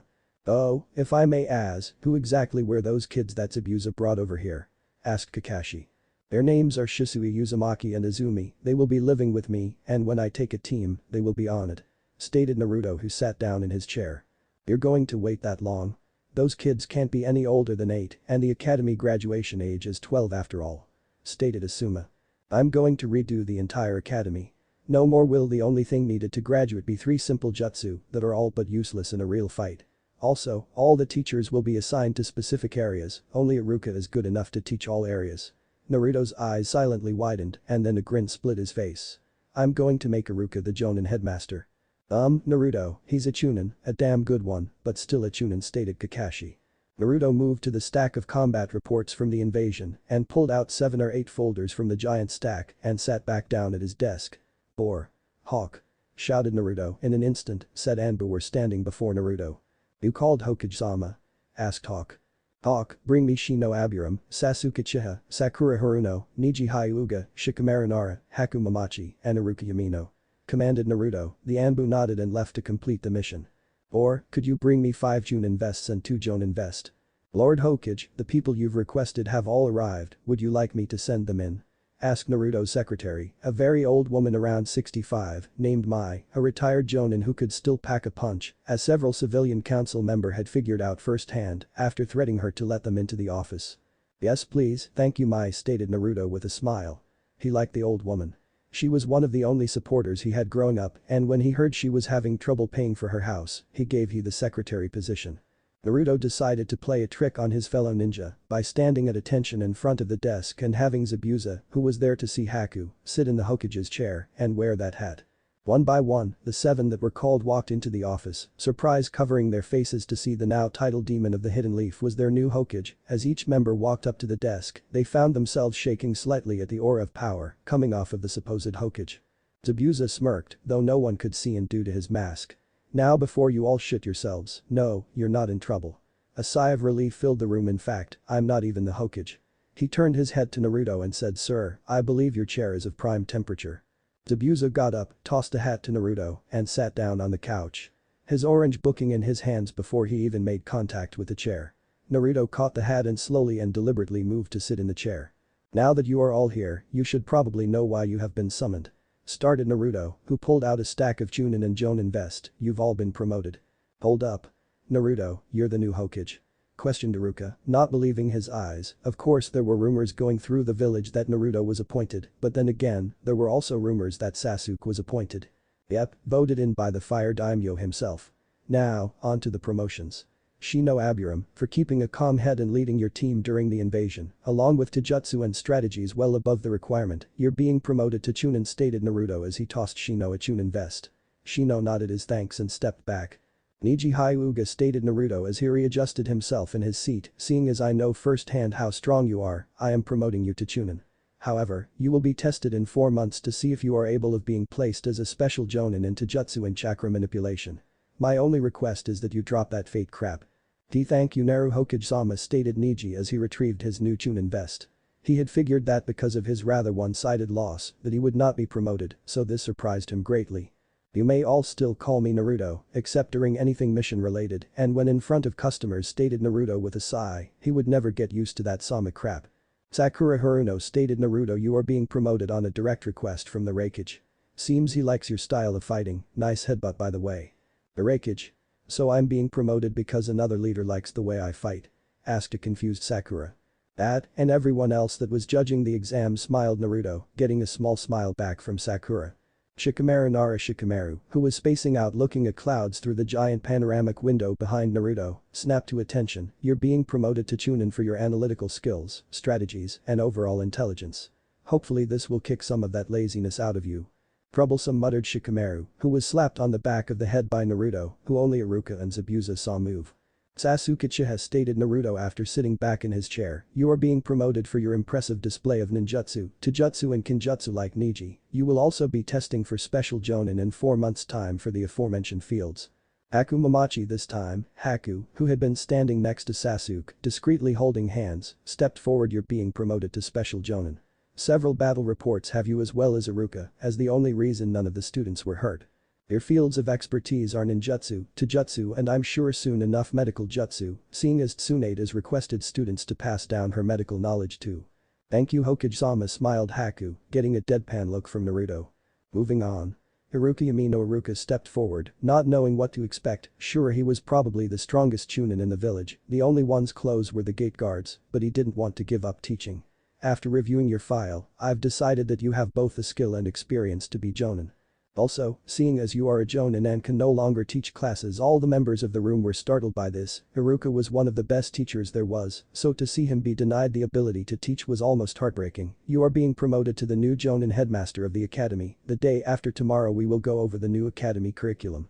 Stated Naruto as he tossed Iruka a jonin vest. But Taruno is the jonin headmaster. Stammered Iruka, getting a giggle out of the ninja that had him how to teach her. Says here that Taruno has been given a team in the upcoming graduation class, so you are the jonin headmaster. Plus you're easily qualified for it. Stated Naruto. Are you sure? Yes. For the last time, yes. If you want I could just. Hokage-sama. Itachi Uchiha and Kisame Hoshigaki have been spotted in the village, Kakashi Haddock, Asuma Saratobi and Mito Gai are holding them off, but are not faring well. Announced Yamato, who had appeared next to the desk in his full Anbu outfit. Shit. Tora, Zabuza, let's go. The rest of you, stay here. Commanded Naruto as he threw off his cloak, revealing a blue jonin vest over his black muscle shirt. He had the standard Anbu pants and was wearing black combat sandals. 15 seconds later, Konoha River. Naruto, Yamato and Zabuza dropped to the river to see Asuma holding off Kisame and Gai going toe-to-toe with Itachi, probably because even Itachi wasn't good enough to try and mess with the green beast's mind. Naruto jumped down in front of Itachi with Yamato and Zabuza landed in front of. Asuma, you're hurt, and what happened to Kakashi? Questioned Naruto. I'll answer that, I used Tsukiyomi. Answered Itachi in his usual emotionless tone. Hey Kakashi to Tsunade now. Gai, Zabuza, you take Fish Boy, me, and Yamato will take Itachi. Commanded Naruto, getting a look of wonder from Itachi. He had heard through the grapevine that Naruto had taken over his spot as captain, but this was the first time he had seen him in true action. Tell me Naruto, you're not in Anbu attire, you have no headband on. And yet you're on command. The only person that has that kind of authority is the Hokage. Voted in about 10 days ago actually. Welcome back by the way. Smiled Naruto, getting a surprised look from Itachi and Kisame. So you have grown strong. There is no ninja in this village more befitting than you. But don't you think it odd to welcome an enemy into the village you rule? Questioned Itachi. It would be weird if you were an enemy, but a little birdie told me of a fascinating tale of this young clan heir that was ordered to wipe out his clan. Fascinating story by the way, I really like the part when the young clan heir gets to come home because the new leader of the village had the ones that ordered him to kill his clan were imprisoned for treason. By this point Itachi's eyes were as wide as Kakashi's the night he found Naruto drunk in bed with Anko. Ah, that glorious moment when those two old idiots were sent to jail for life and that one-eyed bastard was killed for treason. Tell me Naruto, could this fantasy tale be based in truth? Asked a very hopeful Itachi, even though he never showed a hint of emotion. He had always dreamed of coming back to Konoha, but he knew it was just that, a dream. The best stories always are. But even better is that fish face over there. A loud retort from Kisum was heard. Can join you. During the Second War, Kiri signed a document allowing Konoha the right to have any Nukenin join our ranks, as long as we pay them the bounty on their head. That's how Zabuza is here. Ah, you wish kid. Why would I join a village when I'm stronger than the village leader? Smirked Kisum. Ah, like you're stronger than me. Laughed Naruto. Maybe in the art of the sword, but nothing else. If you don't wish to join my village then leave, but don't insult me by claiming you're stronger than me. You want to go you little brat? Yelled Kisum. Even though he knew what was said was the truth, he could almost feel the level difference, but he needed to keep his reputation up. I'd rather not, seeing as Zabuza looks like he wants to be the one to kill you. No, you may either take my offer or leave my village, that goes for both of you. Itachi looked at Kisum and back to Naruto. An impassive look on his face until he started to cough up blood. Naruto took this time to act with speed most jonin would kill for and his unbelievable control with shadow clones, he was behind both Itachi and Kisum. Itachi was knocked out and taken to an Anbu holding cell by Yamato and Guy. Kisum however, moved out of the way fast enough to dodge the knockout strike and get into what Zabuza would call a brute stance, all power and speed, no style or grace. I'll give you one last chance Kisum, join us, fight us or leave. You know you're no match for me in anything but Kenjutsu and Zabuza patches up that little problem. What do you say? Asked Naruto. Kisum looked over Naruto, his all-black attire and blue jonin vest, somewhat unnerved the shark man, simply because if you were to switch the colors, he would look just like the fourth Hokage.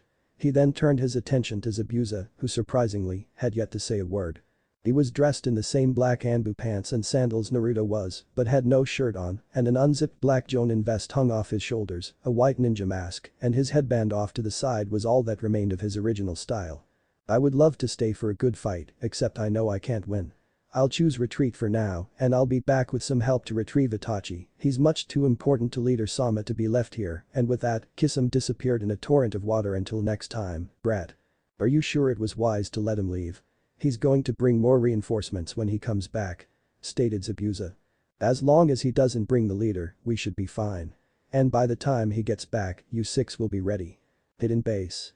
So, my not-so-crippled friend decided to visit. I'm truly surprised that you could find the place, but then again, one should never be surprised with men like us.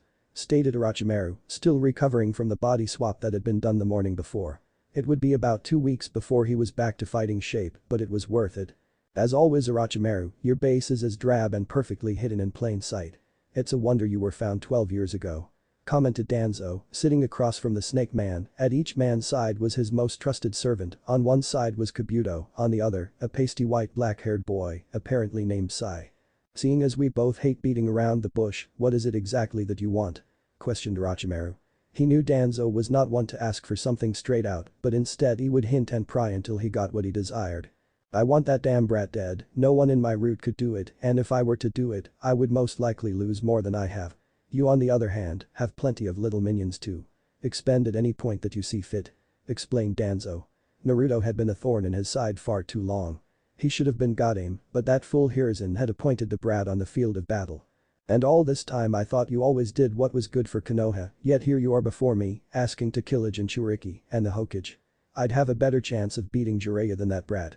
Stated Orochimaru, though what he said was true, while Jiraiya was probably still better on experience alone, Naruto was unpredictable and fast and stronger than Orochimaru would probably ever be. The boy is powerful, but not so much that there is nothing to be used against him. We just have to find what those are. Also, you will have the Sharingan when it comes time to kill him, and you will be awarded with Sasuke Uchiha when you succeed. I think that would be more than enough incentive. Answered Danzo, if only he knew that Itachi was back in Konoha and that Danzo would never get his hands on any of the Uchiha. What do you gain from this? The curse mark is not worth everything you're giving up and we both know that you won't even look at a deal unless you come away with more than you started with, so tell me. What is your goal for all of this? questioned a heated Orochimaru. He had worked with the man enough to know his tendencies. There are times I wished it was Jiraiya that had gone AWOL instead of you, he was always so much easier to convince. I want your body swap jutsu and a capable medic. Kiri. May-sama, surely you cannot be serious. Shouted an older man with an eye patch and blue hair. And why wouldn't I be ow? This could end the war and put us in line to start the rebuilding of Kurigakure. Answered a beautiful auburn-haired goddess. You know as well as I do that Konoha will not help us. They were just invaded and have a new Hokage who from our information is only 13. Challenged Ao, well he couldn't believe a mere 13-year-old could become a Kage, he found it impressive a lion ninja had defeated a Biju. Mei rummaged around in her battle dress, blue dress from manga, and pulled out a scroll. If the Hokage won't help, I know someone from their village that I'm sure would come help in a heartbeat. Who might that be? Asked Ao. Zabuza Mamachi. Konoha Anbu holding cell. Itachi Uchiha, S-ranked missing nin, the man who slaughtered his whole clan minus his little brother, was sitting in a holding cell. Though this is not the strange thing, what was strange was that outside the bars that held Itachi in were two small boys. Who apparently knew who he was. Sitting outside the cell were two 6, almost 7-year-old boys that were observing Itachi in fascination. He doesn't look evil. He has a ponytail. You can't be evil with a ponytail. Stated Izumi, who was now wearing a blue and white version of Naruto's old jumpsuit. What are you talking about? You can be evil with a ponytail. Remember that one white-haired guy that hangs around Naruto Nai-san? Asked Shisui, who was wearing a red and black version of Izumi's jumpsuit. He's not evil, he's just a pervert. Answered Izumi, and this guy looks too much like that Sasuke guy that we saw in Nai-san's office. This whole time Itachi was subject to the 6-year-old's discussions, he couldn't help but to think back to when he was a message runner for the Uchiha clan during the last days of the Third Great War, along with Shisui. Izumi, Shisui. Both children froze mid-argument. You two aren't annoying Itachi, are you? No Mr. Yamato. Both boys called out, making Yamato chuckle. Good, now go on both of you, go find Hawk, he's training some new recruits with Nico on field 2, stated Yamato with a smile. Both Izumi and Shisui took off like bolt of lightning, not wanting to anger the guy that could make trees. Hello Yamato, how's Anbu treating you? Asked Itachi. Was that boy's name Shisui? Very well, after all, I've had 3 of the best Anbu captains in Konoha. What's new with you? Asked Yamato, a little calmly for Itachi's taste. And yes, we have reason to believe he is Shisui's son. I'm fine. Why am I here? This a holding cell, not a prison cell, and I don't have any chakra suppressors for my eyes, I could just burn my way out of here if I wanted. Answered Itachi. Yamato was surprised he didn't ask more questions about the young Shisui. Because you no longer have the strongest eyes in Konoha. Answered a very familiar voice. Hello Kakashi-senpai. Does that mean you've unlocked your Mangekyo? I had no idea a non-Uchiha could do such a thing, stated Itachi, though he didn't believe what his old captain had said, the only one who could claim stronger eyes than him was Pain. Yes, I did unlock the Mangekyo, although because I only have one I only got 2 of the legendary abilities instead of the 4 that you have. Though I am not the one whose eyes are stronger, and it's not Sasuke either. Added Kakashi, making Itachi widen his eyes in surprise. In fact, he just got here. Hello Itachi, started Naruto in his Hokage voice. Hello Naruto-kun, it's a pleasure to see you again, though my neck is rather stiff from you knocking me out. Stated Itachi in his ever-infuriatingly calm voice. Itachi, I have a new offer for you. I offer that you return to the village, reactivate at the rank of Elite Jonin, and become a member of an elite group that would be the Konoha equivalent to the 7 Swordsmen of the Mist. Your name will be cleared, the truth will be known, and you will be the hero that you truly deserve to be. Also, I believe that Tsunade can fix whatever's wrong with you. Answered Naruto. I may be alright with a sword, but I am far from a swordsman. Also, the village will never accept me back, I killed the most loved clan in the village. Answered Itachi. No, you're not a swordsman, but your Jinjutsu and Fire Jutsu are top of the list, just as Zabuza's Kenjutsu and Water Jutsu are top of the list. And I'm sure that the village would accept and even praise you if I was to say. Execute the elders for forcing you to kill your clan. It was a mission after all, I have the report in the safe in my office. Answered Naruto. After about 5 minutes of silence, Itachi looked up, showing tears on his face for the first time since he left his little brother after killing off the clan. Are you sure I could come back? Even with all I've done? Yes, but there is something I need you to do first, and hopefully it will work out for all of us. Not far away, Sarutobi's hospital room. Sarutobi opened his eyes for the first time in almost 2 weeks.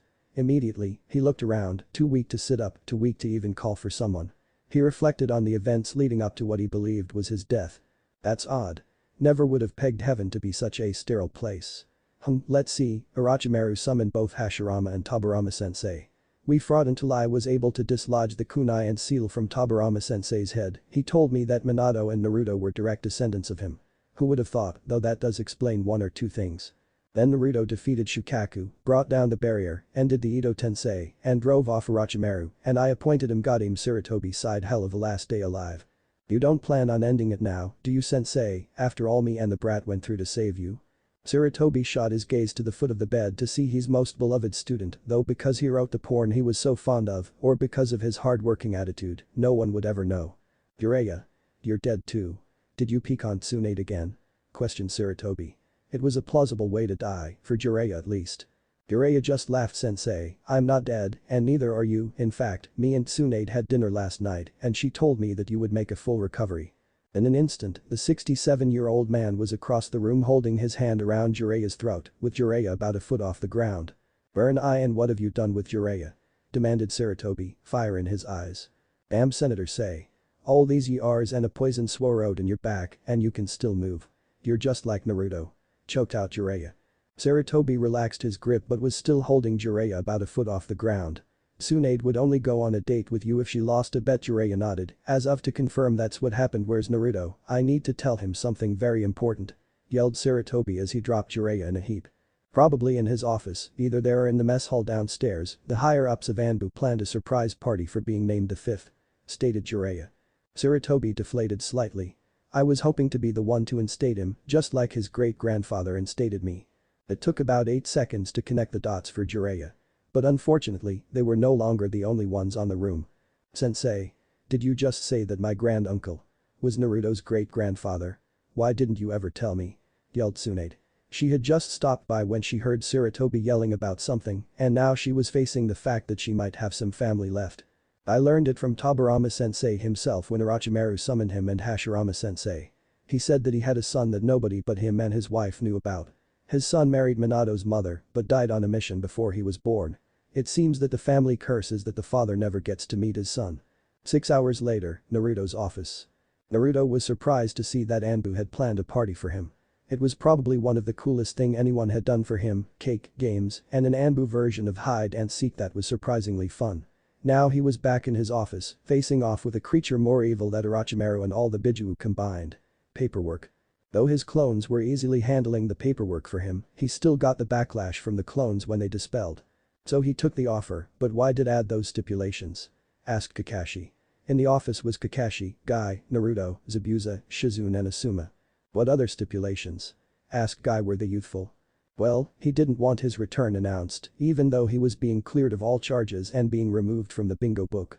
He wants to be Sasuke's mentor, and he wants to live in either the tower in the Forest of Death or in a normal home on the outside of the village. Explained Naruto. Well, those are all easy enough. But what did he say about being a member of the group? Questioned Zabuza. Same as the others, he'll join, but he doesn't want it announced right away. Also, I have my doubts that Sasuke will want anything to do with his brother. Stated Kakashi. Why am I here again? Asked Shizune, who had been silent during the meeting. Oh, yay. Shizune, I almost forgot about you. Shizune looked like she was ready to castrate Naruto after that comment. What do you see in this room? Asked Naruto. Shizune looked around, only seeing the 5 other ninjas. Zabuza, Kakashi, Guy and Asuma. Nope, a Tai, Ken, Nin and weapons user. Also, an earth, wind, water and lightning user. Now what's missing? Questioned Naruto. Jinjutsu, fire. And medical. Stated Shizune. Now, what if we added Itachi to this room and you counted yourself? It would be every type. Stated Shizune, still not understanding where he was going with this. Yep, a strike force that could go into any situation versus any enemy and always have the advantage. And a medic that rivals even the great Tsunade. What do you all say? Wanna be Konoha's ultimate team? Next day. Naruto had once again pulled an all-nighter. While his clones had done paperwork, he had been catching up with Itachi and now he had a meeting with the old man. He had finally woken up yesterday and apparently needed to see him about some things, not that he minded, he was actually rather happy that he got to see him. Knock knock. Enter. Thank you for seeing me, Hokage-sama. Thank you for watching this video, I hope you enjoyed it. If you want to see the next part, don't forget to turn on notifications by hitting that bell icon. Please like, subscribe, and comment below to let me know your thoughts. Check out my other videos for more content you might enjoy. Until next time, take care.